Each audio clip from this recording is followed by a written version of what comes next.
Stream quickly. Yeah, they know.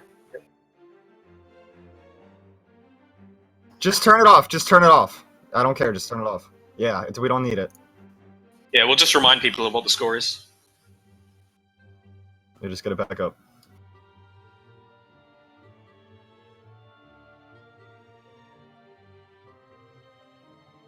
And we are back live, I believe.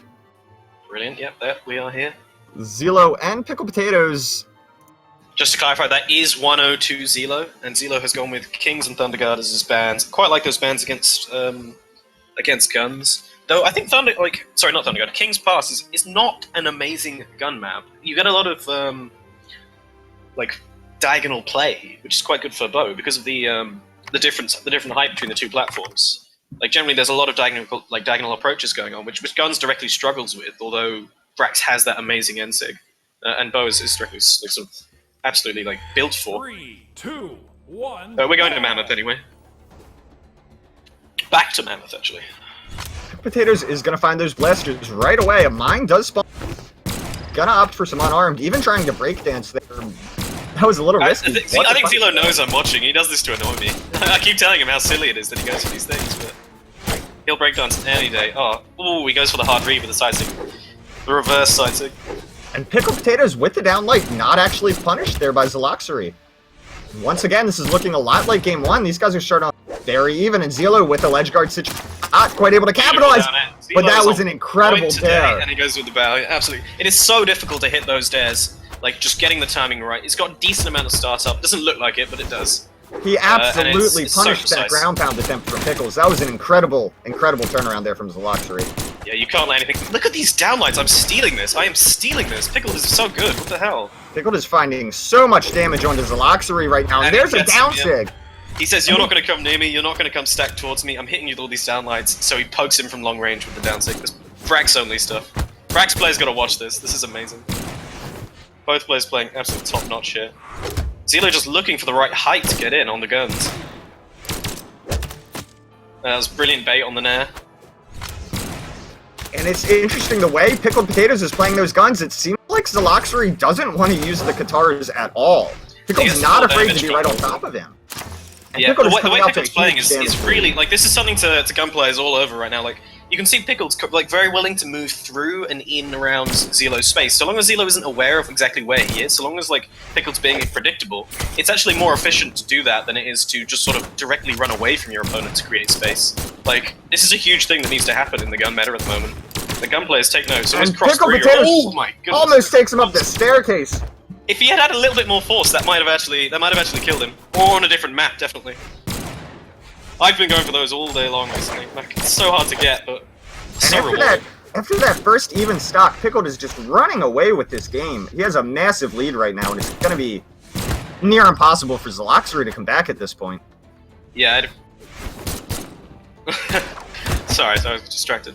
Zillow can do this, absolutely. Zillow is the kind of player, if he gets the feeling, if he feels it, he starts feeling himself, and he gets the reads, he can come back on from a 3-stock. Ooh, that didn't kill him. Pickled Potatoes is just one good hit away from killing Zaloxery, and that's enough. Side charge. Zillow will... Zillow coming out on top on the edge. Yeah, punishing those attempted edge guards from Pickled Potatoes over and over again. Gun is a very awkward weapon on the edge, though. It's not like hammer guitar. Although gun is very powerful, that nair can just block out everything in the game. We could see the start of the comeback here, actually. Could see. Zaloxery is one solid hit away from dying, and Pickled almost the standing unarmed neutral will kill him. A side air could end his stock right now, I believe, from the right Zillow's spot. Floating a lot here. This is how you get gun recovery, but he gets the read right, and unfortunately, Pickled does find that NSIG, and that'll be it. Yeah, we're evened up to 1-1, and this is best of 3. It's a really high-level game here, though. This is really fun to watch. Pickled coming out with bans for Hall and King's Pass. See, like I said, King's Pass is not a great map for guns there. I guess Zillow just banned it for comfort reasons, and they're banning to Blackguard. I really like the Hall ban. Gun versus guitar, really difficult for the gun player on Hall. There's so much freedom in the angles you can come from. But yeah, we are going to Blackguard. Zillow likes this map. He likes sort of the edge play, the fact that Bowser spikes people through the platforms on the sides. Although we're on small Blackguard now, so there's only one. But And I It's do a- think it's about small the black faves, card is such an upgrade from the big one for 1v1. Yeah, absolutely. But Absolutely. before we It's, get off topic here, Pickled Potato's going to use that lance to cover the weapon. Some good lance tosses. I would like to see him maybe follow that up with an unarmed, but he's just going to cover the weapons to get the guns. And Zaloxery with the bow, nice string of attacks. People have forgotten that existed. The S-Light downlight combo is not true. You can actually just jump out of it. You don't even need to dodge. But people have forgotten it existed, and Zillow knows. Oh, beautiful downlight snipe. Goes for the throw, misses it. Can he get the completion? No. He reads Pickled going to the wall and then like jumping away straight away because he's like in fear of the ground pound. But Pickled stays true, sticks to it. These downlights. Oh. And a nice unarmed Falcon Sarah punch. from Zaloxery. That is one of the most satisfying kills you can get. Yeah, we'll take that very early stock lead, and Zaloxery's got a big lead on life right here, trying to cover that weapon, not quite able to punish Pickled. Same as last game though, Zillow came into it with all the momentum. Pickled fought back absolutely crazily. It'll be interesting to see some new lance stuff coming out of Pickled. It seems like his guns are a little bit further ahead. His lance hasn't changed from what I'm used to. But he's definitely come out with all the new gun tech. They're just playing footsies. Oh, he overextends. Does find the recovery, and that is absolutely the kill he needed. He couldn't afford to take a whole lot more damage there. What I think is happening, right, is Zillow's getting a good read, but then he's expecting Pickle to, like, he's going for something a little too simple for Pickle.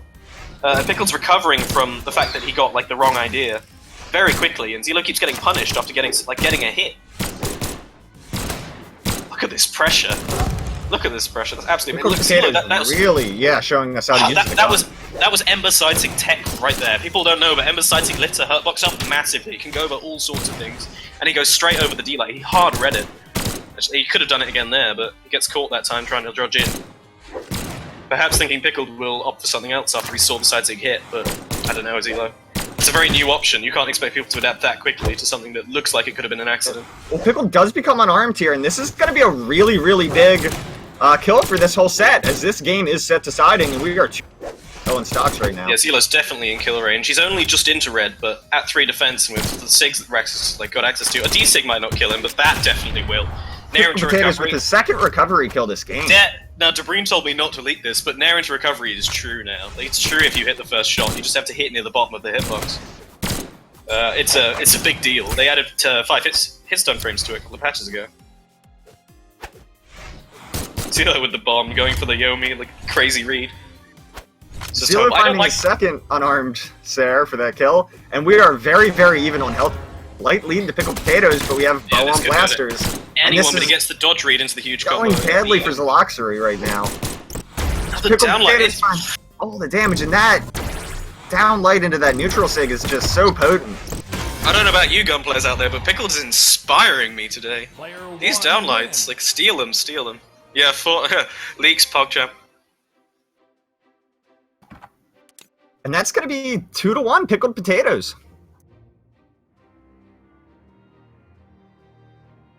Zila says, I thought you were DCing second stock, but it was me. That's a shame. Zila with a little bit lag on the server, but even so, an amazing showing. Like, he's into the loser's bracket, and he can come back from there, but great play from both, honestly. Pickled blowing me away with those guns. I hope Snacks is watching. Snacks always looking to steal the gun tech. And we do have LDZ versus Doppy as our next match. This matchup has actually a little bit of history. Doppy, when he was still playing guitars, I don't know how his Nash is going to do, struggled with LDZ, because LDZ is Nye, and right, I'm going to tell you, right, against Nye, people need to play lame. People are not doing it. Like, LDZ is getting a lot of free wins off of players, amazing players like Egg Soup, Doppy, just because they're not willing to play defensively. They're not willing to just abuse the fact that Nye has 3 movement speed. They're not willing to weapon camper. Instead, they just want to plow people down, because they're these huge powerhouse players. And, I really want to see someone who's just willing to take the time, take the 5 or 6 minutes you need to space Nye out. There's so many players I think LDZ would struggle so much against. Just don't give LDZ this free win. I do agree with that. You have to respect their combination of attack and defense. And Queen Nye is the quintessential example, having a combined 15 power and defense. Like, you cannot Pickle coming in with the truth as well, sorry. You can't. Yeah, Pickled coming with the truth. You don't have to play lame if you play guns. How to beat Knight, choose guns, fam. Yeah. Pickled, that's 100% right. Not everyone wants to play guns, though. I think there's quite a lot of gun hate going around at the moment. But yeah, just you could even pick something like Hattori, pick something high movement speed, and just use the tip of your hitboxes. Play safe. LDZ especially. LDZ is not comfortable on spear. We see LDZ throwing the spear all the time in favor of the Katars, so we can get those S-Sig reads early. Space with the nairs. LDZ's Katars are amazing. Like, they actually are. Especially because, I'm going to be biased here, especially for a Nai player. Because Nai Katars just tend to trade and trade and trade. You know, they don't do so many things, but like, LDZ has a really good grasp on Katar's kit in general. He'll come out with the Sair instead of just going for the sort of the normal Nair to get that additional sort of push them off the stage, set up for the edge guard. And his edge guards are good. Oh, and it looks like we might see Doppy be playing Orion here. I'm not sure if I've ever seen him play that. I've never either. We expected the Nash, but I like this pick. Lance, like a very good sort of fortress defensive Lance, has a lot of potential against Katars. Maybe Doppy's like finally managed to sort of adjust and he can get over this slump against LDZ. I'm not a big fan of him picking the 4 power into the 8 defense, though. I do think that's tough. And that is true, yeah. That is true. But I mean, Orion does have a lot of Gimp setups, especially with sort of... I don't know if you've ever played against X-Supes Orion, but the GC N-Sig on Orion's Spear, he's killed me from white with 2 N-Sigs. A slide charge N-Sig into a GC N-Sig. And it's absolutely revolting. But yeah, I completely agree with you. Maybe Doppy knows something we don't know. I know that S-Light to N-Sig's a true combo on Spear at the moment. Well, LDZ is going to find that Spear immediately, and he's going to try and keep Doppy out. Games. I do like what LDZ is doing here. He's controlling space on the map, keeping Doppy away from the gadgets and the weapons the best he can, and trying to punish when Doppy wants to pick something up. Yeah, there's this really simple setup that LDZ goes for quite often, which is you float above someone, you look as if you're going for that Katar dive kick, and they try and dodge through, and you just fade back and you nair them. You just land on you pop them up, land on their head with the nair, and start a combo. And right now, LDZ is finding a lot of damage. We're over 35 seconds in here until Doppy is able to find a weapon. And that could be a lot of trouble for him on this stock. LDZ is already going to start looking for that kill. How Doppy tries to play this with Lance is really going to define the set. It seems like he wants Lance. He had the opportunity to throw it away and fish for the spear, but he was very happy to just pick up the Lance and go there. So it's going to be interesting to see how he plays this. I want to see if he picks the more defensive sort of Lance-style Lance play. Or if he, here's what I'm interested to see in this particular game. I've talked about this with LDZ before. He generally relies on those Nai signatures to finish kills, and we're seeing it right now. Yeah, Doppy was at deep red, LDZ was just getting into yellow, and now we're all the way up to orange on LDZ, and Doppy is still living. Absolutely, he's reading these telegraphed signatures, and LDZ does find the unarmed Nair. If you're picking nice Katars into 2 longer range weapons, it really is about these SIGs. Like, you need to get some hard reads or some good edge guards. There needs to be some sort of wow factor coming out, which is sort of so difficult for Nai to do with the 3 movement speed. So we'll see. If LDZ can get the reads, this will definitely go his way, in my opinion. But we'll see what we'll see if Doppy should be ready for it. People have, even casters are catching on to LDZ's patterns with his side 6 lately, so we'll see what he comes up with. Maybe he can impress us. I saw him going for this Katar sidelight a little bit more. I think I've never seen him do that before. Though the sidelight is like especially rewarding on Nai because of how her N-light works. Well, I really like the way LDZ is playing right now. Even though he took a little bit too much damage, Doppy, that's a great side sig. And LDZ is starting to run away with it. That anti-ed him as he jumped up over the ledge. That is like complete character knowledge. He knew that the purple flames would just hit over the lip there. And I'm impressed. This is not someone who's randomly spamming side 6. LDZ is definitely looking for... That wasn't true. Maybe LDZ input that improperly or something, because Doppy going for the most simple spear edge guard. Getting punished for it. This could set up for a 3-stock. There's a Gibbs set up here. He just misses the nair, but he gets another one to set up for the same thing. Same situation. LDZ missing the Sair. This is slowed down. Doppy's slowing this down. He's waiting LDZ out a lot, but he's not quite finding the right angles. Doppy, from this point on, I mean, is pretty much going to need to have 2 flawless stocks and kill LDZ right now. In my opinion, it's possible. Just honestly, camp LDZ out. I know we have a rule against sharking, but you can absolutely run away from a Nai and just take... You have 5 minutes remaining to get at least... It looks like this stock will finish up pretty soon, I think. Doppy's got a bit of momentum, but you've got 5 minutes remaining to take 1 more stock and take it to sudden death if you need to. It's how people should be playing against Nai. Now, Doppy missing the kill there, if you chase dodge after the D-Light, even at red, it's still a true combo, and it would have killed Nai right there. I would have liked to see that, like, sort of little bit of knowledge coming out from him, but I mean, Doppy managed to I don't know if I necessarily agree with playing slow right now. He really just can't afford to. LDZ can be as patient as he wants to right now. Now, LDZ's at the movement speed disadvantage, though. Doppy will always be able to sort of dictate when he can take the fights. So just Doppy doesn't need to sort of completely slow things down and run away. I mean, he takes the fights when he wants to. and it makes it so much harder. Imagine if LDZ is only getting sort of one interaction in the same time that he's getting like 4 now. It's so much harder to get those side 6, though he doesn't even need one anymore. A dare will kill Doppy. Look at that, LDZ seeing that Doppy's slow playing him and picking up the spear, and it works out for him like, straight away. Yeah, LDZ with a nice side sig, and that was a very, very good game from LDZ. That was an impressive, an impressive win over Doppy. I still feel like Doppy had the right idea, though. I feel like Doppy had the right idea. He just needed he had trouble getting it going. He had that awful first stock where he couldn't find a weapon. Someone asking in chat, what is shocking? Shocking's when you sort of run away underneath the map for like to time out your opponent for like longer than like a minute. I think Brawl League has a rule against it. Can you confirm that, Drop? There's like a soft rule against sharking? Yeah, it's a soft rule. There's a clear difference between, hey, I have 90 seconds on the clock and it'd be stupid for me to be aggressive, and there's 5 minutes on the clock and I'm going to run through the bottom of King's Pass. Yeah, absolutely. Yeah, I don't advocate sharking. These are some of the best players in the world. These guys don't do that. Yeah, it's never been an not issue. Good for you, and it's not progressive. You're not going to learn that way. You're never going to be the best, essentially. And this is what all of these players are here for. They're here to show that they're the best. And Doppy switching back to Azuri. I don't like it. I definitely like that. I don't like it. I think this is going to be more of maybe not more of a roller. I would have liked to see him go Nash. I think maybe the Orion, I don't know if he's been practicing Orion a lot. We've not seen it before. It clearly wasn't ready though.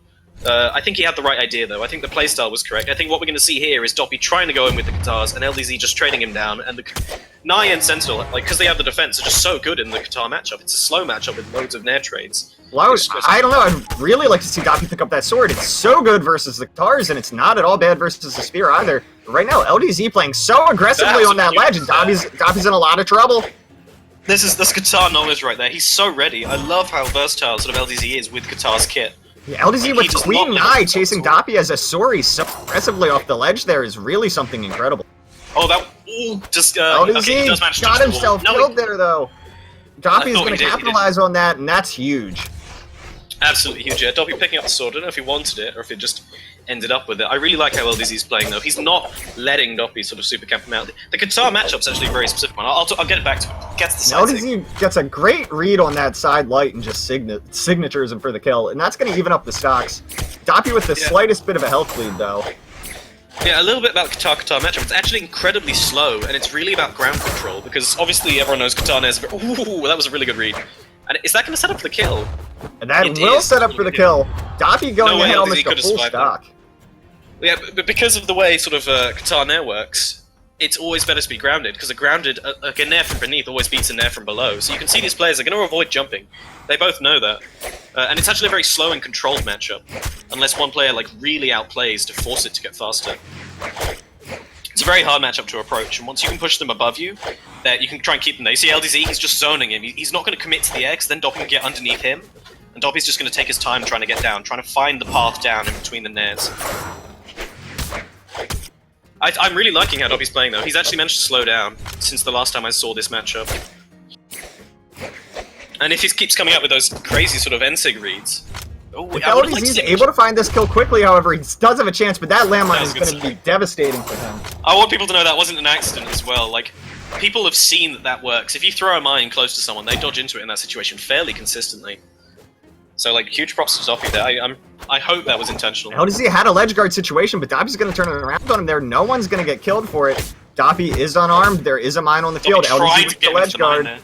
If LDZ can find the kill right now, he might still have a chance in this game, but he's got a lot of trouble ahead of him. Absolutely, yeah. Azuri's D-Sig on guitars probably will not kill LDZ at this point, and that's really the most viable guitar sig that Azuri has. Yeah, picks it up with the guitar recovery. Doppy just needs to close this out, but this is actually the most risky part, because this is where he could get impatient. This is where it could go to sort of... You can start seeing what the matchup used to be like. Right now, Doppy has over 5 minutes right now. He needs to not be playing God, no. unnecessarily aggressive, and that's a very unfortunate mine. But we are back to the guitar-on-guitar matchup. LDZ is playing a little bit more aggressively, maybe, than I would expect him to right now. LDZ should have no issues with this match timing out. It's really on Doppy to try and end it. Yeah, absolutely. There is no stock lead. Ooh, LDZ's going for these really good setups, but he's just missing them by absolute frames, pixels. He's missing these gimps by. Doppy not quite able to connect with the Sig, but the recovery will do it, and we are 1-1. 1-1, yeah. I'd like to point out there's that common theme. It's the same thing that's happening with Zillow. LDZ got the nair, it spiked Doppy through the platform, and Doppy immediately mashed out the recovery to catch him sort of as he was jumping up. So, like, people really need to be aware that when they hit people, they don't have, like, they're not guaranteed an aggressive position. And, like, Doppy was just so ready. He was just saying, no, this is ridiculous. I'm taking this game now. He just mashes the recovery out and takes the game. It looks like LDZ will be picking Mammoth Fortress. This is going to be an interesting matchup. LDZ really making a mistake and getting gimped super early in that last game, and it was still close. Yeah, absolutely. It seems like LDZ is going to win this set right now, unless Doppy is really able to turn things around. I'm actually going for Doppy here. As much as I love LDZ's guitar play, I feel like Doppy's got more sort of like star factor. He showed that he has sort of some feeling for what LDZ is doing, and they both absolutely know the guitar matchup. And hard reads can make a huge difference, especially with something like Azuri Zensig, something that can kill so early, even against 8 defense if you catch it in the right situation. That was beautiful. You see that? Doppy going for that has chase reads dodge on neutral LDZ. sig once again. That was Doppy's really impressing me right now. It's so difficult to approach and be aggressive in this matchup. When LDZ tries to get fancy on that recovery, and he will die for that, Doppy's going to take a massive lead, only at yellow here, still sitting on 3 stocks, and we're 45 LDZ, seconds this is in. a terrible spot to be in for LDZ. Doppy overcommits with that, but LDZ picks up the spear. I'm pretty sure Doppy's happy with this matchup. Yeah, works his way, and that was a brilliant dodge read after the Sair. He Sairs him, reads the dodge back on stage, turns around and light. So that's a lot of damage. Doppy doesn't want to play with this bomb. And Doppy's just going to let LDZ throw that right away, and the spiky ball also not going to connect. LDZ Doppy going for his really old school dare nair there. That doesn't work anymore, Doppy. You gotta go for something like a chase dodge something. Chase dodge D-light. Chase jump Sair. LDZ is finding a lot of damage right now, and a signature will kill Doppy. He does go for that, but Doppy's ready for it. Responds with the sig of his own. The guitar ground pound's gonna hit into the weapon toss. Here comes the dodge from LDZ, and it's not a little bit punished. LDZ will get the turnaround and kill Doppy. That's an incredible play from LDZ. I think Doppy read LDZ going for the dare to clip the bottom of the ledge. So Doppy ground pounded early, but LDZ not taking the bait, just sits back and goes for the Sair. Finishes them off. Doppy, no, Doppy, don't do this. Not like this, Doppy. Don't start spamming side 6 from neutral. Doppy will toss those guitars, and the bomb is on the field. Trouble for LDZ, not going to connect though. And right now, Doppy only at yellow. Doppy's going to find a nice sword combo. Weapon toss not going to connect. Here comes the ground pound. Not the ground pound. That would have hit. Right. LDZ was not ready for that. So that's a shame. That was a tough one on Doppy there. But I think he's holding together. LDZ just going to jump into one of the last active frames of that side signature. And that's going to still be a big lead for Doppy. This is looking just like that first stock still. Doppy is looking like Zillow here. He's so entertaining. Like, he's got this very legit, very good core playstyle with guitars. And he's very grounded. He's playing the matchup, but he's just coming in with the reads. I love it. I absolutely love it. I think Doppy's got all the momentum here. And LDZ just cannot find this weapon. I don't want Doppy to overcommit with a dare and then just let LDZ skip past him. It is heavily in Doppy's favor right now, but LDZ is certainly not out. Doppy's going for all this old school dare combos that just don't work anymore. He went for dare S-light there. But it seems like he's just focusing on playing LDZ. And it's high level play. I'm really enjoying it. And LDZ could find a signature here and get an early kill. Yeah, he reads the dodge in off the ledge. We've seen him do that quite a lot. These side six have really not been working as well as they were yesterday. LDZ does read that signature from Doppy though and responds with one of his own, and we are 1 stock apiece. That bomb's going to be dangerous. It does connect to LDZ, not quite enough to kill. Deep red. Doppy's got a great ledge guard situation, reads the dodge, and there's the kill. That should be it. Goes with the slide charge, thumbs up. That was really well played by Doppy. I want to see more of him playing like that today. He was so patient. He was so controlled, and then he came in with the reads when they mattered, and they paid off, absolutely. Yeah, Doppy, Craigasm. Beautiful play. So that is 2-1 to Doppy, right? Yes, that is 2-1 in favor of Doppy, which in round 2 of winners is going to put Doppy and Pickled Potatoes against each other. Teammates playing, both of Vex members moving on. And I believe our next game is Crocky and Twilight. Okie dokie. I said it before as well. I'm not too familiar with Twilight's play. I've never played against him. I've played against Crocky. Crocky has a tendency to sort of overcomplicate things and try and get a little bit too fancy. And I don't know. What do you think about Twilight? What do you think about this matchup? I don't know Twilight enough to really I've played both of them a number of times. Crocky mostly on 2v2s, a few 1v1s on the ladder. And I've played Twilight. I've played with Twilight a lot since his first or second day with the game, actually. Okay, and I've heard people call him the Sare God. I mean, what kind of sword is he? Is he the sort of more basic, really standard, sort of reading your jumps, I'm going to Sare you the moment you tap the jump button type sword? Or is it, what is it? Is it patient, sidelight kind of sword? I think his playstyle has really changed, actually. He used to, when he was newer, I think give a lot of respect to... sorry, Pickled Potatoes jumping in here making a joke. But I believe he used to give a lot of respect to these good players. Guys like Crocky, he would not try and go in on him. And he would just have all the patience in the world. He will wait you out. And if you, it doesn't matter if he doesn't attack you for 2 minutes. He doesn't care. You'll get impatient. You'll try and go in and he'll punish you every time. He doesn't really play like that anymore. And he definitely gets more aggressive now, which is good. But I'd really like to see him kind of revert back to that really, really slow style of play that he was known for when he was newer. It could actually be really beneficial against Crocky, but just because I know that Crocky's play is definitely unorthodox. He's very unorthodox. The way Crocky uses throws, the way he uses setups and controls space is just different, and it can really shake people up if they go in with too much of a sort of set, concrete game plan. You kind of have to open up, loosen up, and sort of think your way through a battle against Crocky. Orange B just messaged me. Twilight is probably the person with the most tilt issues in the game. Okay. If Twilight loses a match, he's not happy about it. Yeah, okie dokie. He said, this is Orange B. Orange B is a close friend of Twilight and also a fellow caster. He'll lose to plat players if he gets inside his own head, but he'll beat EXO when he's on the game. So we will see. Orange B exposed. No, Orange B and Twilight are buddies. I know they are. Yeah, no, that is a very accurate assessment of him. He's capable of taking games on anyone. But yeah, if he gets in his own head, he loses to everyone. Yeah, there's quite a lot of players like that in the NA scene who just have a complete sort of star factor.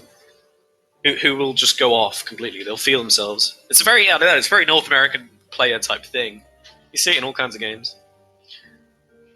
I don't know. We've got standard picks here. Crocky with the Ada, almost level 100, and Bodvarum Twilight. Holy.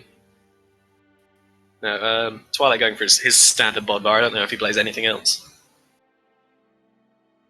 It's usually what he's playing. Crocky on his Ada, of course, and this is going to be a good matchup. I do think, like we're talking about, Crocky has a little bit more tournament experience. Not to say that Twilight doesn't have it. Yeah, Crocky's definitely an old school player. Twilight's very yeah, he's old school. Crocky's got nerves of steel. Like we said, Twilight, it can get tilted a little bit easy. He's kind of known for that. Yeah. I don't think that happens to Crocky. Yeah, no, I don't think it does. Also, Crocky's someone who really likes to have fun with the game. Like, at all. Yeah, he really likes to have fun with the game. And I think that helps him, probably helps him relax. It's something pretty much everyone should try to do. If you have issues with tilting, just make sure what you're doing, you're having fun. Right, so let's get into the game. Yeah. So we are Bill and Vex here. Very interesting matchup. Bomb's going to go to Crocky. Twilight's going to find that hammer. Crocky looking for something of his own. The stomp will connect. Dodging not going to quite work out for Crocky. Twilight looking maybe to pitch that hammer and pick up his sword, but he's just going to find 2 hammers in a row. Crocky's still unarmed at 20 seconds in. And Twilight I'd like to see him using the hammer quite a bit more, because in my opinion, hammer's pretty decent against guns at the moment, especially with the throw capabilities. And swords receive nerfs, like pretty serious nerfs in the last patch.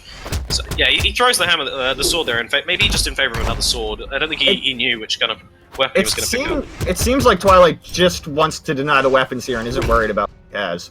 But that's a great stare from Twilight. I think you're right that the hammer's a better matchup versus Ada, but Twilight's so much more comfortable with the sword. Yeah, absolutely. But I think he'll just take what he can get. I like that Twilight, perhaps Twilight knows that Crocky plays this huge throw game, and he's just keeping the weapon economy really low. He's making sure he chucks all the weapons off when he's got the time to, and he's using that time where he's sitting and being patient to just keep clearing weapons off the stage. Yeah, we're a minute in, and Twilight's almost a full stock up. Yeah, it's dominating so far, but Crocky, again, he couldn't find a weapon the first time. We saw the same thing with LDZ. Crocky doing a nice job with the spear right now, running a lot of damage onto Twilight now that he does have a weapon to fight back. And Crocky with a very, very good return on that kill. Yeah, spear recovery is such a good move. Such a good move. Alright, we got basic combos. Crocky's like a monster at using the spear D-light. I wonder if the spear D-light's sort of changes have affected him so much. But he'll just sort of, he won't even chase dodge, he'll plainly dodge in and just D-light you with a really good timing. And it tilted me, I'll tell you that. And Twilight finds a nice sword combo, gonna be an edge guard situation. The dodge is wasted for Crocky there. I'm surprised Twilight didn't go to punish that. And this should be another kill. Twilight. Yeah, that was absolutely brutal. Twilight's really good at converting a single hit into a huge string. He hasn't sort of fizzled out. There hasn't been much back and forth. It's definitely been a sort of momentum-based game. One of the players has had control, and they've flown away with it. Yeah, Crocky with the hard read. It's just very quick kills coming out. Right now, Crocky's perfectly starting dodging to fire that back. Sarah as well. You do have the gun on sword matchup that can be difficult for Twilight to get in, especially versus a faster character, but Crocky's going to drop those blasters for a spear. Yeah, He's looking to get that equalizer kill on Twilight right now. I know Exo, someone in chat, I think it was Pugsy, was saying that Crocky is not very happy with his guns at the moment. He says he wants to get better at them. So I think the spear is his comfort pick, but yeah, guns definitely, like, Exo thinks that the existence of guns makes sword, like, really, really hard at a high level. But maybe Crocky agrees, maybe he's just not comfortable, we'll see. The spear seems to be working out for him if he can get momentum, though. Crocky just can't find purchase on the stage. When he does, he seems to be able to get things started. I would really like to see Crocky throwing that spear as he approaches more. He's so known for that, and he's so good at it. He's really fishing for this ground pound. Yeah, he's using the gap in the middle to make his ground pound safe by going through it. He goes for the throw there, but he reads for Twilight going to the far wall. Crocky's fishing here. This is dangerous. And Crocky's getting real desperate for that sig to hit. Twilight's not able to punish any of those, though. Almost catches him there. They're both doing it. What is happening? We silver, boys. And this should be a kill here for Twilight, but a great weapon toss from Crocky will cover him. It is. He got the weapon back, but even if you don't get the weapon back there, it's so worth. Just if you're in that situation, your back's against the wall, you're about to lose the game. Trade your weapons. This is Crocky at deep red. He's gonna need a perfect stock here on Twilight. With how this game's been... And a great mine hold there from Twilight. An impressive read, and that's 1-0. Yeah, that was absolutely beautiful. That's a simple trick. And you know what? Crocky's annoyed, because Crocky does that to people. That's the Crocky. That's one of the things he got famous for, using the Crocky ball, is holding it and reading people trying to dodge in on you. So Twilight's probably just tilted Crocky a little bit, even though Crocky's not the kind to get tilted. I know that'll have annoyed him. Especially because I imagine Crocky thought that game was still within his grasp. He was deep red, but with how the game was going, with the quick stocks going back and forth, yeah, I hate those holds. Yeah, they're so difficult to deal with. They just screw with your head so much. And this is what we're talking about. Right now, Twilight has the momentum on his side. If he's able to carry that into game 2 and beat Crocky here, I would be really worried about having to face Twilight in round 2. Yeah, I think you do not want this guy to get his momentum. This is quite even. It's very momentum based, and it's really going to come down to specific situations. Who is going to get the edge guard? Like, who's going to read the dodge at the right time? It's really going to come down to very specific reads, and because it's quite intense play. We'll always interact with Crocky reading him dodging through, but Twilight, with that patience you were talking about, he's happy to stay by the edge of the stage. Not too scared of Crocky punching at him. And I'm happy to see Crocky using the blasters here to some effect, and he's going to take an early lead onto Twilight. Trying to ledge guard that hammer could be risky stuff. Twilight actually, I think, opted to throw the hammer there, which was very interesting. He is at deep red, and Crocky has a big potential for kill right here. Twilight faking the recovery up high. Crocky goes for the, takes the bait, goes up for the spear recovery, and Twilight just drops down back onto the stage near the ledge. Oh, Crocky missing guaranteed setup. Forcing the dodge. Yeah, he doesn't hit the ground pound there. That would have been a 100% kill. And Twilight dodging in and getting caught out by that spear ground pounds. You extend into that, Crocky will hit you that every single time. Like, all day long, Crocky will hit you if you extend into him with the ground pound to finish. He fishes for them actively. But I guess Twilight just forgot. If you're Crocky at this point, you've got to start... Yeah, there it is. That's what I want to see him. Throwing the weapon at Twilight, doing everything he can to get in Twilight's head. That's what Crocky should be doing. And it just might start working here soon. Into, like, cancelling straight into the recovery just to get an extra bit of height over the sword recovery. Twilight's reading his jumps. This is exactly what I was talking about. Every single time Crocky's taken to the air, even whether it's with spear D-light or just a normal jump, Twilight just hit him with like 4 says there in a row. And Crocky was practically at white when he killed Twilight, but just like the other game, Twilight immediately fires back. Absolutely, and it's just incredible how quickly these guys are getting kills. Yeah, that mine is in a very dangerous spot. Yeah, it's actually really good play. It's indicative of just having both of them having really solid defensive games. able to close things out and not just let them like slip through the grasps. We're not seeing that sort of back forth, one of them gets a hit and the other one gets a reversal. These players are a little bit more patient, and they're happy to just reset to the neutral game. Crocky fishing for these down airs. Is he going to get the combo? No, he's too high damage. He could have gone for Gravity Cancel Sidelight there, and then gone for a string into the Sair. Pickled would have got that like 10 times out of 10. Twilight is finding a lot of good neutral damage right now to poke his way back into this game, but he has to be careful of those recoveries and the ground pounds from Crocky. You could have seen that Sig coming from a mile away. When things sort of start getting a little bit stale, people feel the need to sort of do something. They often lunge out with a Sig. It's a really bad habit that pretty much everyone has at the moment. Ooh, Crocky looking for the finish. There we go. We're going to start seeing these ground pounds coming out from Crocky. Twilight needs to be so careful about going underneath Crocky. He always has to be reading where Crocky's going to go, if he's going to go up or down. The spear combo with the sidelight will finish Twilight off. And he's looking for that really return strong kill right though. now. He kept baiting him into the recovery. Twilight knows that Crocky has these habits, and he's exploiting them really well. I think the momentum's in Twilight's side. It's up to Crocky here to sort of come up with some it really comes down to the next 20 seconds. If Twilight immediately gets this kill, I think he'll take the game. If Crocky can continue to poke him and annoy him, Twilight's going to struggle. I agree, yeah. Oh, goodness. I think that would have hit if that had been the right direction. That kind of input error can really screw you up. Yeah, look at this. Crocky's adapted now. He's waiting. He's sitting there. He's like, you sit there for a while, and then they're like, okay, he's been there now. He's going to jump. He's not going to stay still. Twilight jumps stairs. Sair is so laggy in the air. Crocky just slips under it. Twilight with a really good dash. Does even it right back up. He is at yellow, though. But Crocky on that very low defense Ada, still absolutely anybody's game to win. Yeah, absolutely. I'm really happy with how Twilight's playing, though. So patient. Crocky's the one who could throw this. Trying to juggle him up in the air a little bit here, and this is a really big opportunity for Crocky. Twilight's getting very, very hurt. Yeah, I think Twilight. I would like to see Twilight try crossing him up a little bit more. A little bit how Pickled was playing guns, being happy to just move into Crocky. Once Crocky doesn't expect that you're going to approach ever, it's almost safer to move into him than it is to move away. At this point, though, I'm not sure Twilight can really try and dodge in or anything like that on Crocky. He can't risk getting hit by that ground pound. Yeah, one dodge into a ground pound and you're dead. But Crocky's just extending. He's getting all these free extensions, all these free chances to hit Twilight, and Twilight's just trying to catch the back end of one of his animations. And it's so difficult. I mean, he's using the shorter ranged weapon. I mean, that is kind of the playstyle that Twilight was known for when he was newer, that I was talking about. I see. It seems like it would work better with guitars than Sword. Sword having sort of difficulty hitting those diagonals. You have to go up onto the same horizontal level as someone to Sair them, and Spear wins there. Oh, that was so close. The active frames of Enlight screwing Twilight over there. This is slowed down so much. Both players really want this game. There's 3 minutes left on the clock. Twilight is up 1-0, so Crocky does need this to stay alive. Yeah, come on guys, speed this up. I have somewhere to be after this.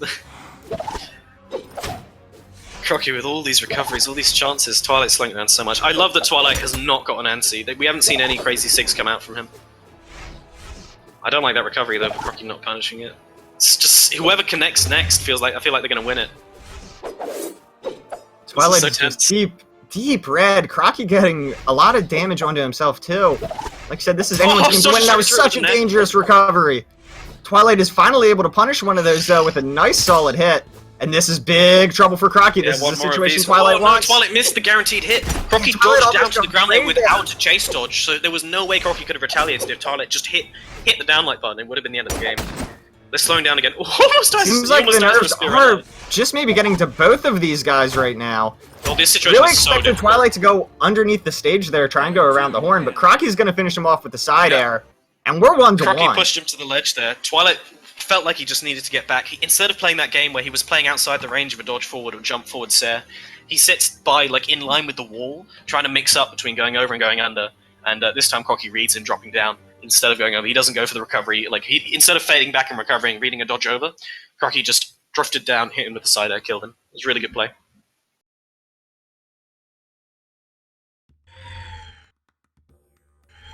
Three, 2, 1, brawl! Is this game 2 or game 3? This is game 3. We are 1-1. 1-1, alright. Back to mammoths as well. We're seeing a lot of mammoths. It's a very neutral stage. I think everyone likes it. bit of Twilight aggression out with of a Twilight. It's changing nice things dodge up. Yeah. through and a nice signature. This could spell big trouble for Crocky if Twilight gets the perfect stock. This is the story of this set, though. Like, this is absolutely crazy how well the sort of everyone like Twilight. They're just trading stocks back super quickly. Yeah, they are. And that's incredible. Twilight, only 26 seconds in, I think he got hit one time by Crocky. And this is the set-deciding game. Crocky's gonna need to answer that right now. And light with a dodge in there, but you can't. Twilight's able to keep denying this weapon. If Crocky can't find a weapon really soon, he does right there find the blasters, but the health is almost even. As long as Twilight keeps playing patiently, almost knocking Crocky onto that landmine. There it is. Twilight running away with Game 3 right now. Crocky happy to poke in with him, though. I feel like Crocky's moving and spacing a little bit better than before. He just keeps getting destroyed by these crazy combos.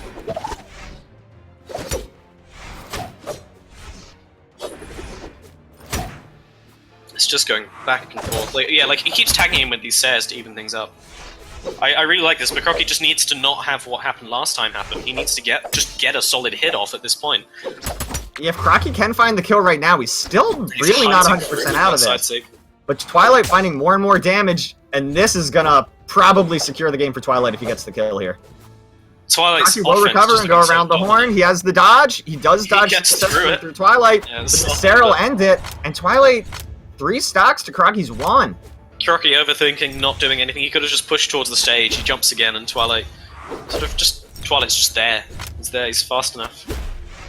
He's so ready. There we go. See, this is exactly what I was talking about. He will use this Crocky all day long. Oh, that doesn't kill. That would have been great. One thing I'd like to see, actually, is Crocky slows it down enough. It actually begins to fill up the stage with weapons. And it gives, like, Crocky's definitely the one who's better off in that situation. Just because of how much experience he has with throws and with sort of different fun setups. And Crocky keeping Twilight out very nicely right now.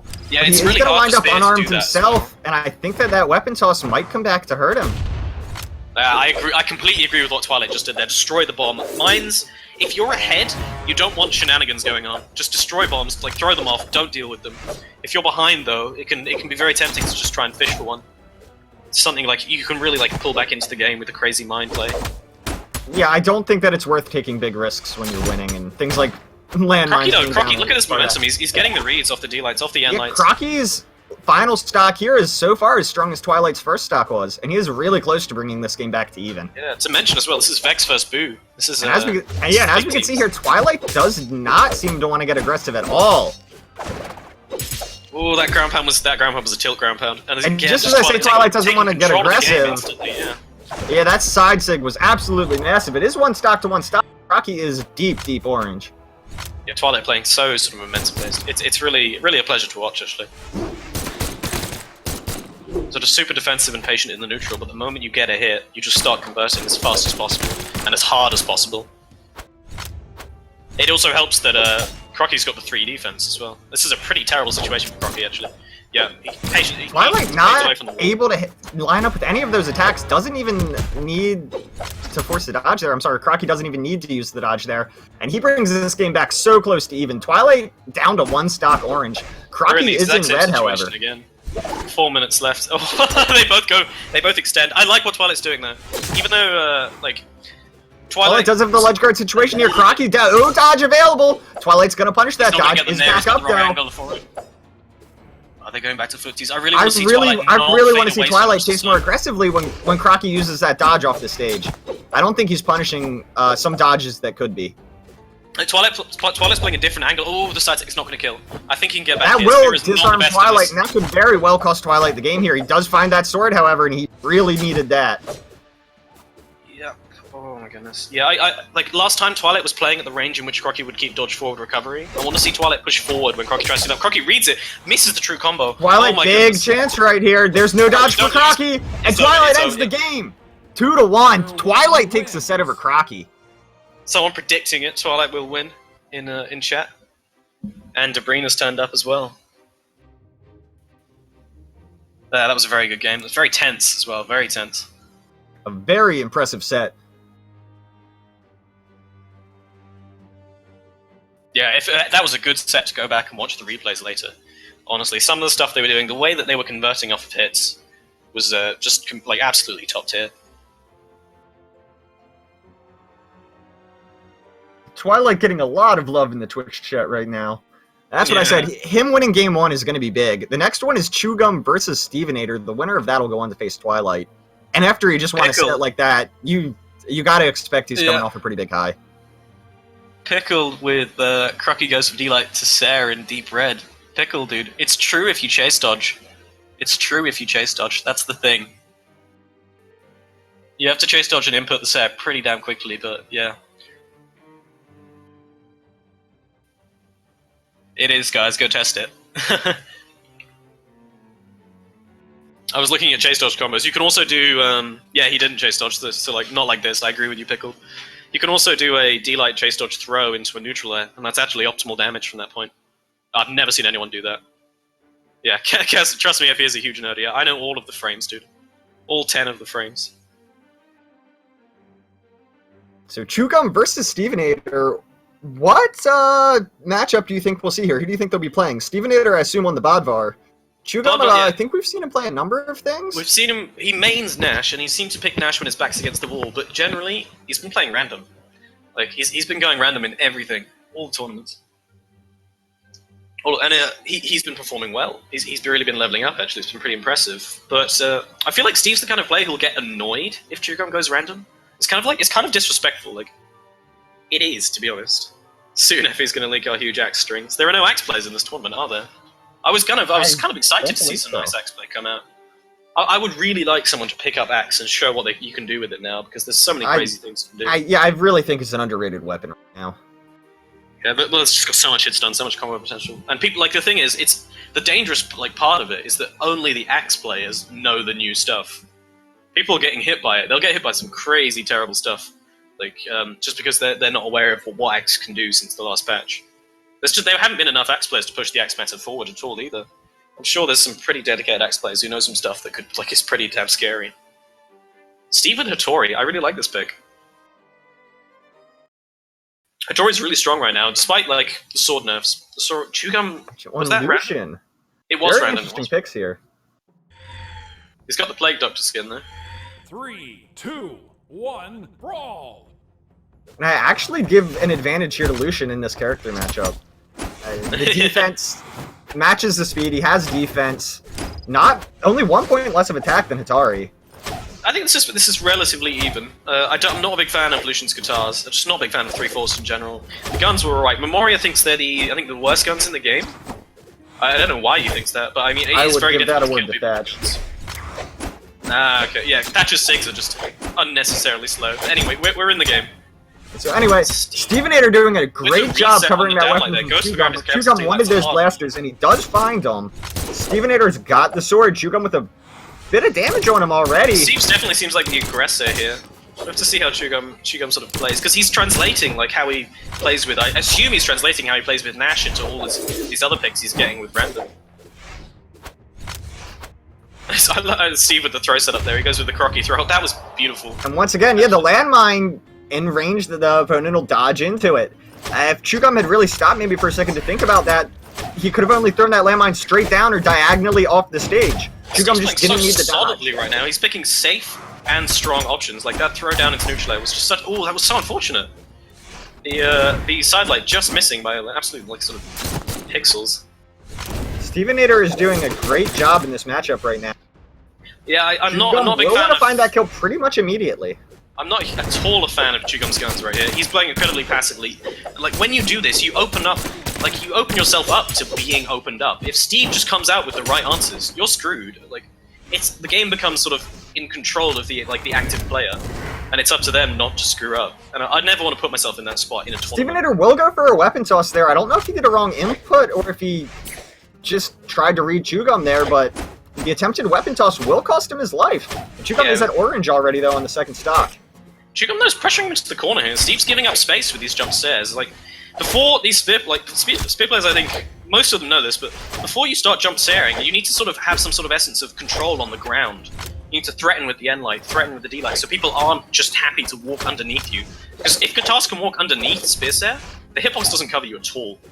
So I'd like to see a little bit more grounded play out of Steve before he starts taking to the air, because I think Chum Gum's definitely sort of picking his spear apart right here. Yeah, it is almost all side airs coming out from Stevenator. Really looking for that. Yes, he's going for the hop. This is cheesy. Steve's spear is cheesy right now. He's playing as if Spear hasn't been there. Though it's still an incredibly good is move. really at a risk of dying here soon.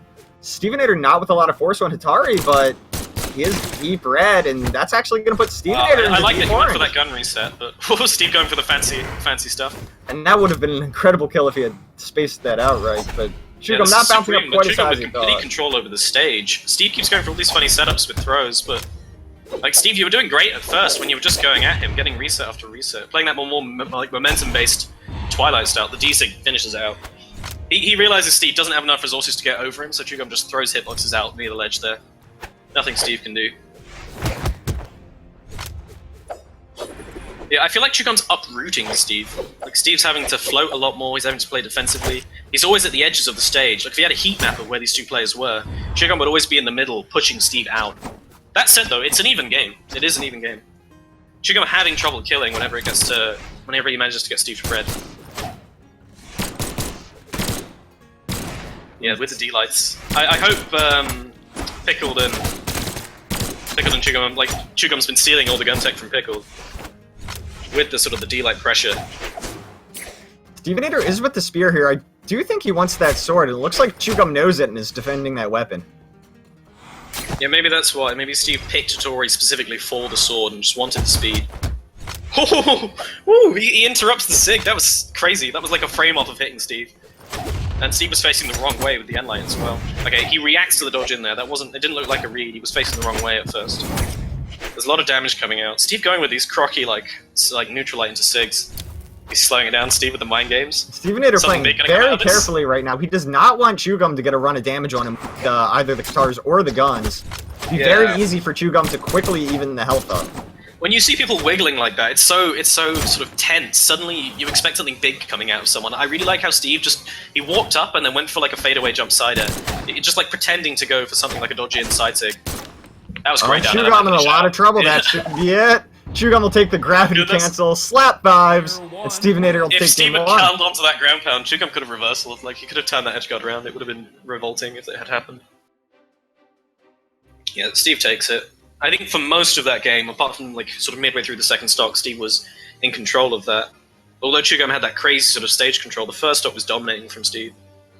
He just manages to win out in all the small situations, like the edge guards and stuff. Never watched Brawlhalla competitively. Any reason why Steve isn't up smashing, down smashing with the spear? Yeah, and I do believe after this set is over, we can do a giveaway. Cassidy is on the stream, so we'll make sure he's here on the horn. Yeah.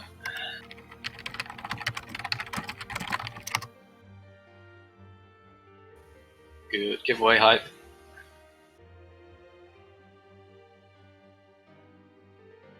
Yep, we do have a giveaway happening after this set.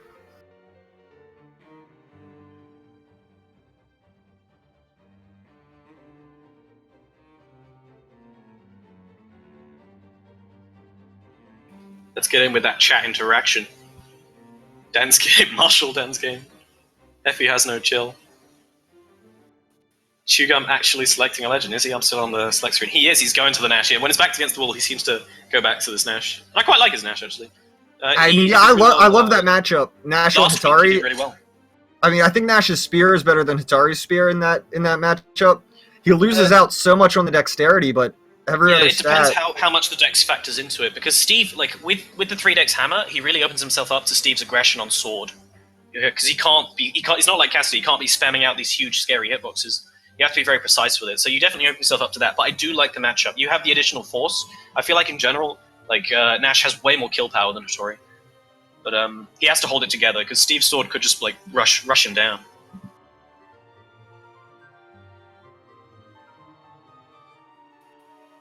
Sorry, they were asking questions in chat. What's happening? What's the ruling? God, I don't know. I'm just here to cast.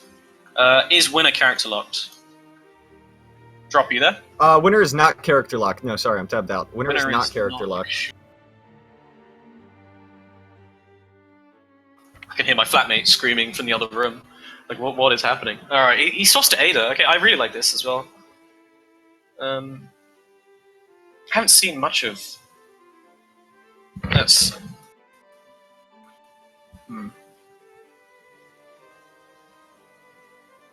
Okay, yeah, just a little bit of issues with the rulings on character changes.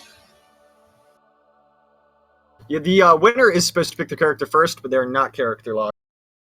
That is the official ruling on that. Anyway, I don't think Chum Gum minds. We're going in with Nash and Ada. I'm not sure Chum Gum will pick anyone else. 2, 1. Anyway. I'm interested to see how Steve plays these guns. He's on the same team as Pickled. I want to see if he's picked up the tech, or if he's going to play sort of a more defensive style. 3 decks hammer definitely not got the advantage that sort of the faster hammers would against guns. But we'll see what Chum Gum can do. Chum Gum's Nash has been really impressive lately.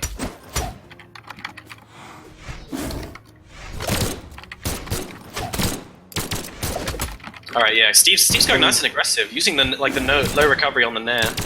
It was nerfed, but he's still happy to... Chum Gum does find that ground pounds, and Stevenator in a lot of trouble here. Gonna go for that down light, not quite punished. Chum Gum misses that he misses the signature. true combo. He misses the true combo, he gets punished for it. That was just an input error. There's nothing you can really say about that. A really nice side signature there, and that's what Nash is known for, those really powerful spear sigs. Steve had the read there. He read Chum Gum dodging in, but he just didn't press a button. Instead of, maybe he has pick up a light attack turned on, and he accidentally picked up the bomb instead of naring. I hope not. People please turn off pick up on light attack. Right now, Chum Gum is starting to run away with this game, a full stock in the lead, and we're only a minute 10 in. Oh, that was a beautiful D-light. Chum Gum was floating there. Oh, so close, pixels. Chum Gum Yeah, knowing Steve exactly knows where the it was so range on that close, and he slide wants to charge get- was.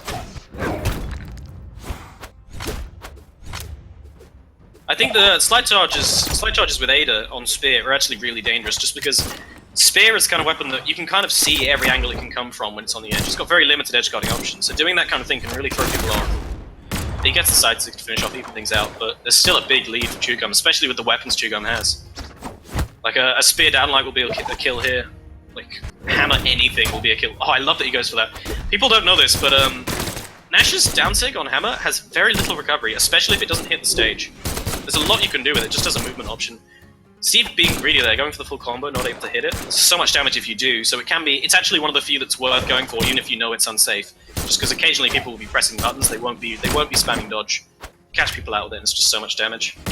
Chum Gum really does need to find this kill soon, however, because Stevenator starting to bring it back. I would have liked to see him go aggressive there. Steve wasted his dodge for like 3 seconds on the ledge. If you do a gravity cancel, your dodge is locked for 3 full seconds. And with a weapon like Spear, you can cover so much space if someone doesn't have their dodge. I would have loved to see Chum Gum going out aggressively there. Yeah, he's using this D-Sig. He knows about the frame data. But so far, Steve's doing so well, just racking up damage, playing safely, not getting tagged by these huge hammer hits. I think Chum Gum's actually overthinking a little bit. That's a big down sig from Chum Gum, and that's gonna kill I know Stevenator. Orange that hammer DC got. Orange, I sent you a GIF yesterday of look at Steam history, Orange. Sorry for the distraction stream. Stevenator looking to kill him. We have a ledge guard situation. No ground pound gonna come out. Stevenator, that's no recovery for Chum Gum. He's not quite gonna get hit by that side air. And Chum Gum going to recover safely. Stevenator looking to find this kill right now. Chum Gum using these side lights is not the right move. He's stacked with you. You need to go in with the D light. It's not more damage. Chum Gum has to dodge, and he will gravity cancel. Stevenator with a nice punish for that. Dodge available. Not quite enough to make it back to the stage. I like the attempt at that gravity cancel because he knew it would reset his jumps as well, but he was too red for it. If it was white, because he's against a character that... Oh, that bomb... Stevenator dodges right through the bomb, and it does come up and hit Chum Gum, and we are back to even in this game after Chum Gum went up an entire stock just a minute into it. Steve got a little bit too greedy there. He went for throw down into... Like, he tried to drop to the ground and snap down to the ground and use a neutral light, instead of just going for the nair. A little bit greedy, because he was looking for the neutral light unarmed, pick up the spear, and then do a spear neutral light true combo. But he throws it away. He can't get a hit because it's too much damage, but he's aware of it, but a little bit too greedy. It's nice to see that these players are going for these optimal setups, though. And Stevenator with a great down sig, and this could be a big comeback for Stevenator. Stevenator takes Player the From game and coast the set. to coast, yeah.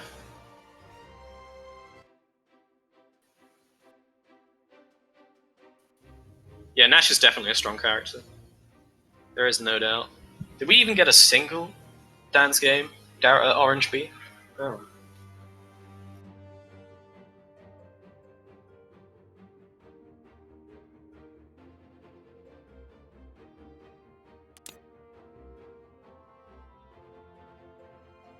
Yeah, sure.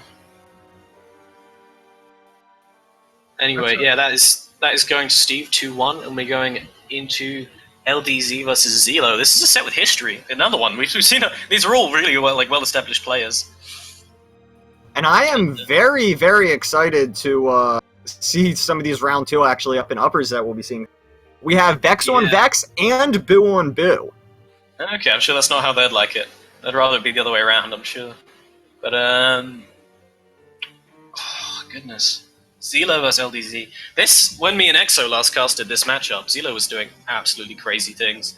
There are a couple of highlights out there of that going on. But I think LDZ took it eventually, I'm not sure. We'll see if LDZ goes back to Rax again. We'll see if Zillow goes for the And relevant. we will for the Community Colors giveaway. I believe it'll after this set. Sorry for the delay of one set. We are just having an issue with the stream here. With our streamer, I should say. Oh, that was 2-0. My bad, everyone. Sorry, Slosh. We're going in on Blackguard. Zillow picked this stage earlier in his first match and did quite well on it. It was a very close game. It's slowing down. Yeah, LDZ doesn't want the spear. He'd rather have a bomb than a spear. Grabs the guitars first. This is difficult to Zillow. Zillow will get denied a weapon here. No, LDZ's not going to deny the weapon. He will chase instead. And I don't know if I totally agree with that choice, but a great side sig from LDZ. This is trouble for Zaloxery. There's no dodge available. Okay, he tried to reverse it, it wasn't worth. Zillow was a strange read. With a big chance there, almost getting That almost Zillow. hit. Zillow almost slid up the ledge and got hit by that Ensig. That would have been brutal. I think he's probably going to die soon anyway. There are so many ways for Knight to kill Ember in this matchup. And there's a big side sig from Side LDZ, sig, yeah. and he is just on point with those. You'd think a lot of top players wouldn't be getting caught out by a move like that. Yeah, but what I think might have happened is I think Zillow wants to try and push him off the ground. He wants to get to the ground and establish kind of sort of the threat of a bow D-light coming out, which makes LDZ jump. There's Once no- LDZ's in the air, he can't Zillow side sig, but did this use gives his setup. dodge there. Here comes the dodge back to the stage. Okay, LDZ no. no ground pound, Zillow- however. I think LDZ missed his fast fall there actually, because fast fall nair is the option I would have gone for like 100% of the time with Katar's there. Like with Katar nair sets up the gimps. LDZ is up here 3 stocks to 1, only a yellow on that 3rd stock. We are a minute 15 in. This is looking like a one-sided game. Zaloxery taking a lot of punishment here. Definitely struggling being on the NA servers. The ground pound. Well, also this is one of the just hardest gonna matchups for Ember in the game. You have to do so much work for each stock, and Katar vs Katar being the matchup that it is. It's Huge like neutral sig there from LDZ. Almost anything can kill Zaloxery here, signature-wise, right now. Oh, Zillow, not like this. I hope he's not having internet problems. I know he was yesterday during the NA 1v1 Open Elo, but he can do this. Zaloxery just gonna fall short on that side signature. He was not even red enough for him to get a kill off of a D-Light recovery there. Doesn't even get the LDZ setup. looking for maybe a ground pound with that spear. Gonna just switch off to the Katars though. Well, that was Tries so for another close. side sig, just falls short. Keep in mind the power of these side sigs actually, because the NA players have a chance to react to that side sig. There is no way Zillow can on EU ping. He has to predict them. He has to see them coming before him. He just needs to not put himself in a position where he could possibly be hit by it. Yeah, it forces him up into the air though, and then it means he has to like use the very. He has the falling Sair, but if his LTZ parries that, he can get sort of downsigged. Or he can get Katar neutralized into a sort of a combo that's going to do enough damage to put Zillow in kill range. Zillow doing a nice job here, racking up some damage onto LD, but it might be too little too late. LDZ fishing, and Zillow just taking the space that LDZ doesn't expect him to, playing it very safe. LDZ just happy to... Oof, And LDZ holds that down sig, waits for the dodge in from Zaloxery, and there's game 1. Effie, so biased to Z members. Yes, I am, Ollie. I think Zillow should be a bit of a crowd favourite, to be honest. Yeah, Zillow's a UK player. Just purely by coincidence, actually. Z is a mostly UK clan, or team, rather. And Zaloxery actually changes to Hatari right now. That's interesting. Really? I was thinking we might see him pick Roland. I want to see, actually, we've seen... Okay, Zillow's not the kind of player to do this. I don't... Speed. Zillow hates that kind of idea. Zillow wants to just dominate his opponent. 1, Brawl!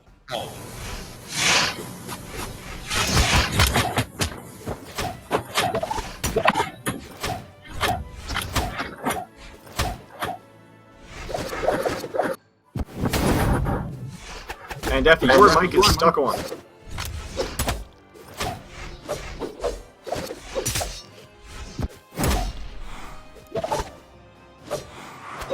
And right now, LDZ taking a lot of damage already up to orange.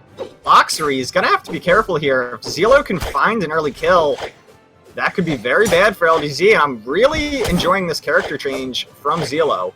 LDZ trying to cover the stage, not let Zaloxery touch ground.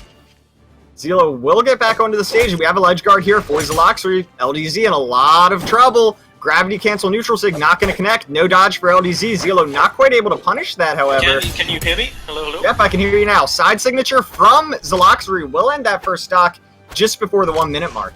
When has Zillow been practicing Atori? He's been doing it in secret. This is great. He's been hiding us. He's hiding things from us. He doesn't go for a reset. He's playing so carefully. Like usually after the end light now, you go for some kind of read. Well, Zaloxery will interrupt that side sig from LDZ, and he is at deep red right now. He cannot afford a mistake. He's getting exactly what what I was talking about with Bo earlier. He's trying to push LDZ up into the air using the threat of that spear neutral light, because it beats out the side sig really solidly. Qatar can't approach on the ground if the spear player is ready. And a great down air from Zaloxery into the ground pound. He the drops dodge from LDZ will let him recover, but here's another chance. There's the dodge. Not quite going to connect. LDZ might even turn this around on Nickel and Zaloxery. Here comes the ground pound, and that's going to do it. Stock is hot up 2-2. We saw in the set against. Exact same thing we saw in the set against in LDZ's last set. I can't remember who it was against, but it was just waiting on the wall. It was against Doppy, yeah, waiting on the wall, just ready to pop him up with that Sare. Oh no, LDZ just misreading the range. Zillow going for a crazy slide charge. Please let me know if you can hear me. I feel like my microphone's... Nope, I can hear you.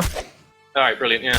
And LDZ with 2 huge Sares in a row. That's going to bring the game actually back into his favor. He was deep red when Zaloxery started that stock. And LDZ... ZLDZ, boys. ZLDZ, let's go. They're going to fuse. No, we got this. He gets him with the uppercut.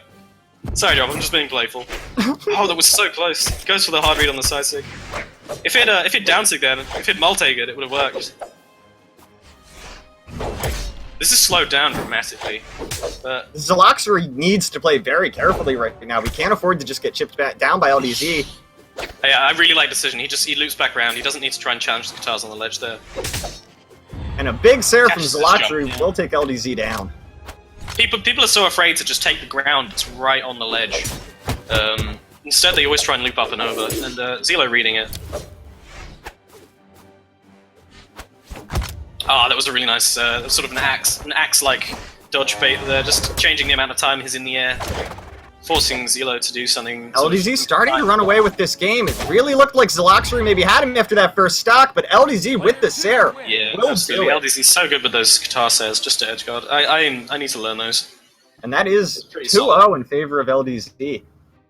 And we are looking forward to maybe seeing Zaloxery come here into Season 1, now that we're wrapping up the beta.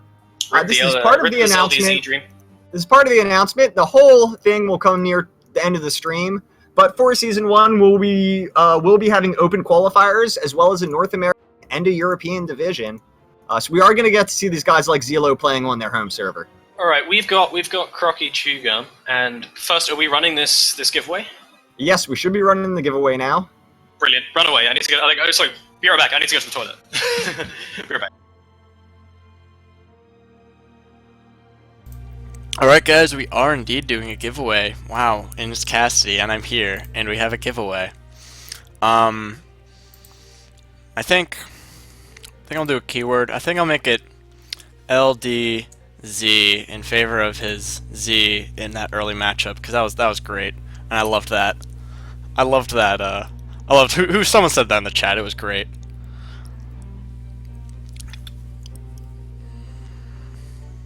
I'm not sure what we are raffling off right now, but... Community colors. It's just community colors? Okay, cool.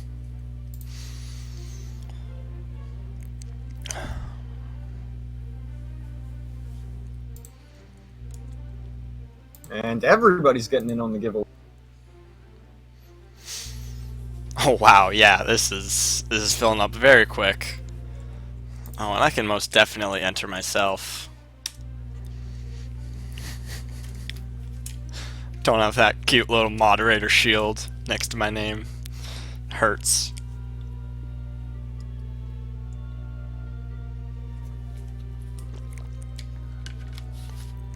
Sloshla, this raffle is for community college.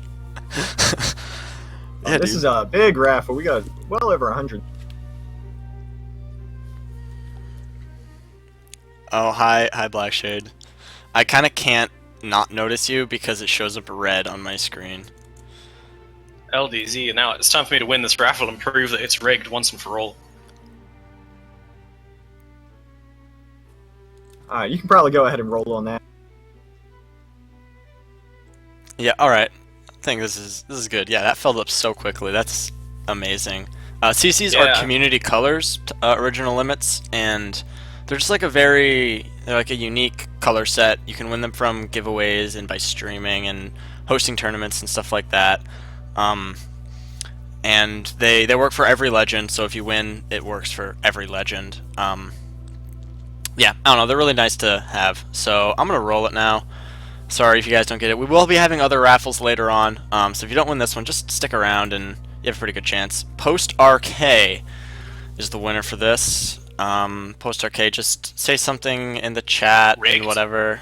Did someone say rigged? It's always rigged. Absolutely rigged. This is ridiculous. Everything is always rigged. So yeah, post RK, just say something. I think Sloshla is the one who will be getting. There we go. Yeah, I think Sloshla is the one who will be getting colors to you guys. Post RK is here in chat. Alright, let's bring the game back up and... I'll bring the game back up. I'll shut myself back up, and we'll get back to it. To the real so we have Crocky and Chum Gum. I think we should get some Cassidy cast in here.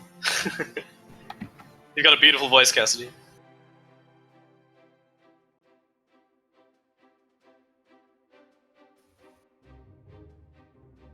I'm Ethan Bradbury. memes everywhere. Tig. So Alright, we have Chum Gum versus Crocky. Again. He's gonna get Ember, and Crocky's sticking with that Ada. Really looking forward to this particular matchup. And this is losers as well. This is pretty big for losers. I'm giving it to Chum Gum here. Chum Gum, Ember. Both 3 defense, so maybe we'll see some volatile stocks, especially with the sort of... Crocky almost getting almost taking him out the top, but almost costing him his own life, too! Almost, that is an exciting first 10 seconds of this match. Crocky finding all the damage, thought that was going to be a kill. Like, I feel like there was some way Crocky could have actually done that. Like, if he'd jumped a little bit higher before he'd done the recovery, I feel like that could have killed. Must have been so close. Crocky on so on point with these, like, if he sees a diagonal angle, or he sees any kind of, like, straight line with his opponent, he'll track his weapon instantly, he just knows. Even right now with the spear, and I do like him with that weapon more than the blasters. Chum Gum doing a nice job of keeping him out there with the bow, going for a risky side sig, however, and Crocky will punish that. Health is pretty well even. I really like that throw deny there from Chum Gum. I think Chum Gum's looking for Katars here. Like, if you're going to main random, I'm pretty sure bow's going to be one of the weapons you're worst with, just because bow takes so much time you have to invest into it to be consistent with it. It's a very difficult weapon to be consistent with, so I'm sure he probably favors the Katars here, much more sort of, I don't want to say simple, that was a very exciting ledge guard game there. Both players not able to connect with the ground pound after several attempts. But these guys are at deep red, and we are a minute 15 in. First kill should be coming up any second. Crocky, but he doesn't get the completion. He could have dropped down and done a unarmed recovery there, I think. Hard read from Chum Gum, and Crocky Z's. Crocky not hitting that recovery. Yeah, that's going to be an unfortunate death. And Chum Gum takes that early lead. He may have meant to dodge diagonally there, so he would have landed on the wall, but... Fishing for these ground pounds. Crocky, please. Crocky D, nightmare on ladder. Chum Gum trying to throw that bow up, I believe, and interrupt Crocky, just not quite able to find it. He finds the Katars. This is the matchup I think Chum Gum wanted, so... Oh, sorry, excuse me, I'm a little bit ill. Crocky is going to put in a lot of good work with those weapon tosses, looking for that unarmed to follow. Chum Gum really looking to get stacked on Crocky. He's really trying to hunt, sort of get in and stay in. You have to, again, acts like dodge baits, where you just pretend to fall down, dodge up, change the timing, and then fast fall into it. That was a really good read on the dodge back there. A lot of time when people reset to neutral, both players just sort of like panic and then do something. They expect something crazy, so they both dodge backwards. Instead, this time Chum Gum chase dodges forward, reads the dodge back, hits him in the side light. It's such a good read. And the health is just so even right now. Chum Gum has a slight advantage, but Crocky could even it up so quickly. It's really just one light attack. Yeah, this is super even. I wouldn't even give this lead either way. Especially with the explosive power of guns at the moment, and the way Nair recovery works. Chum Gum fishing, since that side sig was buffed, it's actually become such a viable option. That gravity cancel down sig, I'm gonna go out and say it was bad. If you gravity cancel Ember's down sig, the arrow does not hit the floor, and it means there's no splash hitbox, so the hitbox is absolutely minuscule. Anyway, Chum Gum with the Qatar end sig, another bad sig in my opinion. That's gonna be an absolutely big kill for Chum Gum. Crocky's gonna need to fire back right now and try and find this kill. If Chum Gum's able to run damage on him on this stock, it could be the end of game 1. It absolutely could, yeah. Crocky's playing unarmed, and it comes out on top instead of just going for that weapon that's off there to the side. Look at, he's getting so cheeky. Crocky with a very interesting mind toss there, and I like that choice. Unfortunately, it wasn't able to connect. The recovery not quite enough to do it. He's gonna look for another one. He's gonna look for another one, and another one, and another one. I expect to see a lot of ground pounds coming out, and there is one. Looks like Chum Gum has a good read on those ground pounds, though, and I don't know if that's what Crocky should be looking for the kill with. Yeah, well, I mean, those ground pounds are definitely a bad habit, Crocky. You rely on them a little bit too much. Chum Gum again going for a nice recovery on the Chum Gum, and Crocky will even the stocks right up. I feel like there's a lot of guitar players who still quite aren't consistent using the new dare. That worked, even though it was bad, but that Enzig was great. Chum Gum, please. Going for ridiculous things, and it's working out. Maybe Chum Gum's just feeling himself right now, and he feels like he's got this in the bag. He's feeling more confident than the like sort of stock. The lack of a huge. Crocky is in a lot of trouble. It's just one good hit from Chum Gum to end this game, but a huge weapon toss almost into the ground pound. That probably would have killed. Oh, so close to hitting with that dare. He just managed to slide out of the second hitbox. Chum Gum not quite able to connect with that landmine toss. I really like what Crocky did there. He didn't try and fight his way down to the ground. He said, "You can't get to the other side of the stage. I'll be able to get there completely safely," and he just goes for it. And the side air from Chum Gum will end game 1, and that's 1-0 in favor of Chum Gum. Yeah, is this going as predicted so far? Crocky, I think, trying to get being a little too linear with his play. And Chum Gum just being able to dance around him.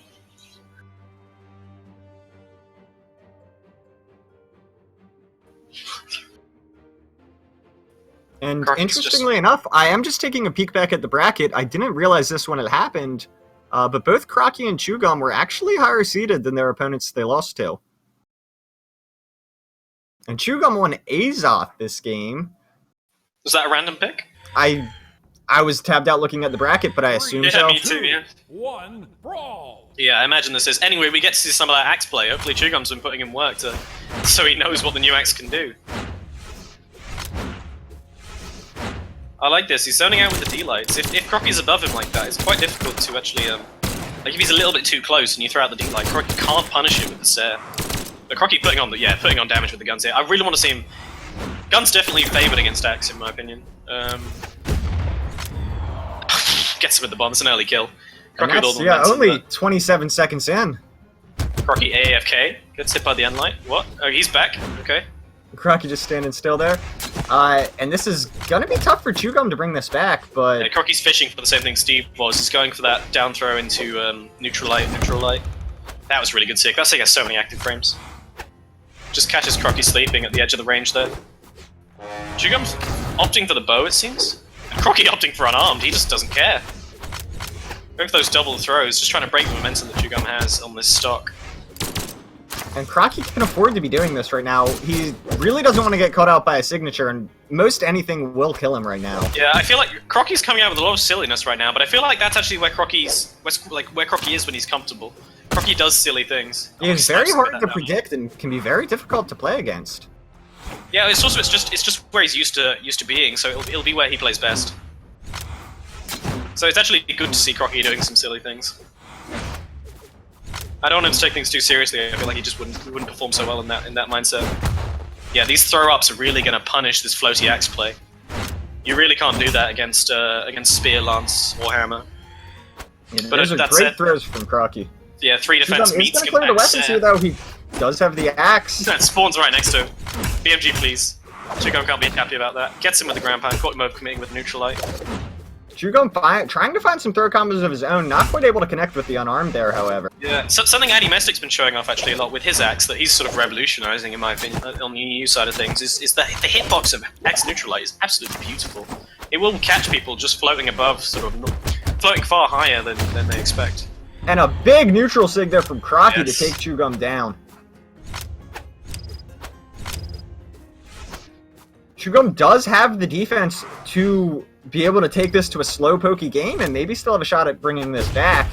With the He's matchup, though, Axe cannot go into a slow pokey game against guns and against spear. Like, they'll happily just keep finding the horizontals and keep poking you out with Sares. Until the Axe meta gets sort of a lot more aggressive, because the Axe meta for a while has been this very floaty, bait-heavy play. Until it gets that far, I feel like this is super disadvantage if Chum Gum tries to, like, play patiently. I feel like Chum Gum has to force it some way. He has to sort of either get Crocky to make a mistake, or really push underneath Crocky, come in with some of Axe's better hitboxes. I'm not sure if I agree with that sentiment. Right now he's turning the aggressive bit, but I mean he's doing much worse now. When he was playing it slower, he really did do a lot of damage to Crocky while taking very little. I don't know, maybe it's Crocky adapting, but I know that in this matchup, if the Axe player tries to slow play me as Crocky with guns, I'm so happy. I mean, I played against Addy Mystic in yesterday's tournament, had a really good showing against it. But anyway, back to the game. Chum Gum is at orange right here, but really shouldn't die to anything shy of a signature, but that is going to hit him into red, and he's going to need to be wary of the SIGs and the bombs, the ground pounds, and the recoveries right now. A lot of dangerous moves coming out from Crocky. Yeah, I really like how Chum Gum's still willing to approach. He just dodged in unarmed against Crocky with a weapon, gets the bomb, basically even things up. Especially like, with the 3 defense, I'd say this is practically even. He misses the chase dodge kill again, please! Not getting hit by that side air. And the ground pound should do it.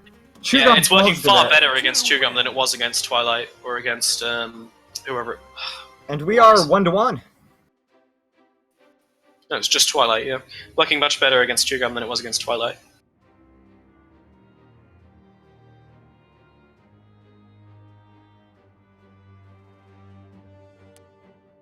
They are going back to Shipwrecked. After Crocky and Chum bans... Gum will take that Nash. Yeah. Crocky sticking with the Ada, of course. This should be an interesting matchup. Really, the defining difference between these guys is that dexterity. That's where the big difference Crocky did choke on that punish. 3, 2, 1, brawl! Yeah, he did miss it. If you chase dodge, it is true. It doesn't seem like Crocky knows that, though. And it would have made a big difference, actually. He probably would have won both of that game and one of his games against Twilight, which could have ended the set. So, the small things, guys, the small things. Look, back into the action here. Crocky not afraid to throw some unarmed attacks out there, hitting Chum Gum with his spear. And I think we're going to see a very aggressive game here with these two guys on characters. Oh, I really like that. Chase Dodge Near on Spear is so good, because you actually retain momentum, whereas before Chase Dodge existed, Spear was a very, like, it slowed your momentum entirely, but I don't know, something about Chase Dodge, you just break the speed barrier and fly with the active frames of Spear Neutral. Such a strong option. I'm surprised we haven't actually seen Crocky using it more. I know Crocky is one of the more precise Spear players. Crocky has a big KO opportunity right here. There's the dodge from Chum Gum, but Crocky trying to maybe read a dodge down and punish with a signature. Not going to happen. And Chum Gum's going to go down to that ground pound, just like we were talking about. Better in this matchup than it was versus Twilight. Yeah, I want to see him play exactly how Twilight did, actually. I want to see him start baiting a lot harder. Get Crocky to think that you won't approach him. Because Crocky will fish. That weapon toss! Crocky dodging down and immediately... Really incredible for himself. This is actually looking pretty bad for Chum Gum. It's looking pretty dominant. Crocky reacting just in time to dodge that, but I think he should have spot dodged there. And more weapon tosses from Crocky as Chum Gum floats above him. He's gonna need to stop doing that. Yeah, absolutely. It's floaty axe syndrome. That's what it is. He needs to get away from it. Play a more grounded spacing game, Jim. You can do this. And an incredible signature to interrupt the gravity cancel from Crocky. Yeah, that's when you get anti-air because you use a sig or a move that hops you off the ground is the worst feeling ever. But brilliantly played from Crocky. And that really was probably a set deciding kill. Yeah, I don't think we'll see a 3-stock, but I think this is definitely going Crocky's way. Correct, there's no 3 stock coming out. The side signal immediately put an end to that. But Chum Gum is an entire stock behind right now. Chum Gum's gonna Really, that's after only two. Oh, that was a really, really good string. Unarmed is still powerful, guys. No overpowered combos, but that was really well played from Crocky. Tries to go for it again. Chum Gum reads it with the Crocky throw. It's so difficult there being 2 Crockies. Like, there's 2 Crockies on the field right now, guys. There's 2 of them. How do you cast this? Chum Gum is going to deny those weapons, and Crocky's not afraid to go in there unarmed with the namesake ball of himself. He's going to get another one. Yeah, he got 3 Crockies spawned in a row. This is insane. Probably not what he actually wanted, though. He needed a weapon. Oh, he does find the blasters, and Crocky's the always down sag will catch Chum Gum on one of the last possible frames. Chum Gum is at red. This is rigged, guys. The truth is this is rigged. Crocky is... Everything's been rigged. Crocky, Chum Gum, both at red, but it is a 1 full stock difference. Only 3 minutes into the game. Crocky has all the time he needs to work with here, and it's going to be, I think, not impossible for Chum Gum to come back. It throws the wrong direction. It was a good throw, because Chum Gum actually dodged down towards the ground, so there's no way Chum Gum would have avoided it. And the down side from Chum Gum comes out. That will be a kill. Stocks are tied up now, 1-1. Though, drop. I don't believe. I think Crocky's just gonna hit. He's gonna hit something. Unless if Crocky goes for D-Light Set, misses it, and then Chum Gum like edge guards him or something. I think it'll end with a ground pound. A ground pound. I'm gonna have words with Crocky. Yeah, that's probably the case. Yeah, we've seen it. Crocky's been hitting them against Chum Gum. It's So how Crocky's getting the majority of his kills versus Chum Gum. Yeah, Crocky's approaching from the ground there. He just goes in with like the chase dodge throw. Yeah, Crocky's so good at making people think he's sleeping, and then he walks forward with these extension dodge forward and D-lights or the side air sidelines. will take Chum Gum out, and Crocky eliminates his teammate from the Masters tournament. Don't choke. Let's go. Yeah, that was good from Crocky. He held it together there. I really like that he extended forward with the side light instead of going for sort of trying to bait Chum Gum in and then catching him with the ground pound. Chum Gum calling out. It's the only person in your harem in chat. Exposed. Maybe a money match after the tournament.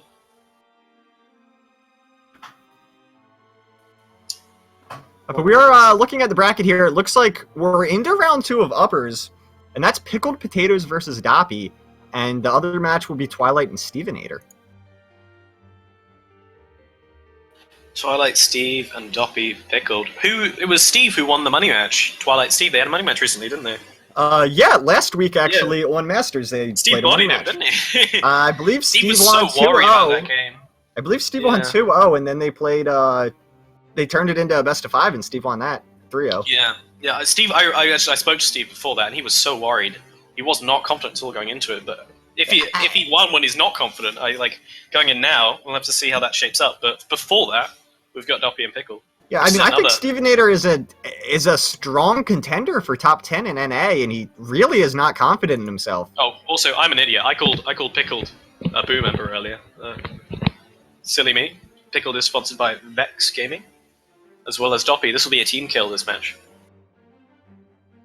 This is our second Vex on Vex matchup we're seeing, and we're going to even get to see Boo on Boo next, which guarantees upper semifinals is Vex on Boo, and that'll be fun to watch. That will be, yeah. That's proper. We're getting proper rivalries. We esports, guys. We esports. Also, the drama in chat right now, like any other kind of FGC type stuff, Street Fighter, Smash. I played Melee competitively for about 10 years. Yeah, okay. You've got that more sort of play-by-play style that like I expect to see when I look at League, I guess. You know, the casters that are really talented speakers. Anyway, we're getting into the game. I'm going off on a tangent. Anyway, You're really good at what you do, Drop. And this is both characters on their most known mains. Very excited to see how this goes. Ready and waiting to steal Pickled's gun tech. Show me what you got, especially in the guitar matchup. Yeah, I've got to be honest. Pickled has inspired me to want to pick him up too. It's just absolutely incredible play. I really like it. He goes for the Nair Sair instead of going for the Nair Recovery. It reads the dodge away if people get scared of the recovery, and it's a really good option because it sets up the gun edge guards, which very few people can do, to be fair, because gun edge guarding is so difficult. Something I've been really wanting to learn, just trying to learn. Anyway, Pickled looking really dominant. He looks very confident. Not dominant, confident. He's happy to move forward into Doppy. That was tech right there. See how he did that Sair off the edge? That was tech. That was really sick. Pickled using the gap to get rounded Sairs. Belt is very even here. Pickled does have a big advantage on where he's at in the map, and the weapon's going to go to Gets Pickled. to the weapon though, yeah. Doppy can find one of his own here if he goes straight for it. Pickled gonna toss the lance and get caught unarmed, but he does have a bomb here. Oh! Doppy dodges right into it. An incredible bomb throw from Pickled Potatoes to take that Really early. good one for. Yeah, that was a brilliant read. A solid read. I dodges through that. No NA ping. Sorry, no EU ping here. Poking him with the stairs, saying, "Doppy, no, you're not going to come out and edge guard me. There's this gun in the way." And that's really another like- delight from Pickled Potatoes. We've been talking about that move every time we've seen him play. He's really using that. Always walling, always hitboxes, but always moving forward as well. Like, people need to start looking into sort of the way Pickled is pressuring people, because And that's really another like- delight from Pickled Potatoes. We've been talking about that move every time we've seen him play. He's really using that. Always walling, always hitboxes, but always moving forward as well. Like, people need to start looking into sort of the way Pickled is pressuring people, because there's no way all of this is safe. He's moving forward with incredibly unsafe moves, but people just aren't quite prepared to dive straight into it. I don't think anyone's used to playing someone who uses the guns like he does. And Pickled almost getting hit into that bomb. Not quite going to happen. Doppy's going to need to find this kill Doppy, his ASAP. teammate would be, you think. That was If Pickled gets that, he does get the neutral sig. And yeah, I do need to know if that combo is true or not. I'm not sure. It looks like it. I can't believe it would hit this many times. Yeah, it must be. But anyway. Oh god, Pickle, this is beautiful. This is so dominant. I'm Craigasm, like. Pickled Potatoes got Doppy down to orange. Not going to quite hit with that ground pound, but Doppy's going to have to dodge back. Doppy, okay, Doppy gets me. He had his recovery hiding. That was really good. Like, in fact, the way Yeah, he did his recovery, like he didn't have it at all. Usually pride myself in being very good at keeping track of that, and I was positive Doppy didn't have it there. Yeah, I thought he was looking very like LDZ, dodging up and then going for a side air, but Pickle looped around the other way to avoid it. But Doppy had his recovery anyway. He got back. That was beautiful. With Just a dodgeable. nice, yeah, unarmed. Yeah, something Doppy about gonna be this caught set as without well. a weapon. These guys are not going in blind. They are teammates. They do practice together, and they have a history as well. They've been top NA players for a very long time.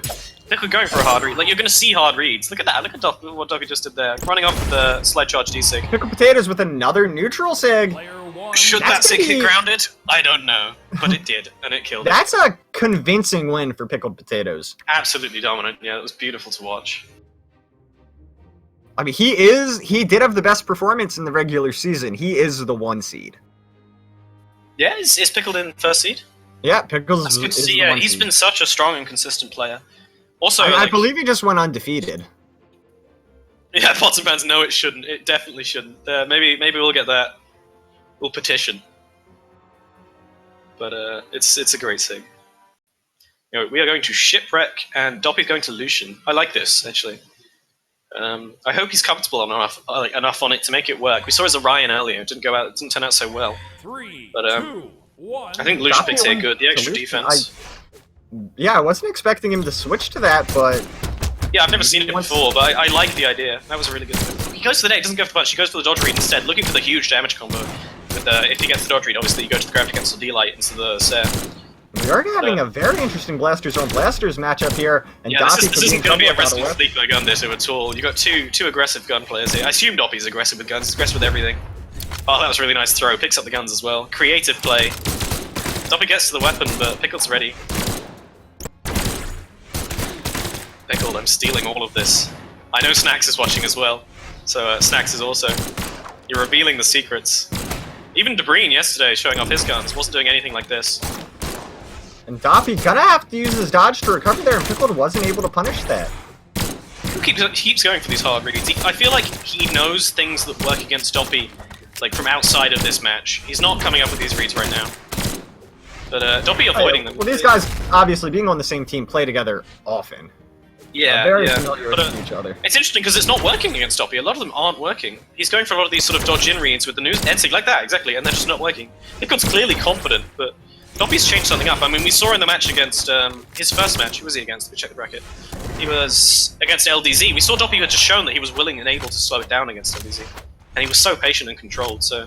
Doppy will actually take that first stock, and it really looked like it was going to go the way of Pickled, and Doppy finds a down light side air of his own.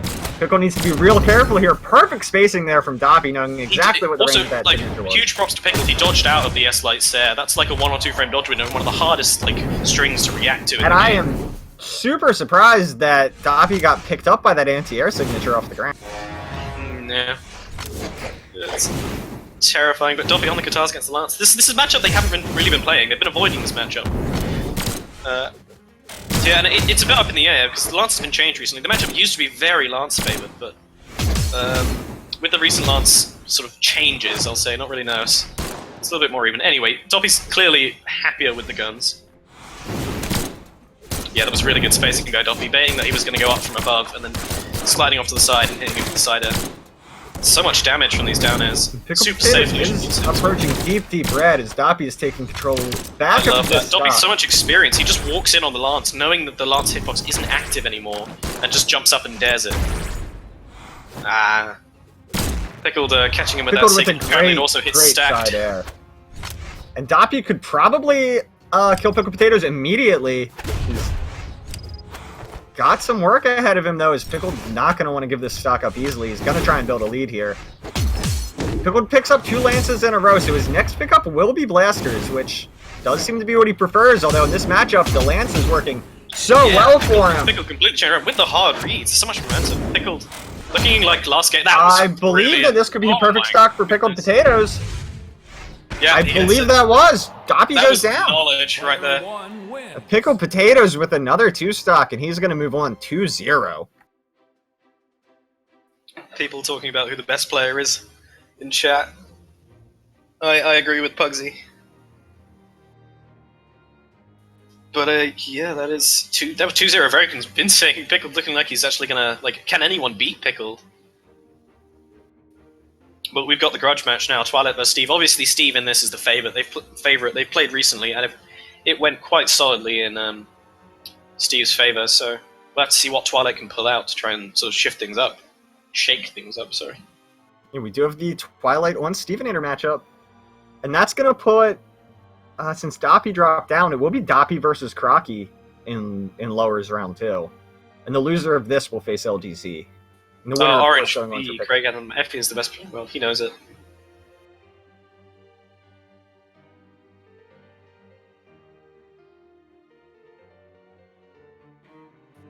Yeah, EXO and Debreen are both insanely good. Like, we were having... The general consensus was like EXO, like Debreen EXO, and then like NA, and then EU. And that's controversial, and not entirely relevant, but I pretty much agree with that. Yeah, I mean, EXO's not the only god-tier player in the game, but I'm surprised. I think there's a people gap say that he's so between him and overhyped. Debreen and everyone else. They have so much experience, and they're so like well in touch with everything that goes on in the game. Yeah, honestly, I could watch EXO play any character and just be floored at some of the stuff he does. Absolutely, yeah. Yeah, he had a really good performance yesterday as well in the Cerebral tournament. He's doing some crazy things with Sword as well. He went back to his Comfort Bodvar. Anyway, we have got a Bodvar Ditto here. 2 very different players. And these guys know each other's playstyle so well, playing a lot of games together, a lot of 2v2s together. 2, 1, This is going to be a close matchup. Stevenator, of course, won this one last week. Yeah, he's definitely the favorite going in. But, a clash going in. A clank. And Twilight, with the first weapon pickup here, this should be substantial if you can continue to Stevenator. Gets him with that hammer. That does a decent amount of damage, a hammer off of the mine. And we do finally have the sword-on-sword matchup. Health is in Twilight's favor, but Stevenator has a chance to bring it back here. Twilight getting knocked off the edge. He will recover safely, however, and he's just pushing that health advantage, pushing Stevenator farther away from the center of the stage. Yeah, it'd be really good if this is another momentum-based set. We'll have to see if Steve can pull off those Twilight, like, sort of perfect stocks, like, every time. Stevenator is absolutely capable. Yeah, we've seen some crazy unarmed games from him in the past, actually. Anyway, they're both red. It doesn't seem to be working that way. That was Twilight punishes that charged sig with a side sig of his own. Might have been an Actually, input that error. was the best I'm choice not for sure. Stevenator. So that side sig does have a really nice arcing hitbox for anti-airing people. But it might have been an imp error. He might have been going through like a turnaround recovery or something.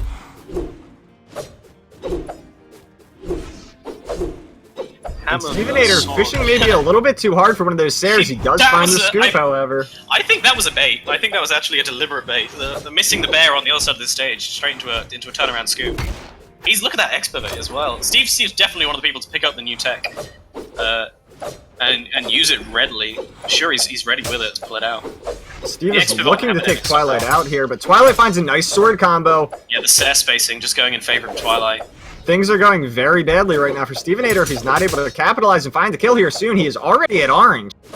With the end light nerf, actually, I'd like to see a little bit more grounded play coming out from these guys. Now There's that end no light's dodge not so safe. available for Twilight, and Stevenator will capitalize on that. That's going to even the stocks up, but again, Stevenator already at orange, and he lets Twilight take that weapon for free. Oh, that's a beautiful setup with there. a nice weapon toss into the unarmed, but not really able to get much off of it. There's no crazy combos off it anymore. Yeah, it was just the one hit of damage, and then he was left unarmed, and Twilight's really... Rip all the hours spent in training mode. Twilight really capitalized off that weapon throw more than Stevenator The dodge did. back there, extending so deep into Twilight's game. Like, he hit him almost mid-stage off the ledge with a chase dodge. But Twilight, clean edge guard. Catches him with the new down air, which is slightly harder to do. The hitbox on down air, by the way, wasn't nerfed that much. If you look at it in training mode, it's still pretty good. And they're back to the stair spacing game. Sword on sword, just stair spacing game. Steve getting over him, Twilight committing too much on the ground. Going for this combo, gets denied. Stevenator with a big chance. He's got Twilight's back to the edge, and there he interrupts the recovery. Twilight's gonna have to dodge. Using the second recovery, that was really interesting. Steve up there. I really like it. And Steve remembering it exists, using it twice, because why not? D-Light should finish the stock off. Oh no, he has a chance of recovering it. Yeah, good chase dodge. Stevenator goes for that side air instead of the ground pound. I think he could have a guaranteed ground pound. Something Twilight's consistently been doing, and I hope people pick up on this, is that he's been pretending to go up and then dropping down to the ledge. Even that chase dodge, like, he faked the dodge over and immediately cancelled his chase dodge into a dare that put him onto the ledge. Onto the wall, sorry. To use to smash.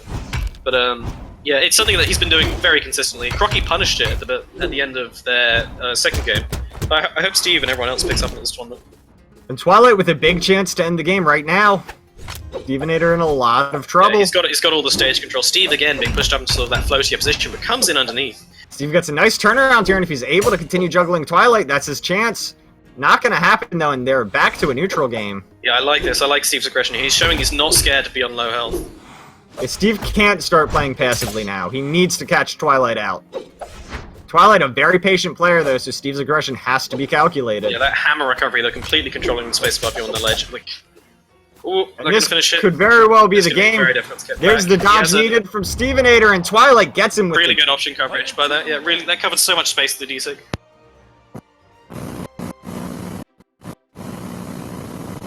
You're Mike, Steffi.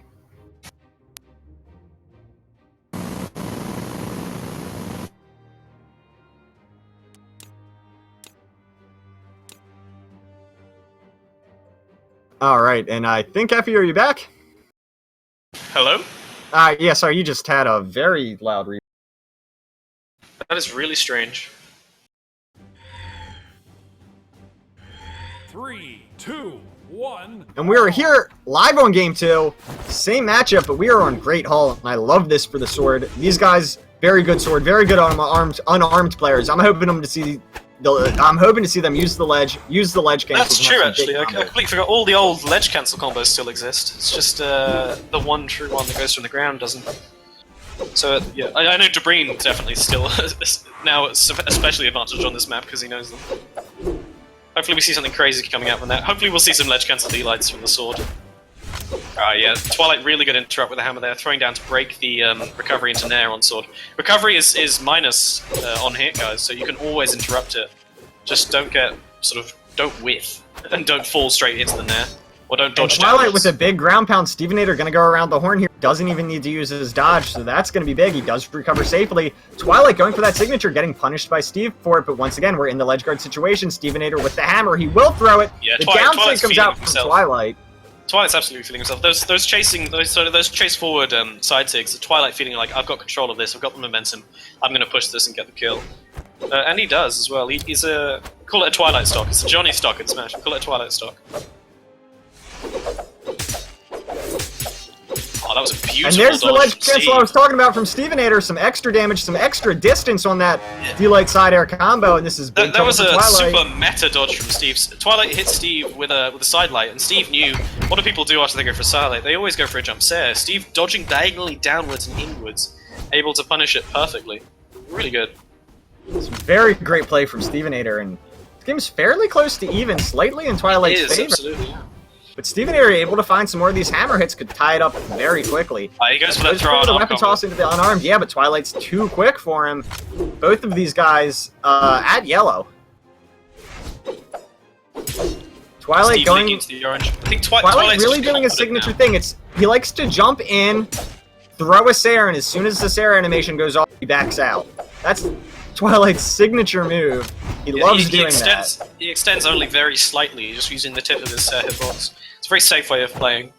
It's very safe. It generally doesn't get you damage unless your opponent makes a mistake, but there's a big ground pound from Twilight. Yeah, but I think the thing with Twilight, though, I agree with you. Like, Sarah's really low damage on sword, but I think the thing with Twilight is he just needs to hit, and then he can go. Then it's like he hits you, really and then he chases you. Exactly, yeah. Oh, he commits to that and almost loses his life for it. Yeah, that explosion really big for Stevenator. Steve with the bear bait, it's something Exo does. When you have free time, you just throw something out because people react to it. Like they take it as something real, and they react. There is to a it wasted dodge from Stevenator. Twilight's going to punish that with a little bit of damage, and that's what I say. He plays safe. He's not going to edge guard the hammer, but he will take the 2 free hits that he got for Stevenator wasting a dodge. And that's that slow passive play Twilight used to be so known for, and it's so incredibly hard to play against. It's so frustrating as well. There are a lot of players, especially the younger guys, who are going to get angry. They're going to get annoyed when they feel like they just can't get in, and when they feel like they can't get in, but still Twilight gets all the benefits of an aggressive player with these long combos. And it's not that they're not easy to do either. And Twilight with a nice ledge cancel there onto that D-Light. Yeah, I wonder if it ledge canceled again, and here. then would he have been able to get the kill off of there? If it had done 3D lights instead of I don't one there. believe he would have gotten the kill, but he could have gotten the ledge cancel. And that's going to be a weapon toss to end it. Twilight 2-0 The over old-fashioned Exo Stevenator. snipe. That was impressive. Absolutely not what we expected.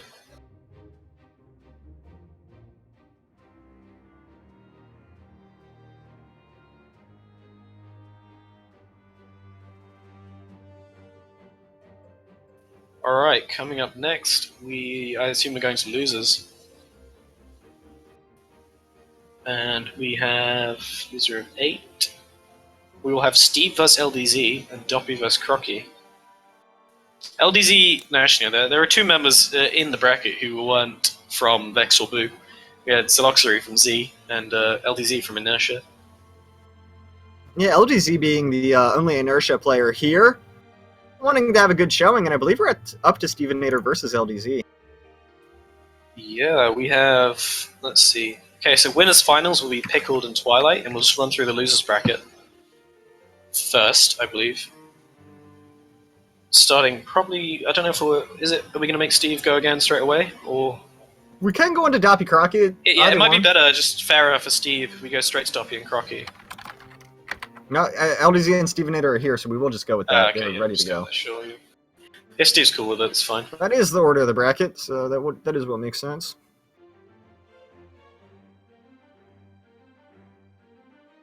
Did someone say Turtle Galaxy? Where are you, Turtle? I know you're lurking somewhere in chat. Tiger's here as well. Wieners finals.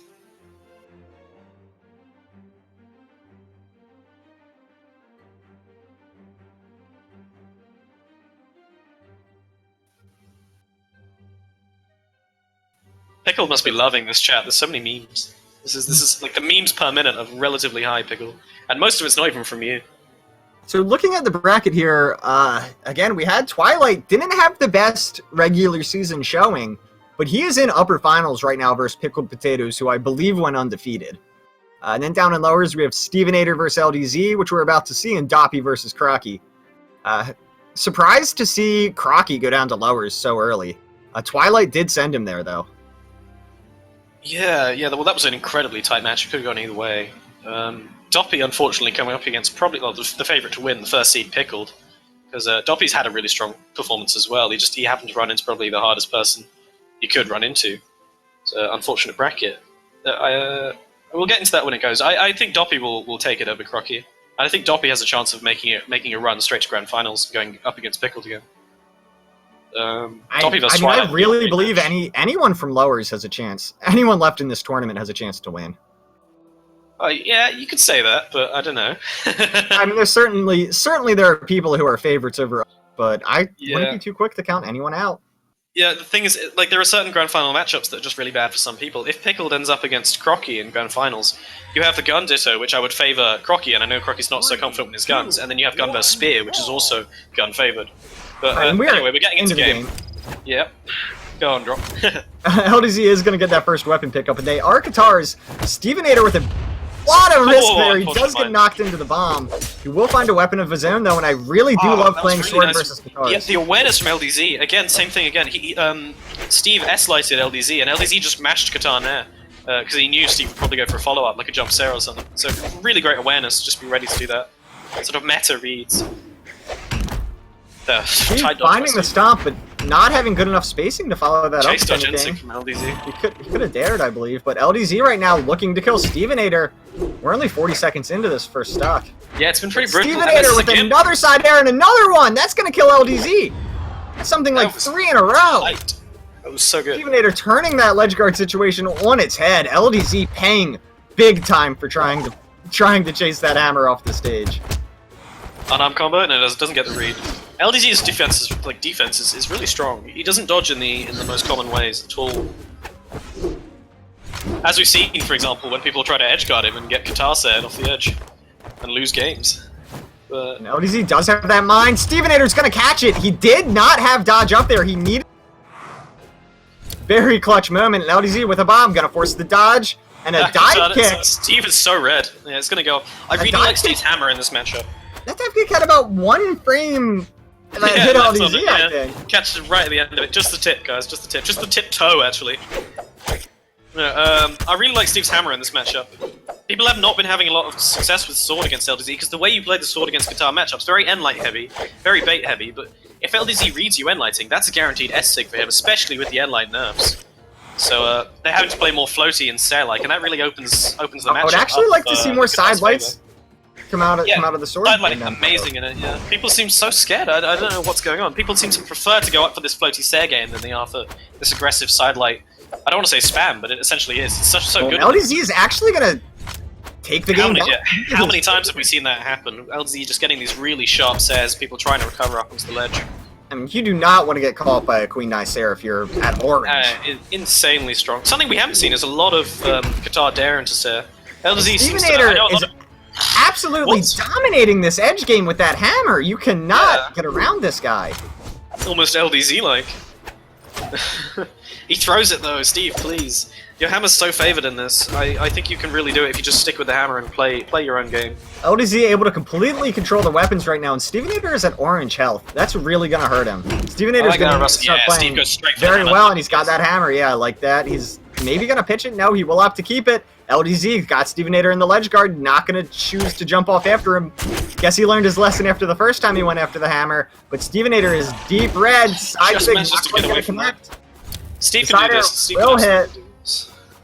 LDZ looking for a side air, maybe. Not going to quite find anything. Goes for the recovery. What Steve's been doing with the momentum on his hammer is just so impressive. Like, probably some of the best hammer play I've ever seen.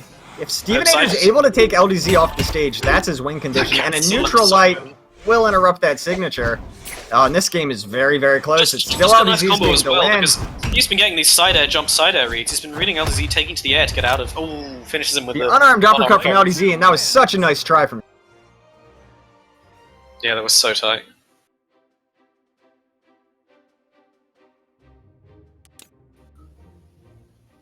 Oh, goodness.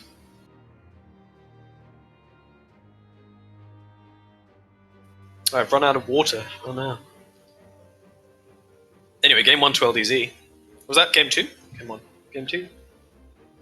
Game 1. I am terrible at remembering this. Yeah, that was game 1.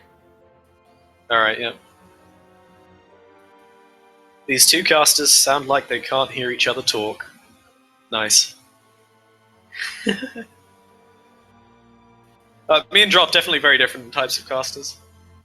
I suck. This is, I believe, our first time casting together. Second. We casted last week. Oh, we did the 2v2. Yeah, that was fun. 3, 2, 1, brawl! Alright, going into game 2, back on Mammoths. And LDZ, sorry, not back on Mammoths. Going to Mammoths. LDZ looks LDZ playing very aggressively with the cast. I really like that. He doesn't just sit back and let people like sort of outspeed him.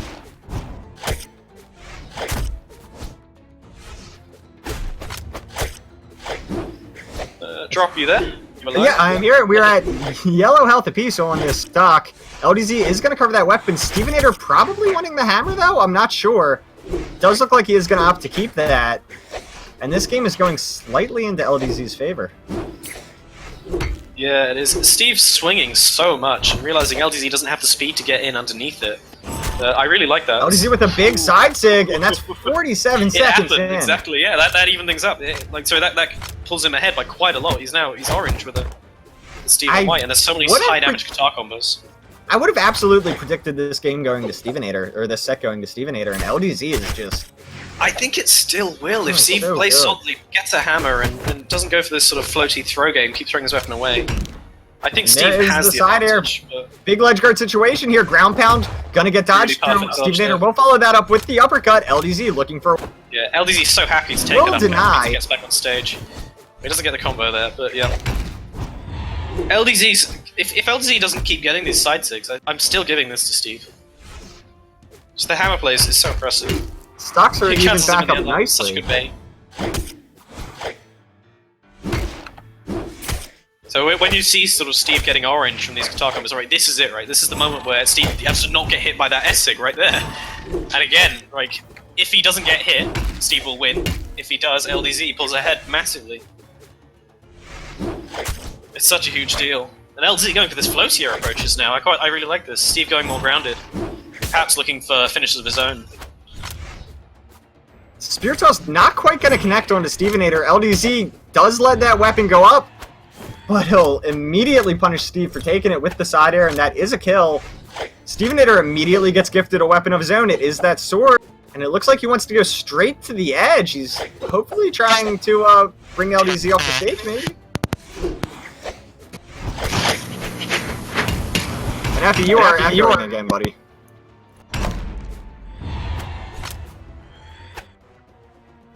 Hello? Yep, I think we're better. Okie dokie, yep, my bad. And right now, LDZ is in a slight lead. We are one stock apiece, almost 3 minutes in. This is absolutely anybody's game to win. Yeah, that mine there, Stevenator very has ominously. that hammer, but LDZ is having really no trouble getting in on that. I'd like to see Stevenator throwing that hammer, just as I said, he does do a toss, but isn't quite able to follow it up with anything. LDZ, huge ledge guard situation. Oh, this is Hammer here. This is Hammer. Hammer can definitely recover. Yep. He goes for too hard of a read. He's gonna get punched. It doesn't take much damage though. Only a single hit. But oh, good throw. Good throw. Interrupt. Yeah, Steve's doing a really good job of interrupting the slicing in its startup. He's just being on top of LDZ. So he's either on top or he's too far away. He hasn't really been caught at all this game by it. Both of these guys are really approaching that KO zone. Stevenator could definitely be killed. Ooh, he went for that gift and almost got punished in a very by the that signature LDZ guitar. So LDZ being unarmed here, absolutely huge. Stevenator, big chance. LDZ does get scooped up. Yeah. Stevenator's going to keep that pressure up. Steve's had a decent read on his jumps. I would have liked to see Stevenator deny the weapons that were on the stage there, but LDZ does get the guitars. And Stevenator needs to take this game right now. It's really cool to see. He throws away his weapon. That's it. Oh no! He misses. It was a little bit too red for that combo to be true. Just YOLO ground pound into the recovery. How classic is that bait? I think we've all felt that. Steve takes it. Everyone's scared for Steve's life in chat. Yeah, that evens it up to 1-1. And a really close game.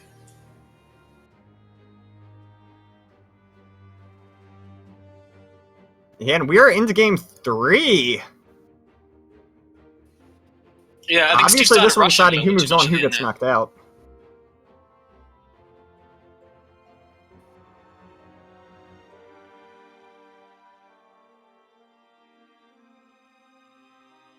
Yeah, same picks, but we're going to Twilight. It was LDZ's pick. LD can survive even longer if he holds the position with his back to the island. 3, 2, 1. And this is a very interesting map pick, and that did go to LDZ. I gotta be honest, I don't know if I agree with this stage pick for him. Yeah, I don't know the thought behind it. I don't know Nye or Bodvar well enough, but we'll see how it plays out. Steve with the nice unarmed at the beginning, just racking up a little bit of damage. Everything matters with Okay, the spear seems to be doing better against Steve's hammer. I wish LDZ was willing. Like, LDZ seems very much so a guitar player. He doesn't seem like a spear player at all. Of course he's good at it, because he's a good player. And a big side stick from LDZ. Oh, no. That's so unfortunate, just to get tagged by that so soon. Stevenator has to be feeling the pressure right now, and he needs a big stock right now. In Steve's head, this has got to feel like an uphill battle. Luckily, LDC has not hit anyone with that, and as far as I can remember, he goes for that read very often. He just tags people under with the side air. So tight. Again, this is so cheesy. Yeah, okay. Steve gets back to the stage, and hopefully we reset back to a new situation. LDZ coming out on top, though. He's just moving very, very cleverly around Steve's hitboxes, managing to do it with 3 movement speed. Falling on him with the task there, but... Stevenator into deep orange. LDC is at red really here, nice but the pivot stair just knock him off the stage. LDC could get a full stock ahead right here. Possibly. Feel free to just talk over me, drop. By the way, I say stupid things anyway. Like you can just cast over me. All right. That scoop not quite gonna do it. LDZ could find the kill into Stevenator here, and if he does, this set is over. Oh, that throw was amazing. That setup was so good. That was brilliant. Holy. Oh my goodness, that neutral air. That was such a good. A lot of people get these setups by accident and don't react to them. Steve got a read off of that setup, an orthodox setup into a hard read, evening the stocks up. But LTC's fishing. I want Steve to. Stevenator hit by that ground pound, and that's a dodge forest, and that's going to be. Yep, that's going to be a kill for LDZ, and that's a full stock. LDZ whiffed the side of it. He managed to zone Steve out far enough that he gets through. It's a shame though. I really would have liked Steve to slow it down on the island instead of trying to force his way through to get a weapon. He could have just taken his time. But both white, maybe we can see some sort of like comeback combo coming at Steve. LDZ? Lagging out perhaps? Maybe, I think he did that on purpose. Maybe trying to bait Stevenator or something, but Stevenator getting real aggressive right now with the hammer. He's gonna have to turn that aggression on and try and take a really quick stop. I really like Steve's use of Hammer Sidelight here. Like, Hammer Sidelight has really, like, a huge number of active frames, so the hitbox stays out there for so long. So if LDZ tries any kind of S-Sig shenanigans to punish something that he thinks might be, like, a Hammer D-Light or a throw, like, there's really no way it can work. Just back and forth. Steve coming out on top in these trades, but it's still just, like, he has to do so much better than this to really even out. LDZ's still with this same read. Stop it, LDZ. It's not working. Oh, that bait. Sidesig gets interrupted there by the scoop, and Stevenator finds the kill right here. No, I'm sorry, he doesn't. I thought that neutral would be enough. Yeah. Ground pound into the weapon toss will do it. But yeah, that was a wonderful bait from Steve. Steve knows LDZ's fishing. That was like such a just a mature, experienced read. If Stevenator can deny a weapon here, and just as I say that, LDZ is gifted one, and the side sig, and that's a set. LDZ. That is not a great hitbox, and that will not do you well. That's 2-1 to LDZ. Yeah, nice try, though, Steve. You played well, but I think you're rushing a little bit at the end, going for a little bit too risky options.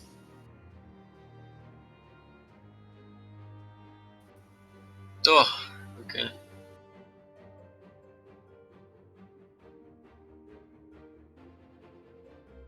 Alright, GG's coming out, and we'll be moving on to Doppy and Crocky to see who'll come out and fight LDZ. Was it Doppy who knocked LDZ down into losers? It was. So if my predictions are correct, alright, this is Effie with the hard reads. Doppy will beat Crocky. No offense, Crocky. I love you. If we do see that happen, we get the revenge set. Yeah, and then I think Twilight will beat Doppy in an upset. And then I think Pickled will beat Twilight. And Pickled will win. Yeah, we'll go ahead and do a giveaway. Cassidy's gonna hop on here and do that. And I'm back again. Woohoo! It's another time for another raffle.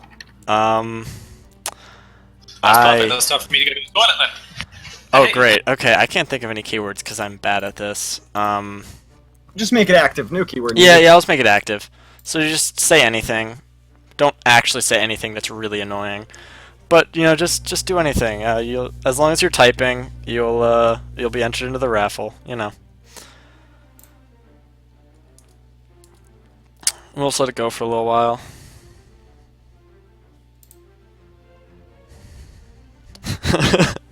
The anythings are coming out. I like it. I like it. I also promised that I would try to get a an overlay up. So I'm gonna see if I can make that work. I have like a sort of a manual one that I could do, possibly. I'll see how it goes.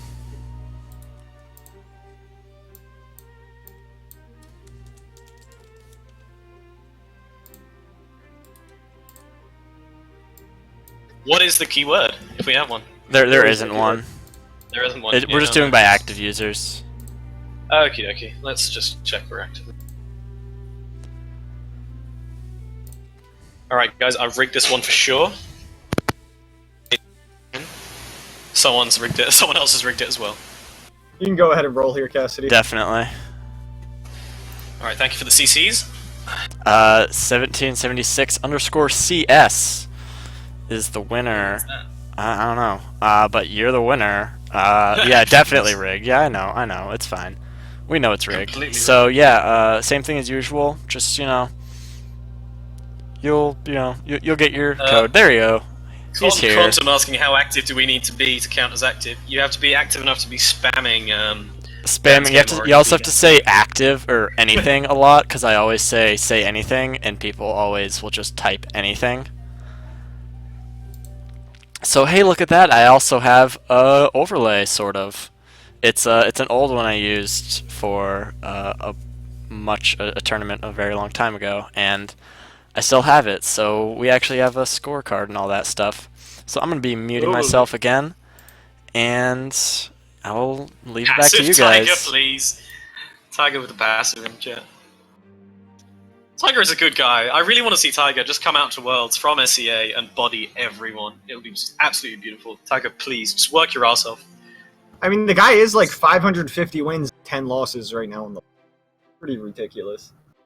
Yeah. It he's seems impossible. Far and away the best player in SEA. Yeah, his win-loss literally seems impossible. So he's such a wild card. I can't wait to see Tiger come out to play LAN with EU and NA. No, Tiger is bad, trust me. Okay.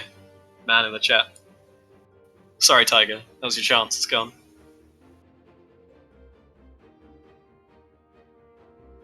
Alright, so Doppy and Crocky, and we are ready to get underway here. Scarlet from Doppy. And of Doppy course, really Crocky unorthodox Zeta. picks coming out everywhere. I like the variety he's bringing here into the Masters Finals. Yeah, Lance, for like a teammate and Lance player, swears that Lance is terrible against guns. I don't think it's that bad, but maybe he's after the hammer.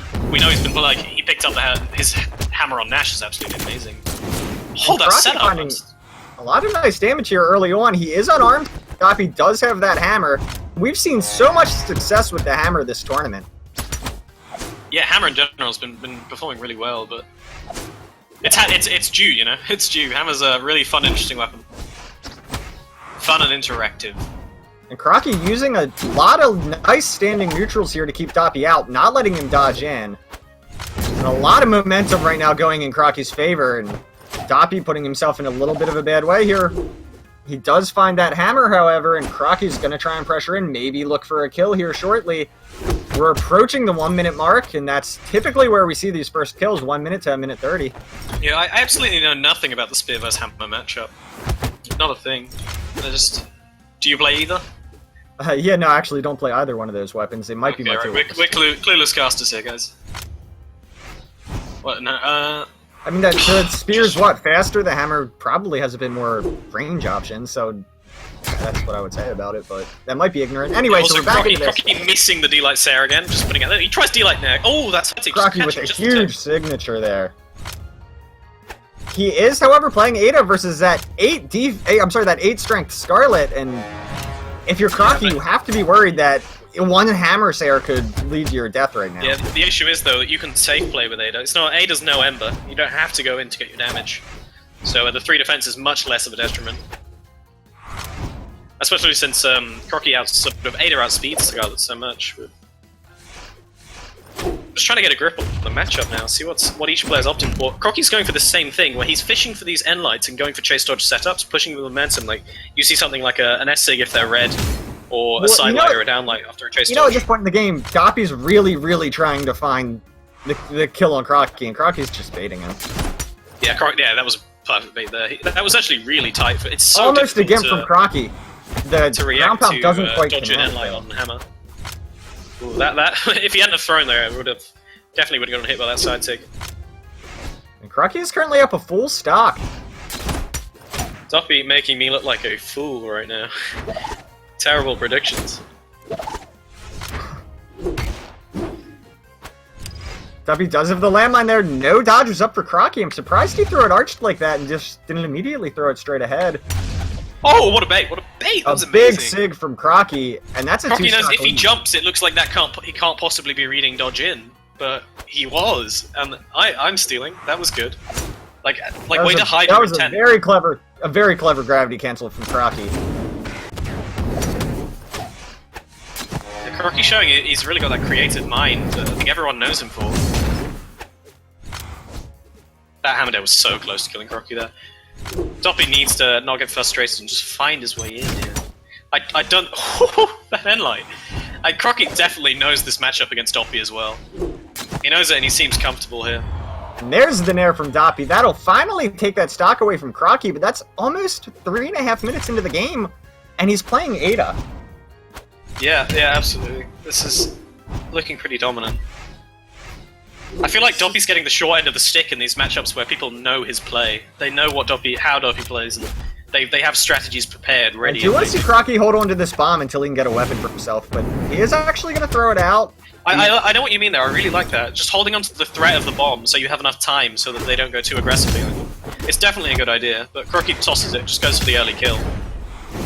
I guess he's got to feel like he's got nice such an string of advantage. attacks there on the lance. It's not going to be enough, however. And That was so close to being true. That was frames away from being a true combo. Doppy's going to maybe wait for Crocky he to get whiffs. aggressive here, He but whiffs and gets punished with the throw. Oh no! Player one. yeah, the weapons also do it, and that's a convincing two-stock from Crocky. Yeah, an unfortunate end. 3 defense, more like 9 defense. Factorials, guys.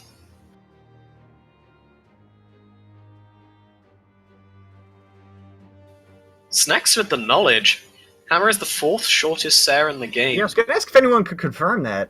He says gun, spear, Yeah. axe, sword, hammer, lance, bow, guitar. Is that true? That doesn't sound right to me. Yeah. Yeah, it does. I mean, I'm not going to say that he's wrong, because I don't actually know, but that doesn't sound... Yeah. I haven't checked it. Snacks is the kind of guy who knows these setups as well, so... We'll see.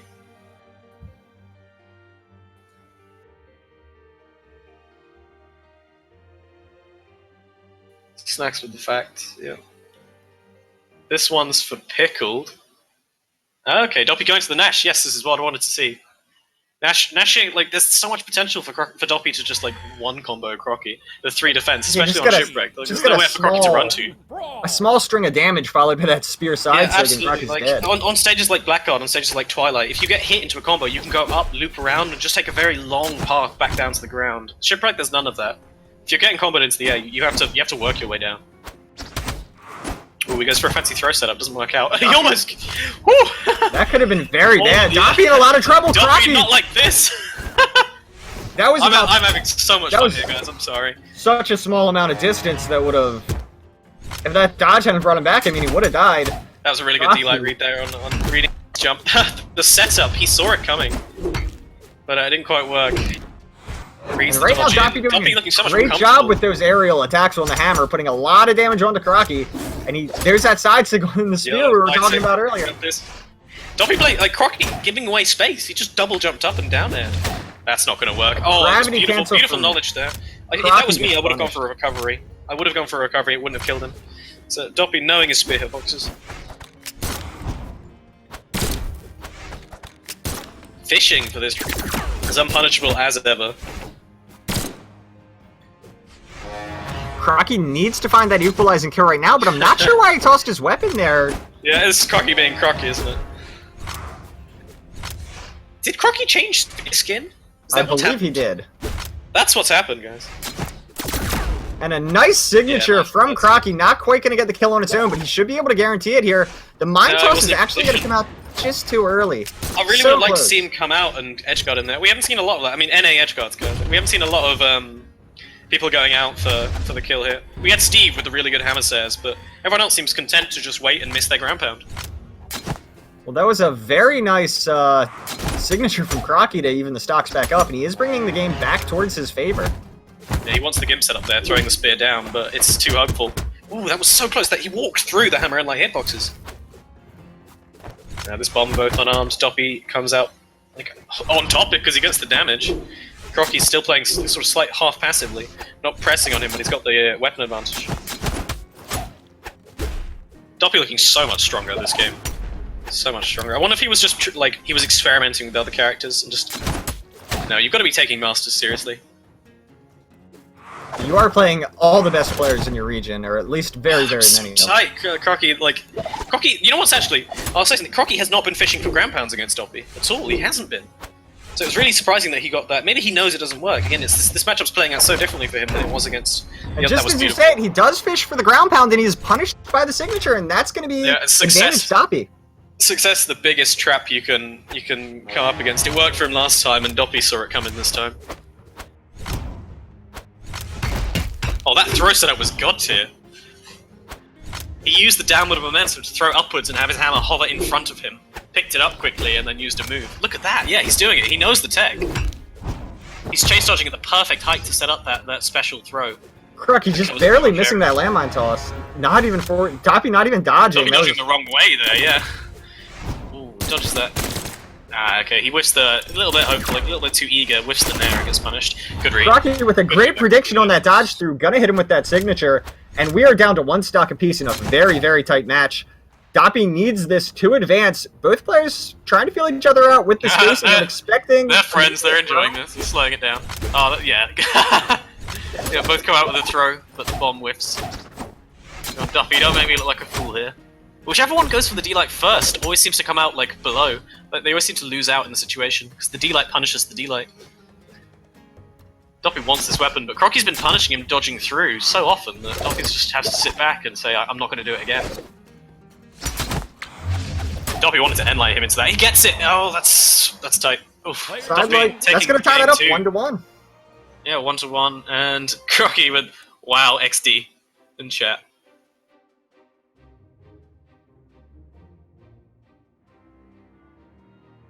I need to install Microsoft Office and my dog ate my USB. This is where we're at in chat right now. Brawl League hype.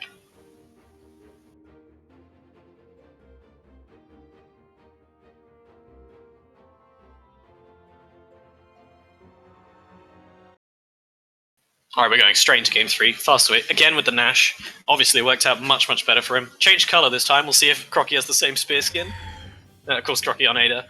On Great Hall. Alright, let's see how this plays out. Who picked this? Crocky picked it. Maybe he knows something we don't. I don't like spear on this map. Or guns.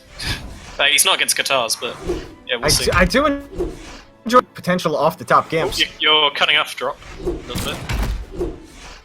He missed the D-Light Sare. Yeah, it seems like you're lagging a little bit, drop. Oh, am I a little bit better now? Yeah, it's better. Alright, He's Doppy off to a chasing the strong dodges. lead. So he's chasing the jumps with the jump nairs. Oh, that was well played by Crocky. Crocky has these really good timed dodges. If you watch how he's dodging, it's always very purposeful. He misses the spear Sare and light combo there. Crocky will cover himself with a nice weapon toss there to stop Doppy's recovery, but Doppy does get that signature, and that's a big lead. You're just going to be pressing jump. You're going to get hit. Panic, press jump, and try and go up, and he hits him with the amazing sort of spear and sig on Nash.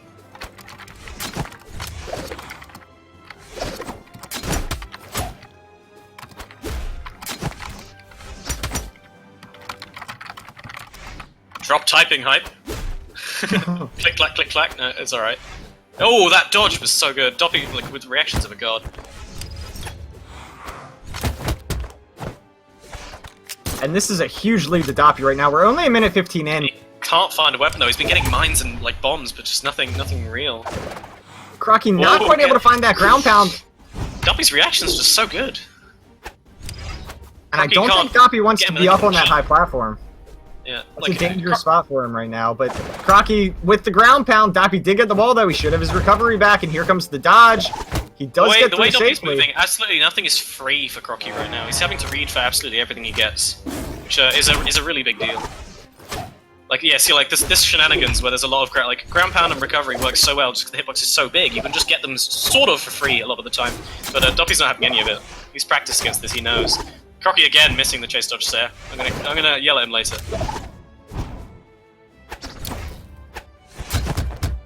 That N-Light beating out the unarmed D-Light, that is the changes. Like, Crocky fully expected that to work. But the way the D-Light hitbox works against grounded moves, how it interacts with them was changed last patch. Anyway, Crocky finding that kill before Doppy could get to one was absolutely huge, but the immediate stare... Hammer hit the 3 defense from one side of the stage off to the other. And yeah, he wants the hammer here. Doppy's hammer is absolutely amazing as well. It's a lot more sort of juggle heavy than Steve's. Steve was a bit more grounded, pushing with the S-Lights and the stairs. Doppy's happy to chase Crocky up into the air with nairs. Maybe it's just the opponent matchup, who he's against. Crocky trying to slow things down. He'll take the free damage. You don't challenge guns on the edge like that. Gun nair is just unstoppable. Pretty much nothing beats it. And Crocky knows it. He's happy to take the free damage. Doppy just should continue doing what he's doing right here, safely poking. That throw is absolutely amazing. That D-Light, with D-Light into throw is so good. Unfortunately, there again, the D-Light hitbox is not working out. It goes for a hard read on the dodge in, doesn't get it. But this is tight. Doppy, it looks like if this looks so even, but Doppy's a stock ahead. Tip that recovery, just catching on the last couple of frames. The spam working out.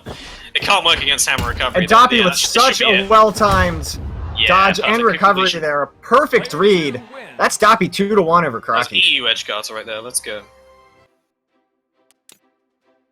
Yeah, well, to be fair, Orange, Doppy did miss the D-Light there, but they did change the D-Light timing quite a lot.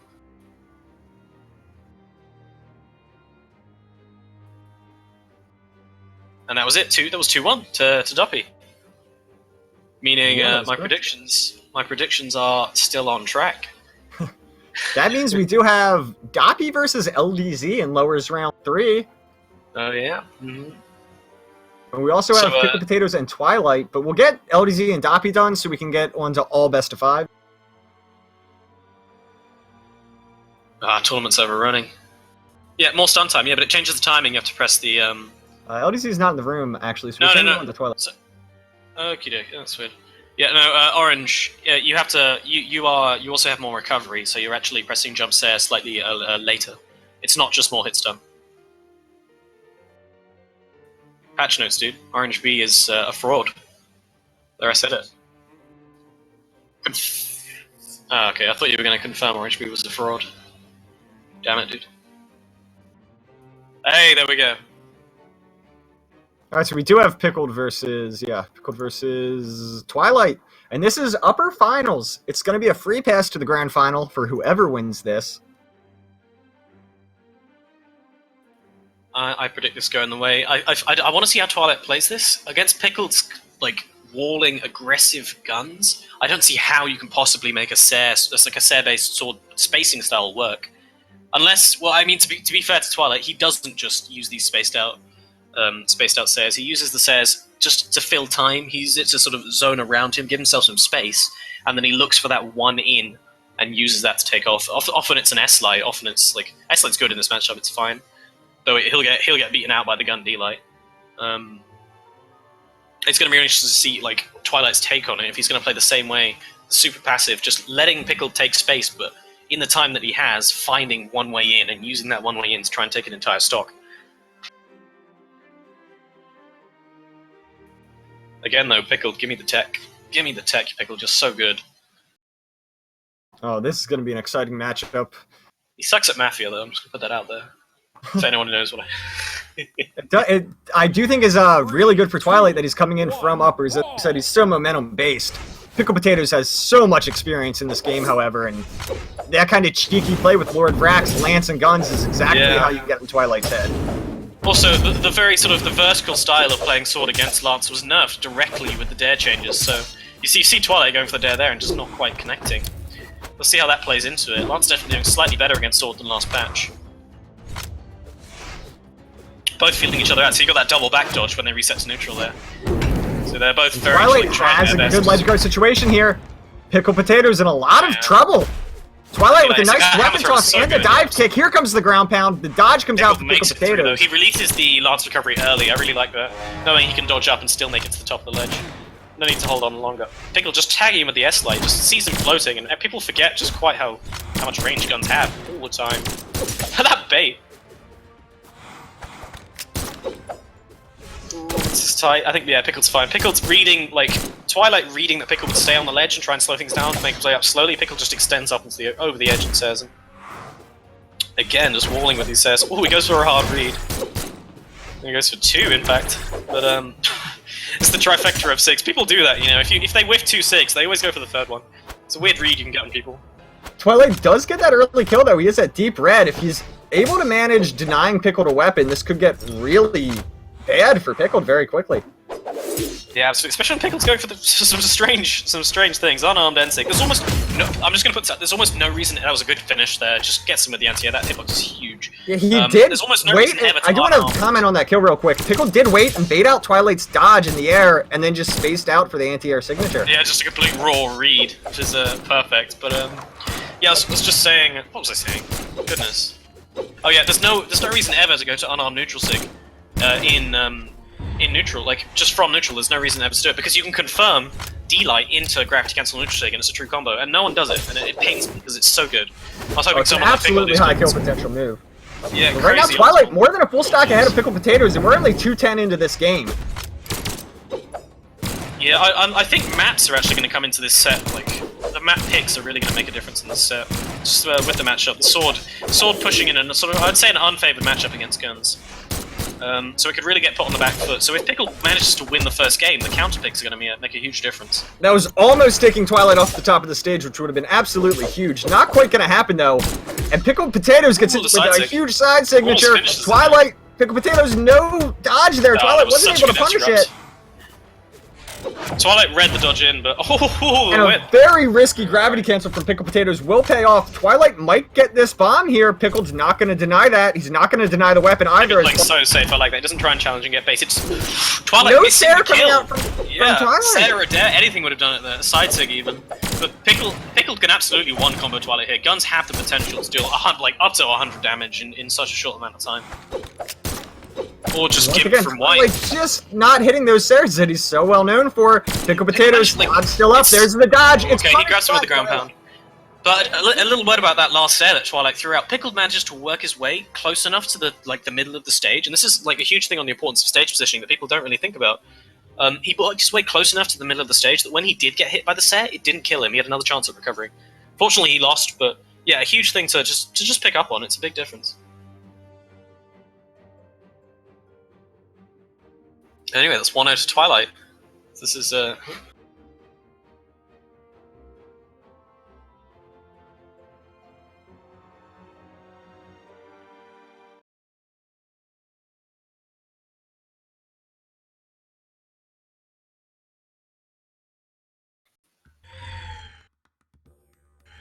3, 2, 1, brawl! Apparently the casters have died. Are we here? Hello? Yes, we are here. And Pickled Potatoes gonna start that game off with the lance. Twilight does find that sword, and Pickled Potatoes finds the early lead, but we're still on Mammoth Fortress, which, as you talked about, the stage should come into play in this matchup, and Twilight had a solid win on this map. Yeah, I'm surprised he picked back here, actually. Maybe he just feels like he's gonna get the turnaround with read. Like, he's got some reads now, and he can turn it around and just do better this game. It looked like that NSIG came out late. I think that still is true, but that NSIG definitely came out late into the chase dodge.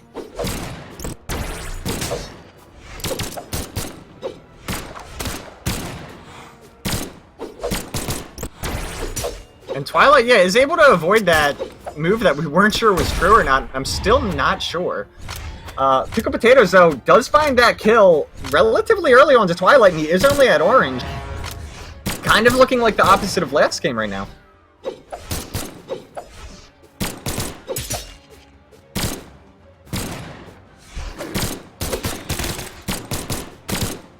Pickled Potatoes starting to build up a solid lead, getting close to a full stock ahead.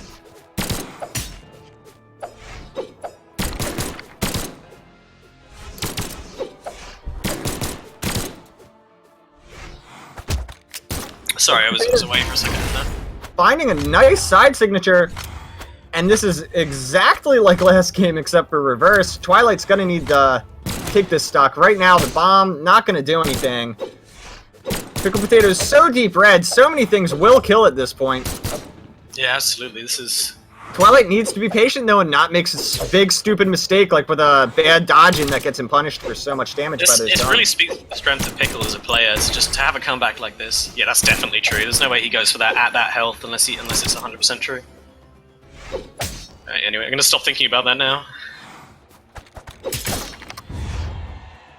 And Twilight does find that kill onto Pickled Potatoes finally, but he's at one stock orange while Pickled has 2 fresh stocks to work with. Twilight's so gonna good. need to find the Gimp. Pickle realizing he has enough time to just dodge in there and get that unarmed endlight. And there's a ground pound from Pickles. Twilight had a big opportunity there. Pickles wasted his dodge. He's used his jumps and his There's no dodge, no dodge, no recovery. Twilight Yeah, finds the Gimp. very good Gimp. Incredible ledge guard play there from Twilight. No mistakes made from him at all. And Pickled Potatoes made 1, and it led to his death. Yeah, it's someone in chat saying the tilt begins at the beginning of this game, but you're absolutely wrong, guys. Like Twilight, that was an amazing stock. So controlled as well, just ready to like sort of lap up Pickled's mistakes. Oh, that was really nice. Pickled baiting with the using one move to bait out to bait a reaction and coming immediately out with another one is something a lot of players have been doing today. Twilight with a big opportunity. There's the dodge from Pickled. It's not punished, though. Twilight a little bit too eager on that. He had a big chance. No recovery available for Pickled Potatoes. He uses the dodge, and that's it. Twilight with the comeback. Oh my god, Twilight. That's 2-0. Well played. Like, This is a best of 5, however. Oh my goodness. Can Twilight keep that up, though? That was 2 amazing stocks, but, I mean, to what extent is it, like, absolute hard reads? To what extent is it... got fucked by D-pad, sorry, excuse my language, and you got free edge guard second stock. Apparently Pickled having controller problems. But yeah, either way, you know, I've got to say, like, I don't know if, like, those are really impressive stocks, but can you come out with those consistently? Like, Pickled looked incredibly dominant in that game. I've said this about Twilight. I've said this about Twilight in the past, and I mentioned how he likes to space people out and try and serum. What he's also really good at is the ledge game. You cannot afford to make mistakes against Twilight on the ledge. And we saw Pickled, one dodge when he didn't mean to do it, one recovery from center stage, and then he gets knocked off stage. You don't have recovery, and Twilight will just kill you. Yeah, I completely agree. I think it all plays into this idea of him being like that momentum-based player who just goes off. Like he's got like a flowchart in which he gets the first hit, and then he'll turn it into a dodge read, and then that dodge read turns into you're off stage, and that off stage turns into an edge guard, and he goes through every single part of that really cleanly and really well, and it's so controlled as well. Yeah, I completely agree. Twilight right now controlling all the... I'm sorry, not Twilight. Pickled Potatoes controlling all the weapons. Twilight does finally find that sword, though, almost 25 seconds in. Doesn't go for a follow-up on the end like that. Gets the dodge in, and that's like a lot of damage right there. I can't remember how much that is. I'm sure Pugsy in chat will tell you. He's been complaining about that combo existing for a while. Spot dodge turnaround deal. Pickled predicting that dodge in very nicely. Twilight at deep red. Side signal connect. And that's a big lead for Pickled. That's reminiscent of Crocky vs. Doppy.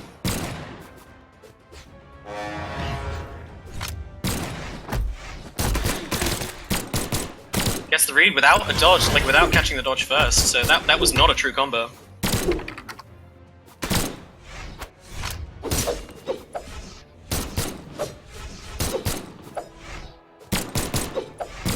Twilight really looking to end this stock on Pickled right now, but it is a full stock lead for Pickled at that point. Yeah, again, it's looking the same as last time. It's just can Twilight come out with something big here? Pickled being so brave with these says and being rewarded for it. Well, I think both these guys are big-time playmakers. They like to find an opportunity where they can just capitalize hard. Twilight will actually get a weapon here for free. Pickled Potato's not going to deny that. He is up a substantial amount here. Even if Twilight gets the kill immediately, it's still a full stock lead for Pickled, and that's what's going to happen. Yeah, sorry, I'm a little bit distracted. That's quite alright. Twilight actually came back from a bigger deficit than this last game, so I'm not going to count him out yet. Yeah, you're going to have to certainly make... Again, though, I don't know, you can't do that kind of thing consistently against a player the caliber of Pickled.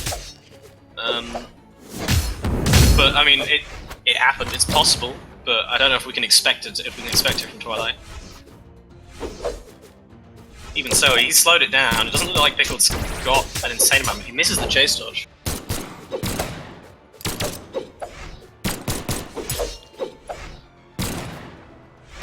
And Twilight doing a really nice job with this one stock that he has. Unfortunately, didn't play super well in the first two, but definitely bringing this game back to a winnable position.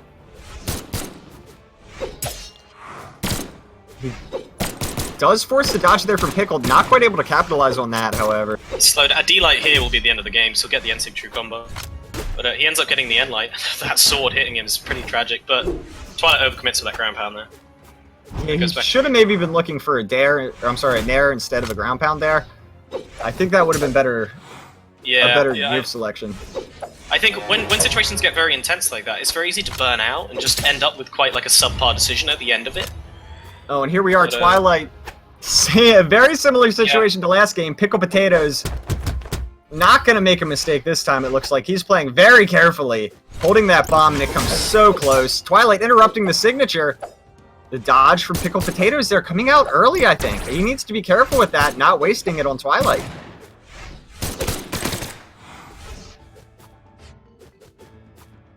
And Pickled Potatoes, I'm expecting a signature, and there's a side sig and a neutral sig.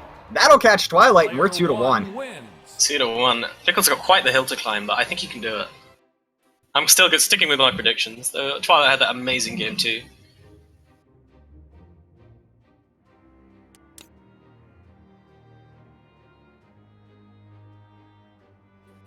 Okie 2-1 and best of 5. Pickled was definitely the one to adapt. The first game was really bad for Pickled, but he came back and has been performing just much sort of stronger in general. And it'll be like usually these things tend to swap around again. By the third game, it's the other person's time to adapt, and there's like a natural sort of swing in momentum. But we'll see. I mean, these are two of the best players in the world. Maybe like they won't fall prey to such simple, like what we expect.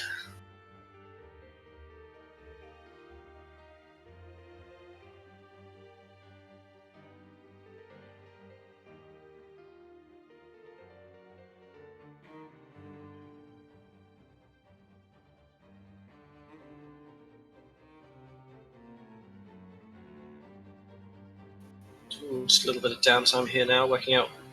Are we having bans in this best of 5? Is being asked in chat. I'm sorry, what's that? Are there stage bans in best of 5? Yes.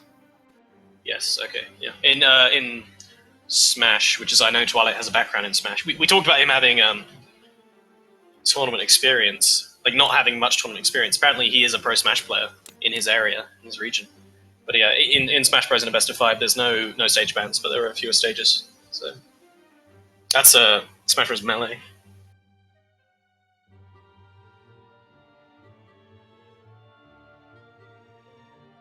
Yeah, there aren't stage bans in a best of 3 either, are there? In Melee? Yeah, there are. Yeah, there are. You ban to a neutral stage first time, and then you go to counterpick stages or neutral, back to neutral again. But you get a ban. Pretty sure you only ban one stage, but yeah. 3, 2, 1, brawl! Anyway, we are into game 3. No, sorry, game 4. Yeah, this is game 4. 2-1 in favor of Twilight. Pickled will need the reverse sweep. Yeah, definitely Pickled's game to lose here. Just the way momentum tends to work out.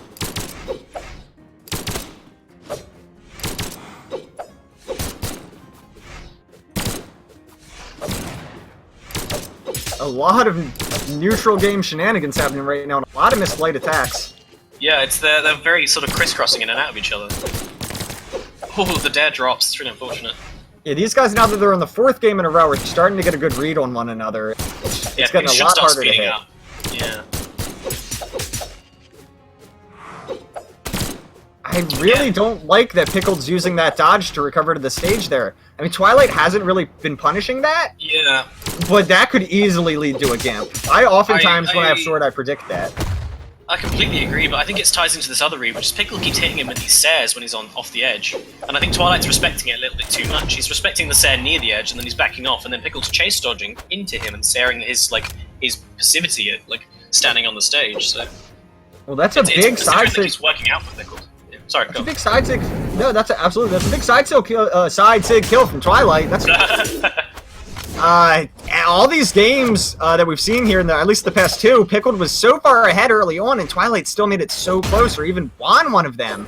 Yeah, that but I mean, for Pickled to fall ahead early, I think that's a bad sign.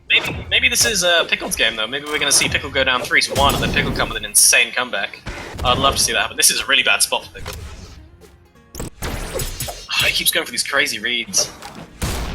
And a great turnaround from Pickled, predicting that obvious ledge guard attempt from Twilight and punishing with a ground pound of his own. Drop calling out Twilight, let's go. Obvious? No.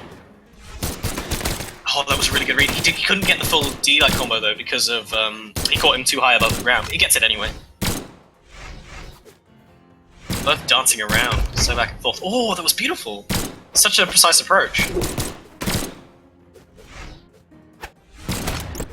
And oh my goodness, are these stocks even right now? Twilight in a lot of trouble. Pickled Potatoes with the ledge guard situation. He's gonna get the recovery. Ooh, and that's so good. A kill. Pickled holding it down. Absolutely holding it down in this spot.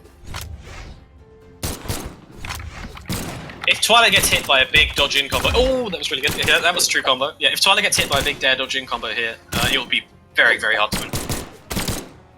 The D, look at the guns racking up the damage. He goes for it again. I would have liked to see a side light or initial light there. Yeah, that damage just has a little bit more range on the first hit. So quick, and Pickled Potatoes is able to rack that up very fast. The spacing! I just, pooed myself. Yeah, very close stuff. Twilight with a great Sare. That should be the kill. Pickled Potatoes would go down. Apart from being even, but yeah, Twilight pulls it. This is what we're talking about with momentum. There's no reversals when people screw up. When people are ahead and doing these things, they tend to always come out on top anyway. And that side sig, no fear. Yeah, no fear at all, dude. We caught him sleeping. And we are on game 5. Pickled Potatoes 1 game away from the reverse 3-star, or the reverse sweep.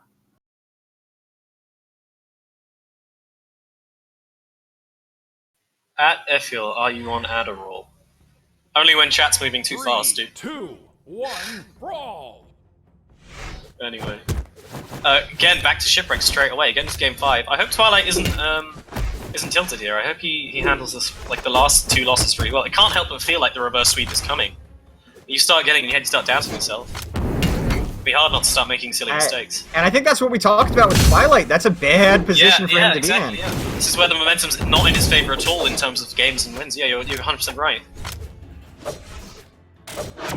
Just see that they've got this such intricate dance going on. Pickle coming out on top of the SIG as well. It's so rare to see the neutral game being won by a SIG at such a high level. Both these guys are in orange, and there's the recovery from Pickled. That'll do it. That was so good. Yep. Twilight's not happy about that. I guarantee he's not happy about that kill. I have a thing for Pickled's guns right now. Look at that, you're reading him dodging. Pickled's feeling himself. It's so aggressive, it's so beautiful. This is everything I want with guns in the game. And Pickled Potatoes going for it real again. close to taking Twilight off the top a second time, but Twilight with a big ledge guard. Ahead of himself there. He gets the turnaround, yeah. Pickled Potatoes using the dodge once again to get space in. You're 100% right. He's been so aggressive, and Twilight's just not dealing with it. Maybe his mind's somewhere else. I don't know what's going on, but yeah, you're so right. I can't believe those dodges aren't getting punished. Yeah, Twilight's normally so good at that. And there's one. Yeah. Twilight even the stocks up. That was shipwrecked right there. Unfortunately, the short wall means Pickled options are severely limited. If you're very low, if you have low resources, then you're screwed. If you have all your resources though, you can camp underneath the lip, and jumping will slide you along it, and it can give you a lot of options. Be quite safe actually recovering on shipwreck. Anyway, there are more exciting things to talk about. He gets the Right true now- combo from the dealer there. Pickled Potatoes finding a lot of damage, and that recovery would have been real bad for Twilight. Yeah, I would like to see a little bit more throwing, like up throw of the lance here. Doppy was doing it quite a lot, but it really punishes floaty play. Instead, Pickled using the N-Sig, but Pickled is using those rack sigs so well to finish kills. And absolutely. Twilight's in a whole world of trouble here in Game 5.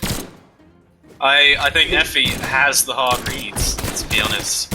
He was a little bit too high for the combo. He should have done what he did earlier, which is read Twilight thinking he was going for it, and therefore reading Twilight would definitely dodge in some kind of way. Probably away in that point, but I don't know. Pickled's good, I'm not going to tell him how to play.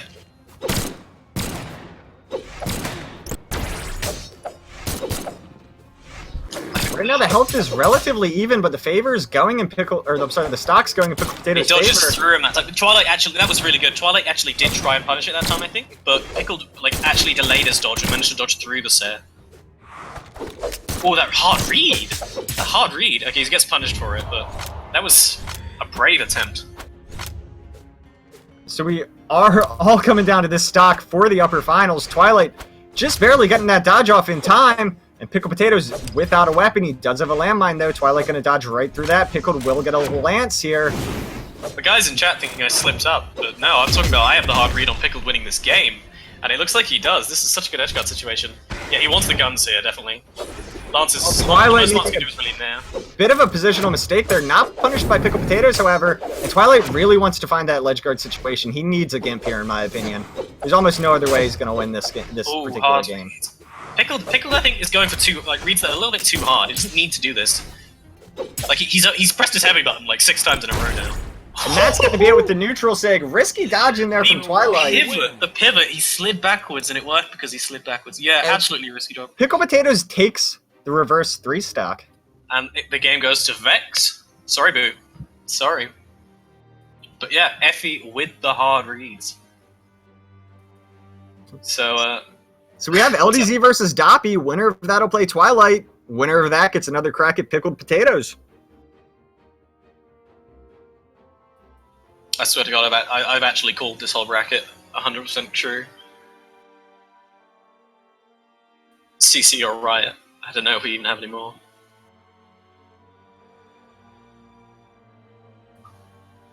I don't know, I think you had a bad prediction on that Stevenator over Twilight game in round 2. Did I? Oh, no. Yeah, no, I did, to be fair. But, I mean, come on, that was definitely an upset. That was 100% an upset, dude. I think, yeah, I don't know, that's tough to say. I think either one of those guys could beat anyone any day.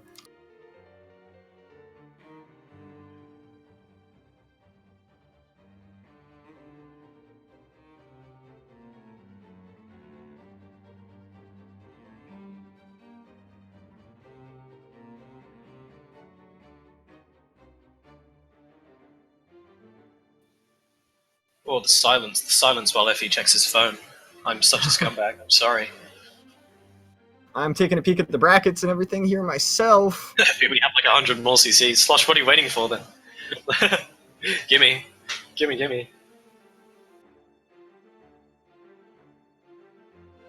See, now you guys have let them know they're gonna riot even harder. This is bad Yeah, moderation. no, listen to Sloshula. We certainly don't have a large stockpile of colors. He doesn't know what he's talking about. Don't listen know to the that Brawl guy, League's but we actually are rolling in money. underway. Cash money. Hey, they dropped CC code in the chat, guys. Anyway, Doppy It's LDZ. LDZ and Doppy. This is a rerun from Winners, in which Doppy won with a really controlled, impressive guitar play.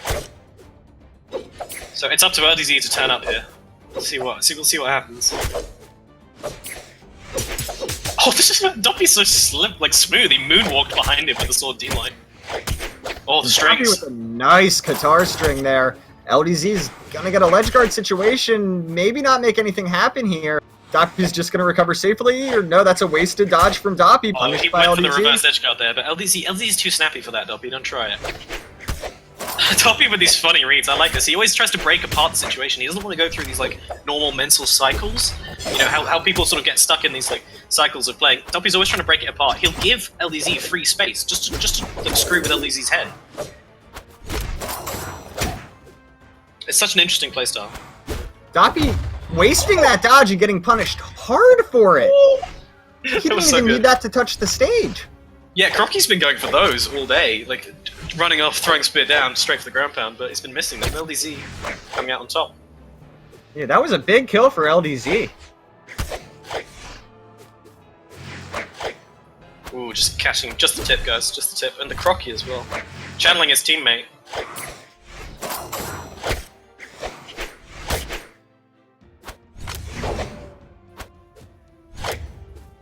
Doppy picks up quite a precarious situation here, but comes out on top. I thought LDZ would have had something like to say about that right there. But it looks like he screwed up on his own way. And LDZ is starting to build a nice damage lead here on this second stock. Yeah, LDZ just has something really orange. disappointing happen to him. Like, LDZ went for the end light, but the guitar end light just fell off the lip of the stage, so the recovery wouldn't have been true afterwards. But he recognized it, didn't overcommit. This is... The edge guards just keep going back and forth. Like, I don't know who's edge guarding who. Doppy's usually on the ledge, but... It almost seems like whoever is initially off the stage gets the turnaround every time. It's because they're both maybe... LDZ probably looking for that nair here. Not quite gonna find it. So good and so brave. LDZ had no... Like, there's no way LDZ ever thought Doppy would jump up and do that. Yeah, it was very risky of Doppy. If that hadn't worked out for him, it probably would have killed him. There's the nair from LDZ. No dodge from Doppy. Gonna get caught up in the ground pound. And this that was is unfortunate for Doppy. He could have potentially survived there if it recovered, like, not away, but if it spaced away, recovered towards the wall outside of ground pound range, and then dead off the lip. But, I mean, it was something very small. Doppy picking up swords for days. I'm sure he's not happy about this. So that sword is so dangerous against LDZ. I mean, yeah, I said this in their previous matchup, and even though Doppy stuck with the guitars and didn't want it, I can't help but think sword's better for this particular fight. It is, but I feel like Doppy is like Zillow. He's one of those players where it doesn't matter. The matchups just don't matter, because Doppy's playing, like, from the heart, you know? Well, Doppy doesn't care what he should do. He has a unique playstyle. Exactly, yeah. Doppy is he's a madman. That's why I love his Nash so much. His guitars is like the OG guitars of I'm gonna screw you up, like, I'm gonna beat you up. So deep. Taking a huge recovery route there, not quite getting so deep. The wall without the dodge. It would have been beautiful if he had not had to use his dodge there. But Doppy is at deep red here on this final stock. He's touching it. Ooh. Goes for the slide charge D6. I can't stand slide charges. I think they're so like silly and I never go for them, but that one was very close. Doppy waiting for LDZ to go for that falling name, knowing it's coming and dodging through it. Misses the frame trap though, gets reversal. And a nice weapon toss from LDZ. That's the third time this game, actually. Yeah, Doppy saying, LDZ, you're staying too close to the ledge here. I'm not just going to stay there. I'm Doppy. Like, you don't know what I'm going to do. Tries to read the dodge away, but Doppy doesn't bite. And I'm expecting LDZ to throw out a signature here soon. This is almost a comeback, and also from the way we've seen edge guards going right now. No, and a huge nair there from LDZ will kill Doppy. Finally managed to hit the edge guard. That was not along with the theme of the set. I expected Doppy to reversal there, to come out with a reverse edge guard.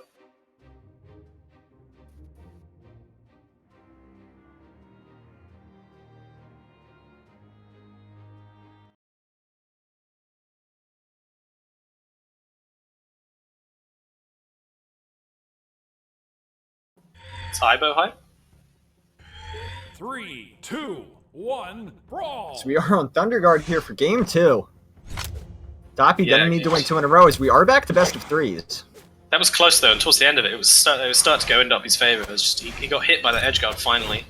But it's such a strange game. Like, it's so hard to talk about, because Doppy's pulling the game into such weird situations. Like camping the ledge for slightly longer than he's like usually would, just not going in for no reason for a little while. It's so interesting.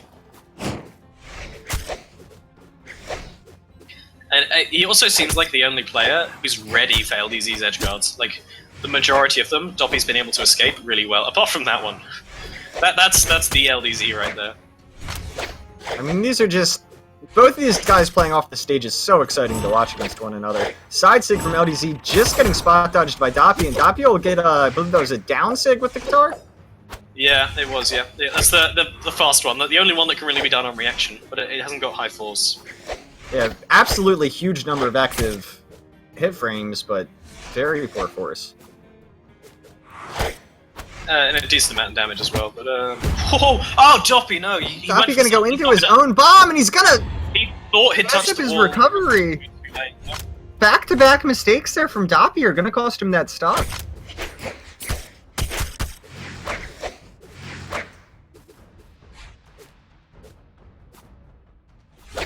The wiggle, he's going for that wiggle in the air. Doppy, don't let him do this. Just jump up and nair him. It's the way the guitar matchup works. If a guitar player is willing to jump, then they lose to nair no matter what they do. And LDZ is finding a lot of damage on the Doppy right now. Absolutely capitalizing off of that early lead. Yeah, absolutely. LDZ is just baiting him. It's working. Doppy, please, not like this.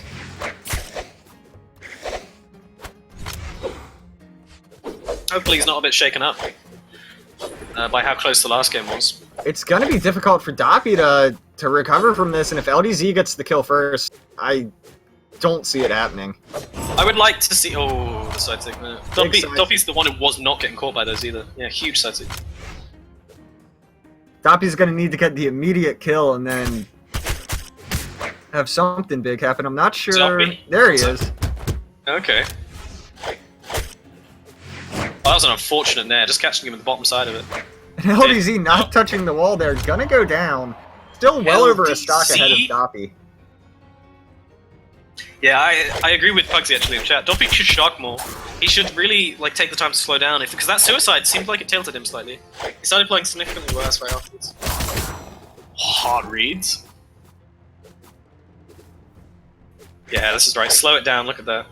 You can handle LDZ on the edge, Doppy. I know you can. I don't think LDZ should play that game with Doppy.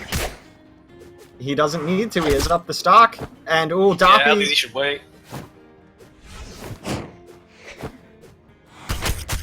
Oh, the hard read. Whole world of trouble here. LDZ is absolutely about to win this. There's the side sig, yeah. Player one. That's going to be LDZ 2-0 over Doppy. With the revenge set. Doppy's ruining everything I believed, everything I thought. I hope he goes to Nash. Be a 5, I'm pretty sure, right? Yeah, it's best of 5. Is it be a 3? Oh.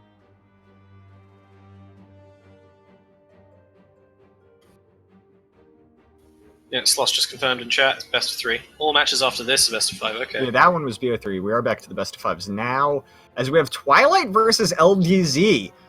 I gotta say, I am pretty shocked at some of the results coming out of this tournament with Pickled Potatoes, Twilight, and LDZ guaranteeing top 3 spots. That means Effie did not have the hard reads. I'm Yeah, sorry. Crocky, chat. Doppy, both of them not placing. Chum Gum, Stevenator. LDZ has really impressed me so far in Masters. Twilight and LDZ are certainly the 2 new guys. And I think if LDZ ends up against Pickled, I'm going to say it, I don't think Nye has any hope in that matchup. I think LDZ would have to play out of his mind to win against Pickled. It's just the way it is. I mean, huge props to LDZ for sticking with this character. But, I mean, it works quite well in the NA scene because there's so many people just willing to approach him. But I feel like I'd love to see LDZ against Pugsy Zeta, against Pickled for X. I think LDZ would have a much harder time.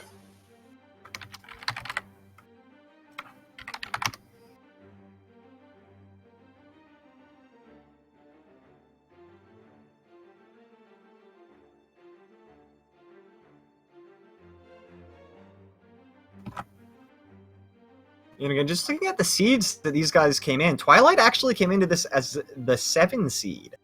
LDZ is the 4 seed. Pickled, of course, is the 1 seed, which we already mentioned, the undefeated NA player. It's kind of strange though. Twilight's been performing pretty well in tournaments recently. I mean, I don't know what. I haven't followed him throughout the whole of Masters, but in tournaments outside of Masters, he's definitely been doing well. It wasn't. I mean, Masters isn't the standard tournament. You do, play everybody, and you're only playing very, very players. Yeah. Anyway, I've got some predictions about this matchup. Just a quick one. Twilight, right, is the perfect player to do this against LDZ. He's got that slow sword that's really going to frustrate the slow speed Nye. But when you're playing that kind of passive defensive style, it's really easy to fall asleep. It's really easy to forget that they can extend into you. And if Twilight doesn't forget, I think he'll win. If Twilight forgets and LDZ gets these crazy side sigs or like jump up stairs, whatever, it's like completely even. But otherwise, I think Twilight's naturally favored. It's just up to him not to get caught by the side sigs. the same story with every matchup LDZ's been in. 3, 2, 1, brawl! Twilight is going to find some of that unarmed damage, and yeah, I do give this in favor of Twilight, but it's definitely possible for LDZ to win it. Yeah, absolutely. I'm sort of giving some, like, I'm not giving enough credit to LDZ as such a good player he is. It's just how I feel about Queen Nai. I feel like she's honestly not viable if people play defensively enough against her. Yeah, if you play patiently versus Queen Nai, it's really hard It's for her to hard. do anything. It's an uphill battle the whole time. Absolutely. And a nice gravity cancel there from Twilight to get a signature off instead of just a Sair. I don't know if that actually does more damage, though. I would have liked to see a gravity cancel D-Light. I'm not sure if he had the spacing for it. Yeah. It can be very scary, because you don't want to get hit by accident. Not in like, a tournament of this scale. Yeah, and getting hit by that probably would have killed him. Yeah. Nice. Definitely not a risk you want to take, but... He overcommits, and that's it. Twilight misses a signature, yeah, and LDZ will fire back with the side 6 zone. And this game's going the way of LDZ currently.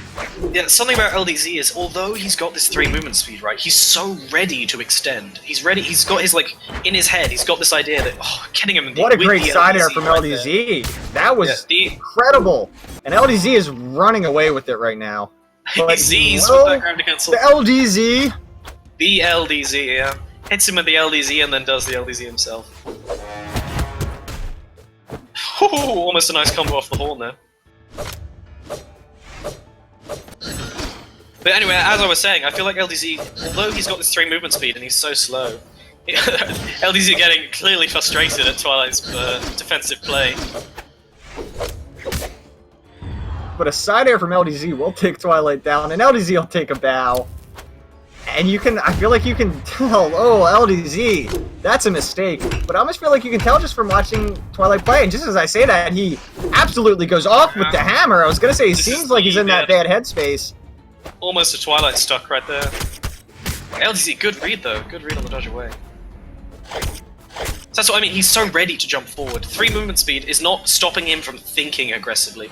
And that's such a big deal. It's such like a huge thing for Nai players everywhere to try and learn. And Twilight actually goes for the taunt there, and it lets LDZ recover safely. He reads the dodge in. Twilight doesn't do these. He doesn't do these at all. Once again, that neutral sig from LDZ is punished by Twilight, gravity canceling a sig of his own. But Twilight is deep red, 1 stock to 1, LDZ at white. Yeah, it's my biggest issue with LDZ's play, actually, is that he keeps going for those N-Sigs, and he's only hit 1 in the entire time we've been streaming. And just as we say it, there's an N-Sig finish. 2 wins. That was a punish, though. No, that was a little bit different. Ship and Twilight or Thunderguard was banned. He said Ship and T. T is banned, guys. 2 would be Thunderguard, rip me. I believe. Yeah. Going to Azov. Interesting. I do know Twilight likes to sometimes change up to the axe. He did say he was an axe player in chat earlier. I don't know this, but he said if he's losing with the sword, I've seen him do. Goes for the ultimate arm Interesting combo. Start there, yeah. I would have liked to see him play Bran. I've seen him on Bran more often than Azov. Maybe he's got it as a pocket pick. He's been hiding. But I'm absolutely interested. We're finally going to see some of the new axe action. Chum Gum showing it off earlier, but see what Twilight can show us. Yeah, this is definitely one where he can abuse. Even though Twilight's one of our slightly faster than Azov, Azov can still dance around Nai. And Axe is a great weapon at doing it. You actually liked this character matchup that Twilight forced. Yeah, also because he knows LDZ doesn't have a counter pick, I'm pretty sure. Well, we've seen LDZ for Axe before come out against Zillow, but I don't know if he'd come up against Twilight, how it would do. Maybe like it didn't work out too well for him. Twilight taunts him. Let's take that first kill, and he is gonna taunt. LDZ is able to find some weapons of his own here. Twilight's gonna need to avoid that side seg. You know it's coming. And LDZ just... That's Twilight being cocky. These players don't seem to like each other. Twilight looking to hit LDZ maybe into that bomb. Didn't quite happen. But slight HP lead going the way of Twilight. In a ledge guard situation, the ground pound's not going to connect. Dodge out from LDZ, but he's not able to punish that.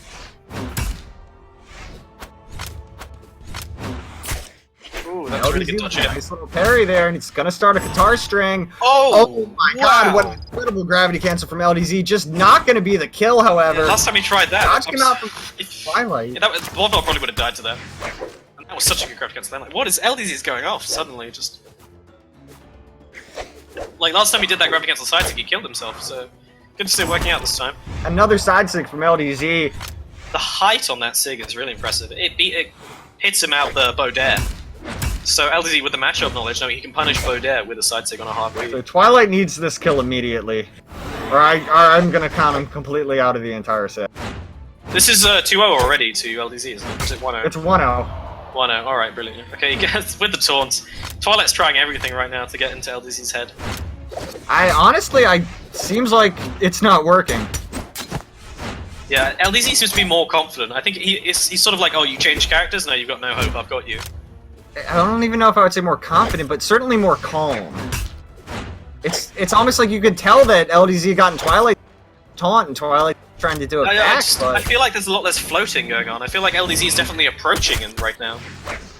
Oh my goodness. Yeah, this is certainly LDZ's set to win, it looks like right now. Twilight has had such a good showing today that I'm surprised he's actually losing out to LDZ, but that's 2-0. Another side stick from LDZ. As much as we may complain about some of LDZ's SIGs being silly, he's no doubt the best. Like, he's the best of them. And you can see, because he'll go for them a lot, he'll miss a lot, but he'll hit so I would many love to see it ones in too. accuracy, like representation of graph, how many he's hit, how many he's missed. Anyway, what is Twilight doing? Wow. Twilight on the Lord Vrax. I have seen him play this. His Lord Vrax unarmed game is actually nothing to see. But LDZ is going to find some unarmed damage here right here. Twilight right out the gates, and Twilight moving around really aggressively with that lance, but Yeah, we'll have to see if LDZ has an answer to that or not.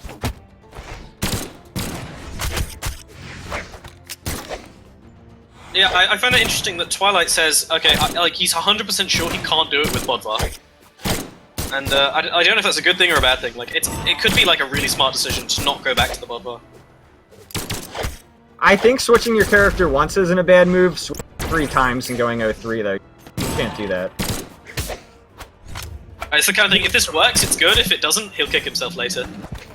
Oh, And LDZ with a very clever slide charge there, and a very impressive ledge guard. He actually zoned Twilight, because Twilight only had 1 jump, so Twilight was forced to drop below that because he couldn't get over it. Drops the gun recovery.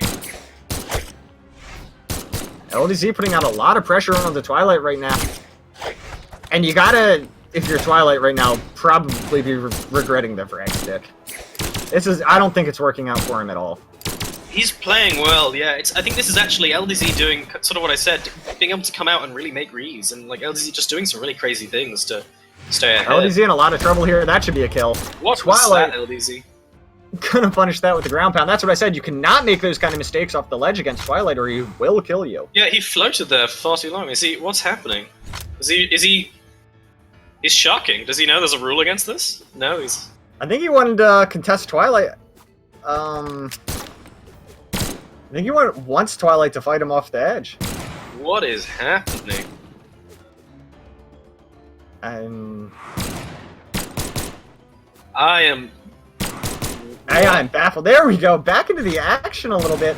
I think LDZ is just continuing to try and get in his head. Is this really BM? looks like Is it's this working. actual, like, are they just genuinely, do these guys hate each other? I don't know. It seems like it. It kinda does. This is a grudge match right now. But yeah, LDZ really seems like he's trying to fuck with him right now a little bit. Yeah, like, the language is appropriate in this case. He's saying, Twilight, you've got nothing. It's just... I don't know what to say. Oh, he's going with the Doppy. He's taking damage for free, though. I feel like you shouldn't, like, let him shark himself out for a little bit. Don't approach it too much, and then make your big move later. Don't force yourself now, because the chances of you getting frustrated are much higher. Ooh, hard read. Reads him stepping out from underneath the ground pound or the falling nair range. Goes to the dare, just tips him with the tip, and the new dare will kill.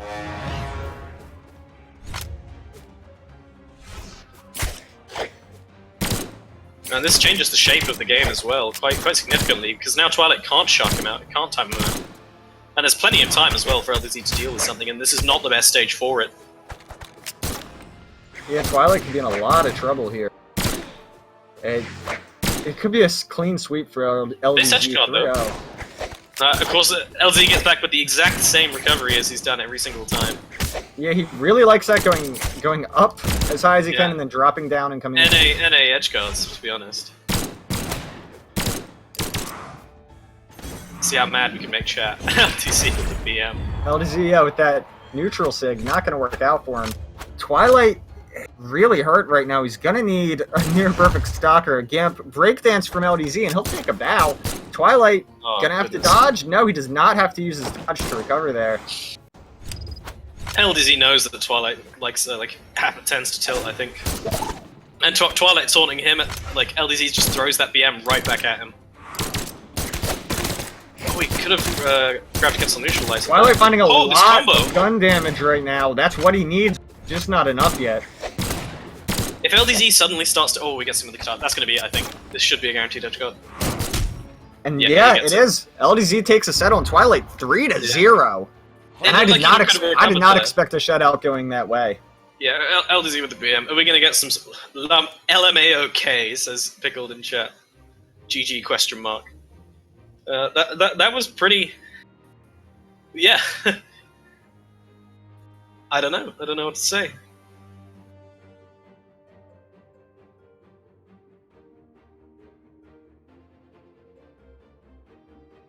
And this is it. This is LDZ vs Pickled. This is the real Rex main now. Yeah, and that gives Twilight third place.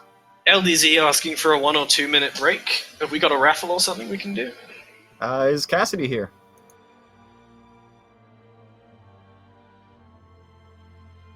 Alright, I'm going to take 2 minutes for myself then while you do this. I'll be right back as well. Oh, hey guys. It is me. I am here still. And I'm all alone now. Oh boy. Okay, so, I'm gonna go back to keyword. I'm gonna go back to the LDZ, because that was perfect. There was a couple... There was, like, another LDZ in there. It's probably my favorite keyword I've ever put on there, so I'm gonna stick with it. Yeah, woo! CCs. Hey, what's up, guys? Alright, there is actually no doubt that I'm winning this time.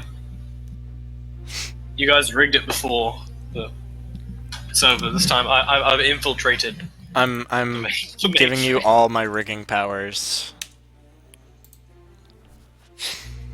Make sure you actually enter, Everyone though. in chat. Oh, Cassidy typing in. Yeah, I know Ivan.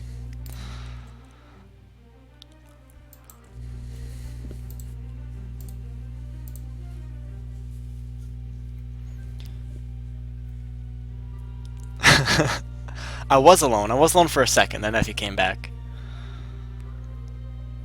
Yeah. I'm back. LDZ. LDZ. It's great. I'm gonna go out and say, like, as much as I hate Queen Nai, and as much as everyone hates Queen Nai, and Queen Nai players are just anti-fun, LDZ is really, really good. And I'm really impressed with it. And I never liked his play before. Yeah, he's been absolutely dominant in the vast majority of his matchups and the vast majority of his sets. I mean, honestly, except for the one he lost, he won them by pretty significant margins. I'm sticking by my guns though. I think he's got almost no hope here unless he becomes unless he transcends, goes Super Saiyan, and then absolutely dumpsters Pickled. I think Pickled wins this. I know, of course, it's unhyped to say it, but I think Pickled wins this most of the time. So SNT Sweet DJ, this is a giveaway for this is community colors, I believe. Yeah, this one's also community colors. But yeah, I mean, it's I think that something that's actually helped LDZ is that he's also in the Gravy Cancel Sunday tournament at the moment. He's been sort of bouncing between them, and as far as I know, same one between games. He had a lot of success in that, so I feel like that's giving him a lot of momentum, a lot of confidence moving into these matches, yeah, which could be playing into it a lot. Yeah, I think I'm gonna roll. We have most people in here. Wow, 155. Is this? Yeah, are we at peak viewers? Is this peak viewers for Brawl League? I am not sure. This is definitely the most viewers we've ever had for one of our tournaments. I think Brawl League that Pop a Chat. little bit ago. Okay, God, I'm rolling. Yeah, Sorry, you did not win. Jackie 791996 is the winner. Kungborg, get out of here. Yeah, so same deal as before. Sloshula will get you your. It is always rigged. Sloshula will get you your CCs. Just be here, I guess. Hopefully. You should be able to see it. I do have the giveaway up. I'm not that bad.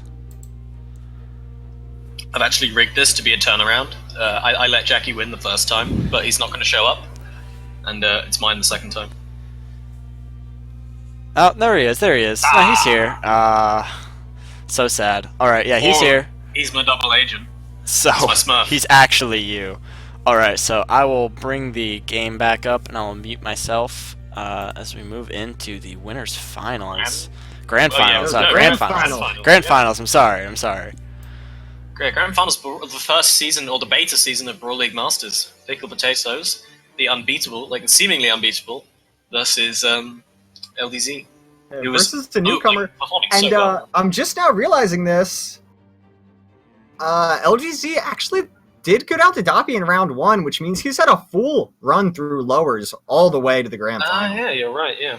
Beating Zillow, Stevenator, the revenge set on Doppy, Twilight in the BO5. The win versus Steve was huge. He played so well for that. Anyway, we are getting into the first game of Grand Finals.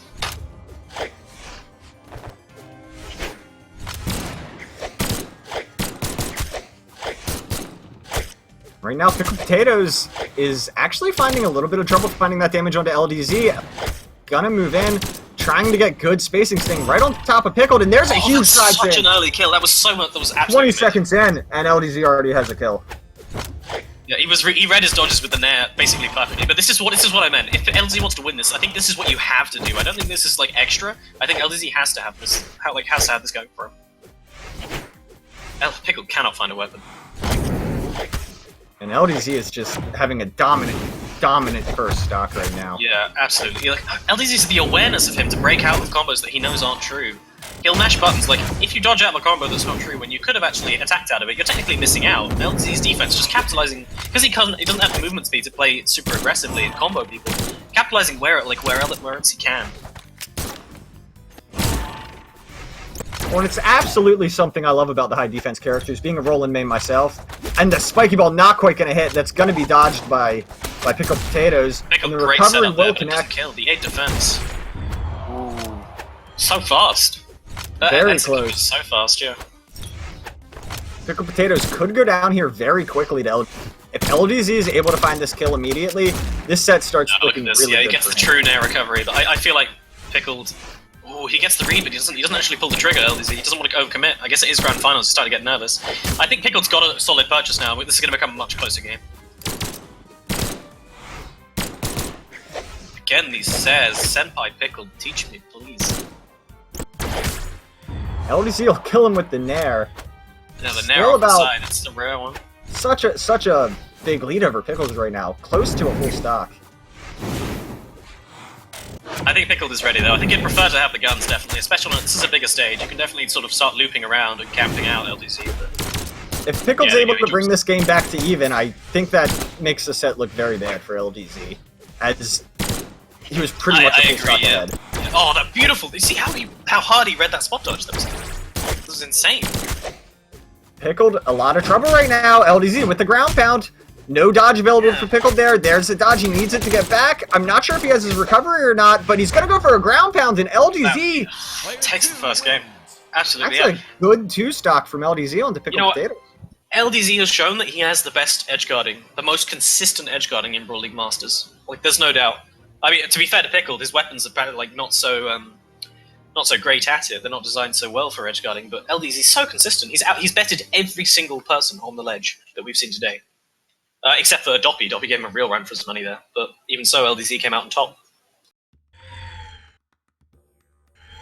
3, 2, 1, brawl! Here we go, Mammoth Fortress for game 2. Pickled Potatoes not gonna get that first weapon pickup. He might get denied here a little bit again, and that was the story of stop on the last game. But he does find those blasters, and he is doing much better on this first stock than he did last game. Oh goodness, he's in a risky spot though. He's used his dodge. LDZ doesn't manage to get the completion, but there was definitely a chance for him. I would have loved to see LDZ do a down throw, and yeah, well, LDZ is not using a lot of throws. He only throws his spear when he picks one up because he wants guitars. And LDZ is perfectly predicting that neutral sig. This is so tense. LDZ is finding a lot of damage on the Pickled Potatoes. Oh, there's a dodge down for Pickled, but his gun recovery just puts him back onto the stage. I think Pickled might have meant to grab out the stage there because the hitbox extends below. That was a hard read. Nice side sig, but again, this 8 defense. I think LDZ is going to try and go around the horn here. No, he. Pickled should be winning against like just the neutral all the time, and he's just not. He's also overcommitting when you absolutely don't need to against Nye. You can just stare and fade away, and Nye can't punish. There's nothing Nye can do. So although Pickled nice has down sig from Pickled will throw LDZ off the stage, and he's gonna go back to those blasters. Not able to deny that weapon from LDZ, but he does get a nice punish for LDZ picking it up. Yeah. And doing so much work with that nair into recovery on the guns. I was talking about this matchup being almost unwinnable for LDZ. Ooh, he doesn't get it true, but he still hits it anyway. But hits the D-Light slide chase dodge and sig. Anyway, yeah, I was talking about how I was really confident Pickled would take this. Pickled's playing the weapon. Oh, this is a huge sig by LDZ. We haven't seen that sig come out much at all. But yeah, Pickled's playing his weapon, but he's not playing the matchup. He's still approaching LDZ. He's not doing what I was saying about just keep fading away and play super safe. And really frustrate LDZ. Pickled's definitely approaching him. He needs to chip LDZ down.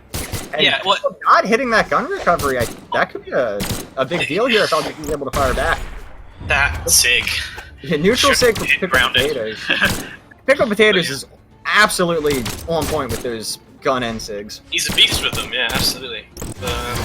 Oh, that was such a good idea. I would have read him dodging in there after that Sarah every time. LDZ didn't do it, but Pickled covered both options. He covered him staying still, waiting out the dare for Pickled, like if Pickled read the dodge in.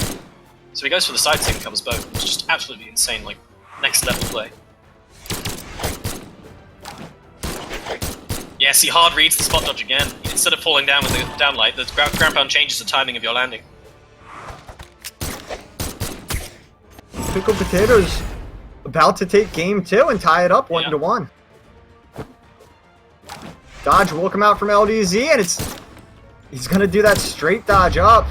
They trade with the bomb, but it goes in Pickled's favor. That's it. That's game 2. 2-0. We are 1-1. Oh, sorry, 1-0, 1-1. My bad. Yeah, that's just how confident I was in Pickled.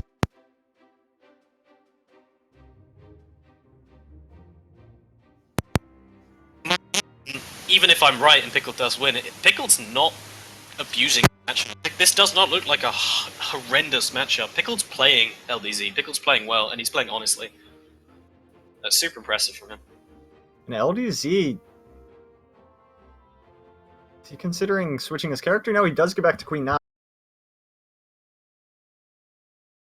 And I didn't see what stage we picked. Those were not farts. That was the clapping of my headphone ear as it came loose. Earpiece. Anyway. Alright, so this is interesting. This was LDZ's map choice, and we talked about this before. I said I didn't agree with it, but he did beat Twilight here. Oh goodness, that Twilight does have a low ceiling. Definitely has a low ceiling. Pickled knows gun hitboxes so well. I can't take this. I'm watching this and I'm just so jealous. It's absolutely unreal how good he is with the blasters. LDZ is not able to get in it. If you go into training mode, right, and you look at those gun set hitboxes, they're tiny. They are absolutely tiny. And he just places them exactly where he needs them every single time. Pickled will get hit by that bomb. I would have liked to see Pickled, instead of doing a side light there, just taking a step in at LDZ and forcing him to hit himself. Yeah, but it's quite weird to do as a gun player. I do it. I don't know. Maybe Pickled was trying to, just didn't quite get there in time. And right now, 3 stocks apiece. Deep red. We're just over a minute in. You know what? I know what happened actually. Now I think about it. It's not relevant. The moment's passed, but I think I understand. I think Pickled thought LDZ would think he would jump, because you know when someone's got a bomb near you, a lot of people panic jump. Oh, yeah. So he thought LDZ would have thrown it upwards and just shot Yeah, he thought LDZ was either going to throw it a different way, or maybe that he could fit if LDZ would hold it. He probably did not expect LDZ to just throw it at him. Just throw it, yeah, that hits me. Oh, it's getting overthinking, it's just... It sucks. Anyway, we evened up completely even, actually. Both white 0 damage.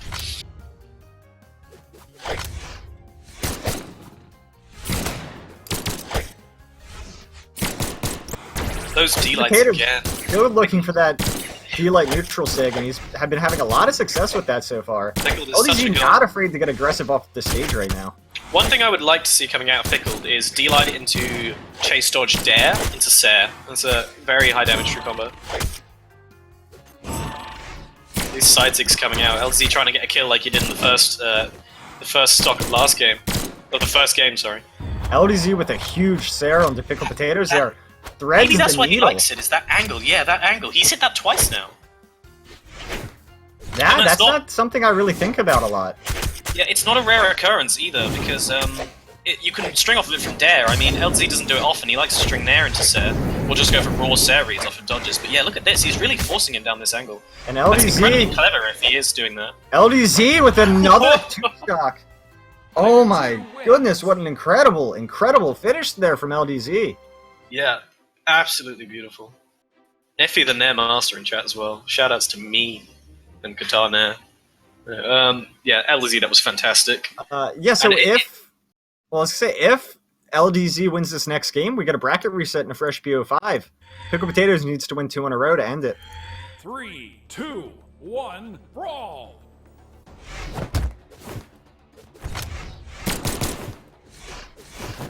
Mammoths, we saw Pickled comfort pick this stage twice against, I can't remember who it was.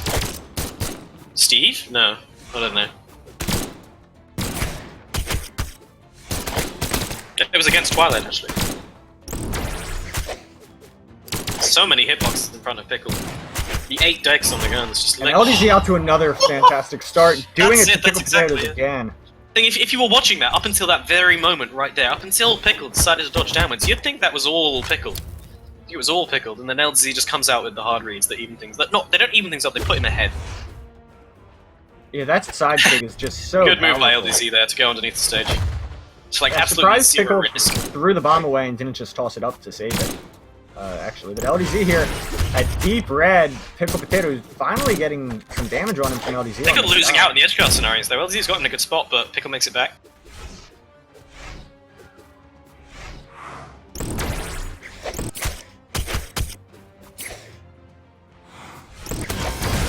LDZ trying to approach. Side trig not going to be enough, however. And this... Pickled Potatoes! Yeah, he missed inputs. He meant to be able to do a ground pound there. With the thickness of ground pound, that might have actually caught LDZ doing that delay as well, where he sticks off away from the wall and tries to set downwards. I'm almost certain it would have. That's a shame, Pickle. But he gets the stock anyway. We're evened up. And again, just in this neutral situation, oh, a good dodge by LDZ. See, he's so aware with these. He plays the defensive situation so well. Not only does he doesn't just say, I have 8 defense, you have to hit me a lot. He says, I have 8 defense, and I'm really good at, like, staying alive. I'm really good at avoiding strings and combos. So it really maximizes that frustration that you can have when it feels like you can't kill a 9 player. Absolutely. I do see that happen. I'm a former Thatch main, and I switched off to Roland, and I'm very good at avoiding the damage, and then on top of that, having defense clearly tilts people when you're playing them. It also gives LDZ more chances for him to get these side sig reads. It gives him more time, and it means like you notice he doesn't do it every single time he endlights. He waits and sees if it will work by endlighting and looking at and observing, and then he'll come out with it later, and it scores him a stock in like the most amazing fast way possible. So the way LDZ is structuring his play as well is just so impressive. And this looks like this is LDZ's set to take right now. Yeah, this is absolutely insane. Pickled, yeah, catching him floating up too high. LDZ not able to hit the ground. And LDZ is absolutely impressing me and blowing away any expectation I had for him in there. Yeah, I honestly, like, as much as I hate Queen Nai, I'm turning into a little bit of an LDZ fan. And Pickled's amazing guns. That dodge down was, yeah, LDZ could have picked up on it slightly faster. And Could've there's the gone cider. That'll do it. And that's the bracket Bracket reset. reset. Yeah. LDZ with a very nice set on pickled potatoes. Pickled. I I don't know what's happening. This is people like LDZ was 4th seed, Pickle 1st seed, and looked dominant in every other game it played. So Iron in the chat again. I told you I'm only on Adderall if chat's moving too fast to see. So, after LDZ got sent down to lowers, since that happened, he has 12 wins and 2 losses. Wow. And that's against the names of like Zaloxery, Stevenator, Doppy, Twilight, Pickled Potatoes. Those are the people he's played. Alright, if LDZ wins this, I'll stop shit-talking him for being a Nye player. Honestly. It's so great that he's doing so well with this. Then again, I still maintain that no one is doing it, no one is playing insanely defensive against him. They're getting into his space and they're getting punished for it. Pickled going with the Scarlet. It's been I believe he used to main Scarlet, it's been a while. 3, 2. Interesting 1, pick there. brawl. I don't think that it's a bad idea to switch off at this point, though, if you're Pickled Potatoes. If I were him though, no, I would have been better if he'd tried it in the last game of last set. If he felt like he was Before going the to lose. bracket reset? Yeah. Yeah, exactly. I mean, maybe he just wanted to try the Vrax one more time, though. Yeah, well, yeah. To be fair to Pickled, who could have expected LDZ to come out like this? I never would have guessed LDZ would be playing in the final. And Winning playing them. so well. Yeah, absolutely. Look at that set. He's so tight with these. Like, LDZ with the early kill. Such a good game. That set was amazing. He Hitting everything. That's not like he just needs to hit the ground pound. He needs to pound. He needs to. Absolutely, it was an He gets absolute them all. string. And not only that, but like the knowledge of the hitboxes, he hitting with the very bottom of the guitar set. That hitbox was nerfed. LDZ showing that he took the nerf in his stride, and converting it into a kill in the finals of a huge tournament. Look at this, he's pressuring him so bad. Pickle just can't find time to use a move. I like the patience on that Potatoes recovery. with a nice recovery there. Yeah, very good stuff. Pickled starting to bring this game back towards his favor. Like, we saw the thing that's given LDZ most trouble up until now was Stevenator's hammer. So Pickled could actually be doing something really clever here. Oh, yeah, there we go again. See that S-Light, the active frames on it. Just stick a hitbox in front of you and LDZ can't get the early kills. He has to find other ways of doing it. Luckily, LDZ's amazing and keeps getting these Sares, but yeah, he's got no chance of getting him with the S-Sig while Pickled's got his hands, especially on Scarlet's Lance, actually. Lance has the D-Light and the D-Sig. There we go. See, he cancels it again. Interrupted. Yeah, interrupted, yeah. Pickled Potatoes down to 1 stock here. This is LDZ's game to win. And if you're Pickled Potatoes at that point, what do you do coming into the next game? Do you stick with Scarlet? Do you go back to Vrax? I will keep saying it. You go Vrax and you run away for 6 minutes and you win the game. It's the path to victory against LDZ. That's a big sig from Scarlet. I mean, this is a close That sig game. has one of the highest forces in the game. It's like that and Bryn's Axe Down sig. Nice Yeah, combos coming in from the hammer. I'm actually really liking the Scarlet pick here from Pickled Potatoes. I hope he sticks with it. Yeah, I think he should as well. It's clearly not in need of warming up. It seems ready to take on someone like LDZ, especially LDZ playing as well as he is now. But he's got to win this game. Like, don't think about the next games yet, Pickled. Yeah, he does bring this back very That was nicely a right really now. good spot dodge. It was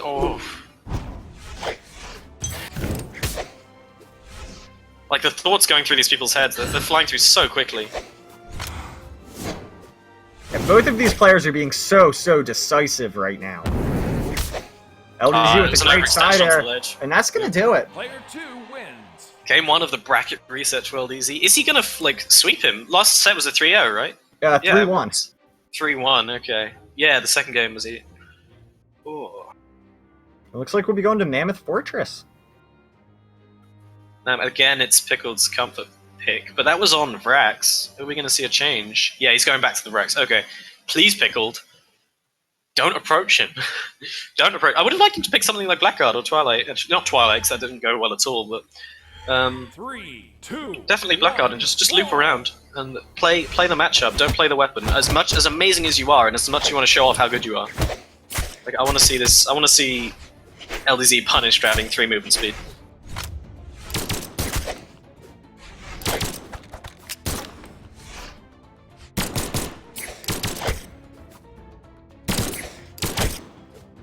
This could be an early game.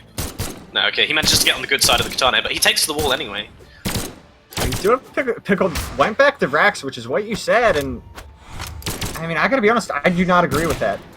The Scarlet did really well, yeah. I think it's definitely a tough decision, but I feel like Pickled needs to change something up with his Vrax, otherwise I completely agree with you. Ooh, LZ could have got that. And a huge side air from LDZ. He's only at yellow. What? I don't even know what's happening. I can't believe that LDZ I literally is just so think dominant. the matchup between these two, LDZ is outplaying him, and it, like, sometimes a player just gets reads on you, and you get destroyed. And LDZ's doing it, and LDZ's playing a character where you can't let that happen. If a Nai has a read on you, you're in trouble. Because, like, I mean, it's the exact opposite of how it should be, because the high movement speed should be the harder one to read.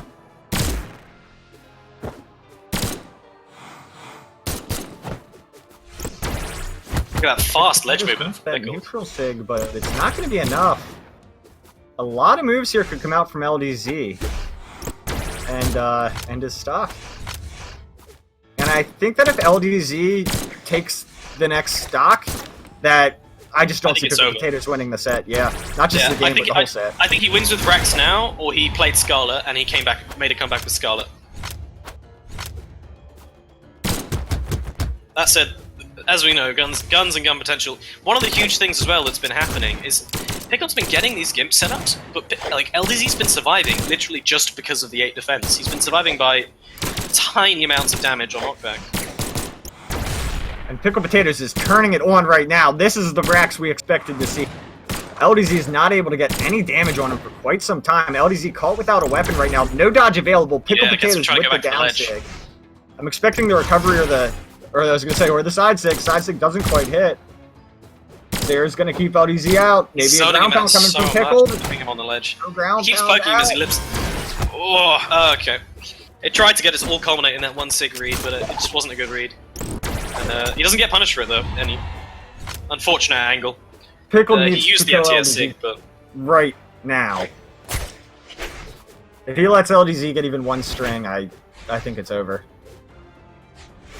he's got a choice here. LDZ's so good at weapon gunning. He's so patient. He doesn't even try and go aggressive when people are at the weapon because he knows he's got the slow speed. And that is what Pickled needed. He is going to even the stocks up, and this is the closest he's been to beating LDZ now in quite a few games. And Yeah, I do think Pickled needs to break that mental barrier. He just needs to win to know that he can win more than 1 game in this series. Alright, he goes for the combo. Gets it on LDZ. Usually LDZ's been really good at dodging out of those. Pickled is going to defend that weapon from LDZ, and for the first time, Pickled is in a slight lead. Yeah, he's definitely got a bit of momentum here. It could culminate. Oh, that was so close. Oh, LDZ with the correct read, but the wrong timing, and it doesn't fend it. And I don't like that LDZ is trying to jump over Pickled Potatoes here. That's the wrong move. He's putting himself in a bad spot. Pickled Potatoes can read the dodge, which he does. And he finally gets not going to be the kill. LDZ should throw those weapons to return safely, in my opinion, but he is. I agree. And that's what I'm saying. That floaty gameplay he gets a game on the board. Big trouble. I think part of the reason he was going so floaty is just because he was getting tagged by so many Sares, and if he got to the ledge, Pickled was tagging on so much damage as he tried to get back on. But what I would have actually liked to see is I would have liked to see him stay floaty, come down, but come down decisively, not float around and then just get scared and come back, and then he went out and Pickled desigged him. Instead, come down with a throw or come down with an attack actually. And catch Pickled off guard. But yeah, so much difficulty in there. Pickled definitely looking like he got some sort of element of, like, he managed to pick up some control there. And going straight back in. LDZ's counterpick. I don't think we can go back to Twilight because you already won on it. Oh no, we haven't been to Twilight yet. Yeah, we're going to Twilight now. That was last set. 3, 2, 1, brawl! LDZ making me late for the next appointment with his bracket reset. Straight in with an air recovery combo. Good start. We're at what, 1-1 right now? Yeah, 1-1, and it's in LD. It falls in at Pickled's court.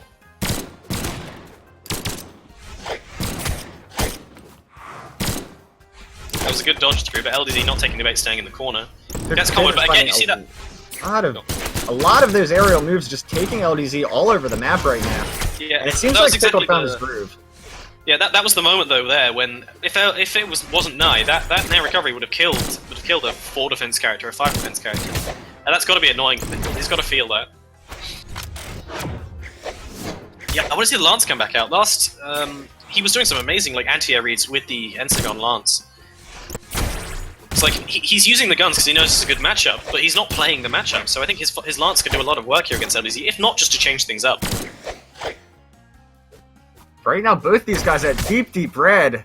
Nobody wanting to be the first one to give up a stock, trying to play safe and look for a punish that can lead to a kill. No big risks happening so far, but LDZ comes in with the Sair. Pickled Potatoes is going to recover safely, though. LDZ, I think he could have had that ledge card. Doesn't get tagged by that recovery. But goes for unsafe sig, reads LDZ dodging in, LDZ as patient as ever. And that's exactly what I was talking about. LDZ played it patiently, Pickled Potatoes did the unsafe move, LDZ got the safe punish, and that's going to be the first stock. The way Pickled played, he's always in danger of doing those unsafe moves, because he's always putting out hitboxes. And he tries to hide SIGs in between them, and then make sure you're not ready to punish them. But so Pickled's always vulnerable to that, and LDZ picking up on it. And right now, LDZ is starting to run away with it. A lot of damage on Pickled Potatoes, and none of it returned. Pickled tried some things and they just weren't working, and now like I feel like he's getting caught in the interim trying to work out what to do, and LDZ is just plowing him down. It's a full stock lead to LDZ, and that happened so quick for being so even. This is a good spot for Pickled though, he's been doing really well in these situations. The throw there to try and change things up from LDZ. He only does it when he has Spear though, I'd really like to see him implement that more into his guitar gameplay. That read, amazing chase dodge recovery. Those are so hard to hit people. Very good stuff there from Pickled. Like the hitbox is so small, and you actually have a really hard time controlling gun recovery when it comes out of a chase dodge. I always hit the first part and miss the second.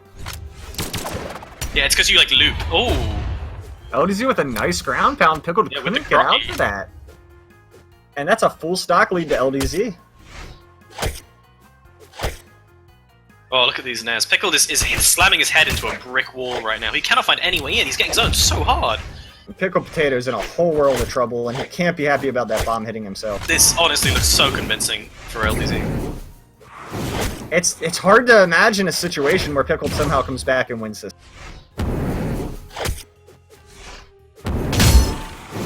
LDZ has had many 2 stocks at this point. So much damage, just each nair, just that little thwick sound, and the 15 damage accompanying it. And there's the recovery. LDZ is going to go up 2-1. Challenging Lance Dare, you didn't. And if LDZ can pull out, he is going to win the beta season of Brawl League Masters. And I don't think anyone would have picked LDZ for this. Not this at is all. Truly impressive. Yeah, people in chat talking about how he doesn't rely on his spiritual. I think the spear's a much worse matchup in this case anyway. I think he's definitely right in going with the guitars here against Frets. To be honest, if it works, there's nothing wrong with it. I consider myself a very one-dimensional player, and that I prefer sword over all else in every matchup. But if you can, beat players like Pickled Potatoes with only using one weapon, I don't think there's anything wrong with that. I think what LDZ with a huge gimp potential. Instant gimp right at the beginning. That's LDZ 17 the last seconds game. in. This is match point for LDZ, and he gets that gimp. LDZ proving to everyone that he's not a gimmick. That he can back up his Nye play with amazing reads, and clearly like he's a very strong player.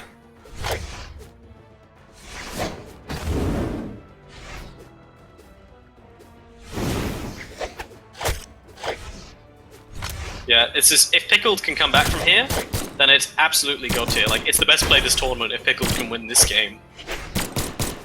Let alone the set, if he can win this game, because you have to come back from immense tilt of suiciding just... And LDZ right now with the ground pound and the nair to follow it up. Oh my, Pickled Potatoes. I don't want to call it too soon, but... no one wants to call it too soon, but LDZ looks like he's shocked everyone in the Brawlhalla community. You know, So much respect to LDZ as Yeah, a player. absolutely unbelievable. And again, he lost his round 1. This is a full run this is from a the loser's run. losers. The losers run with a Nye. The recovery dropping nothing going Pickled's way right now. And this is LDZ playing a character everyone says is bad, weapons that are called bad in the meta. I mean, that's, I realize, highly debatable, but... Yeah, I oh don't know about Spear being bad, but I mean, he doesn't play it. Yeah, I'm talking about the guitars. Yeah. There, he actually uses Spear for something productive. Oh, Pickled Potato's wasting that dodge. LDZ not quite able to punish it. The kamikaze mine's almost enough. Any signature, any explosion, a Sarah in the right place, probably a recovery, and Pickled is done. Yeah, it's LDZ stacking reads upon reads right now. LDZ had loads of reads. And that Sarah should be it. It's gonna give him a good ledge guard. Here's the ground pound. Pickled takes the ground pound. Kills himself, and LDZ. LDZ does it. LDZ wins. First Brawl place in Brawl League Beta. Masters beta season. That's absolutely insane. Congratulations, LDZ. And well played. Well played. I do believe we're about to give away a Steam game. Now that the tournament is over. Giveaway hype. And right before we get into the giveaway, we do have a small announcement about Brawl League. This was our beta season. A lot of players did get left out. So many good people who we just couldn't include.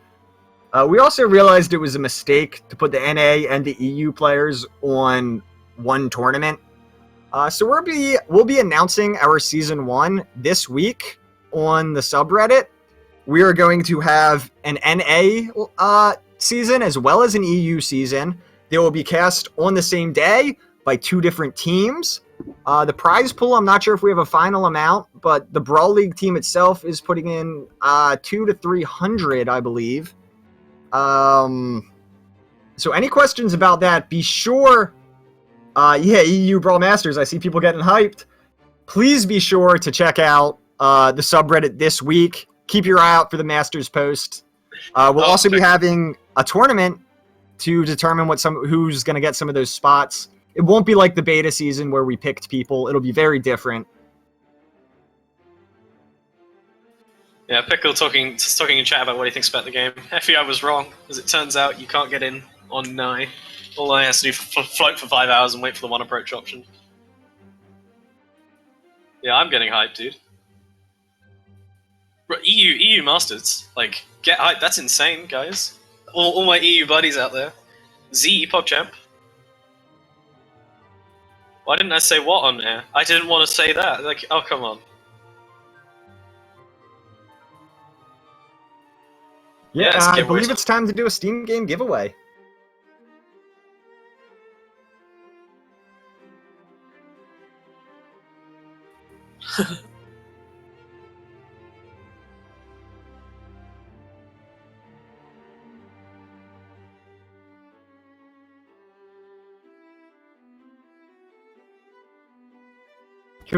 Can we get LDZ in here? Does he have a mic?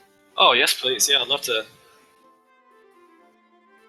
I'd love to tell him I don't think he's a gimmick anymore. Not gonna lie. Oh, he's offline actually on the... No, we can probably let the guy celebrate in peace anyway. I'm sure he's very happy with himself. He said it in chat. He didn't expect that at all. He said Pickle was destroying him yesterday.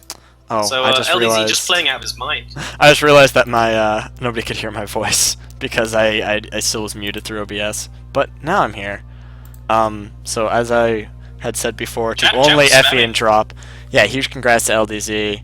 Played amazingly. Like that was awe-inspiring to watch. And yeah, and if you guys enjoyed this tournament, we host weekly tournaments over at twitch.tv/Brawl League. You know what, I might put it in the chat too. Or no, because it'll probably get deleted by Moobot. But oh well. Yeah, so we host weekly tournaments every weekend. We will be hosting the once we start the next season of Masters, we will be putting all of the matches on there every week. So you can catch us there. And yeah, we'll just wait for the last few people to get into this giveaway, I suppose.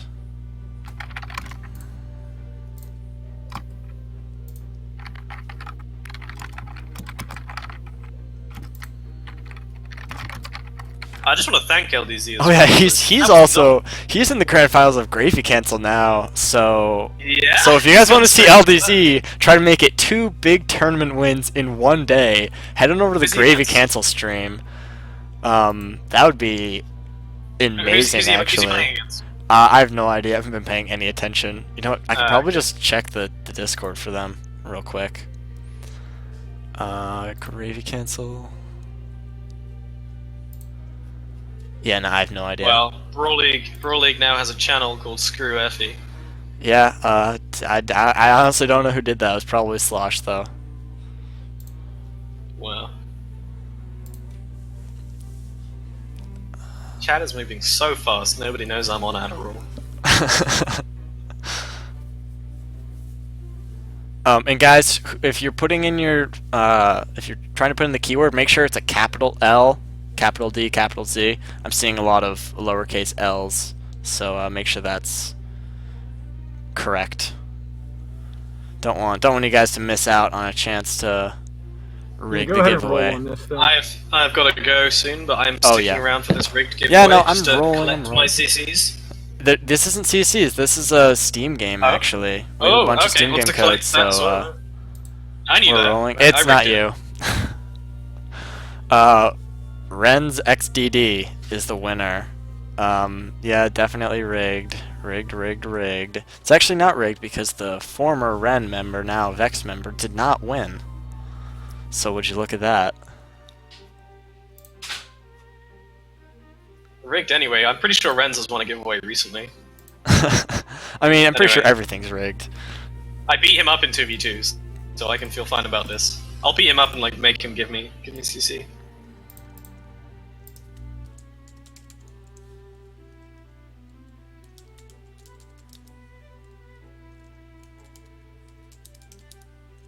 Alright, so that is going to bring us to the end of our stream. Thank you so much, everyone, for watching. Thank you guys for supporting Brawl League. We've been doing this now about 4 or 5 months. I'm not even sure exactly how long. I started it back in the beginning of November of last year. Really awesome to see the support. See almost 300 concurrent viewers for the finals. Please check us out on Discord if you want Brawl Hall of players to play with. We have a massive community. There are like 250 people online our Discord server right now. Also, huge shoutouts to Drop for casting. Sorry I interrupted you so much, Drop. I'm an idiot. You were great, dude. And shoutouts to Brawl League for inviting me as well. Thank you, Effie, for coming and casting with us. It was great. Like, I mean, I was muted the whole time, but like I had a great time just listening in and all that. It was a lot of fun. And with that, I think that's it for the beta season, isn't it? That is the beta season. That is it for the beta Brawl season. League, PogChamp, Brawl League. Let's go. All that stuff. Everyone good. We'll see you guys around. Gonna watch this flood of new members joining. Oh yes, and this will all this is all saved as an MP4. This will be up on some YouTube channel, either the Brawl League one that'll go on the Brawl League one. Yeah, this is gonna definitely go on the Brawl League one. So you can see it there if you didn't catch all of it. Basically, every set was extremely exciting and fun to watch. So yeah, I think that's it for us. Everyone, have a great day.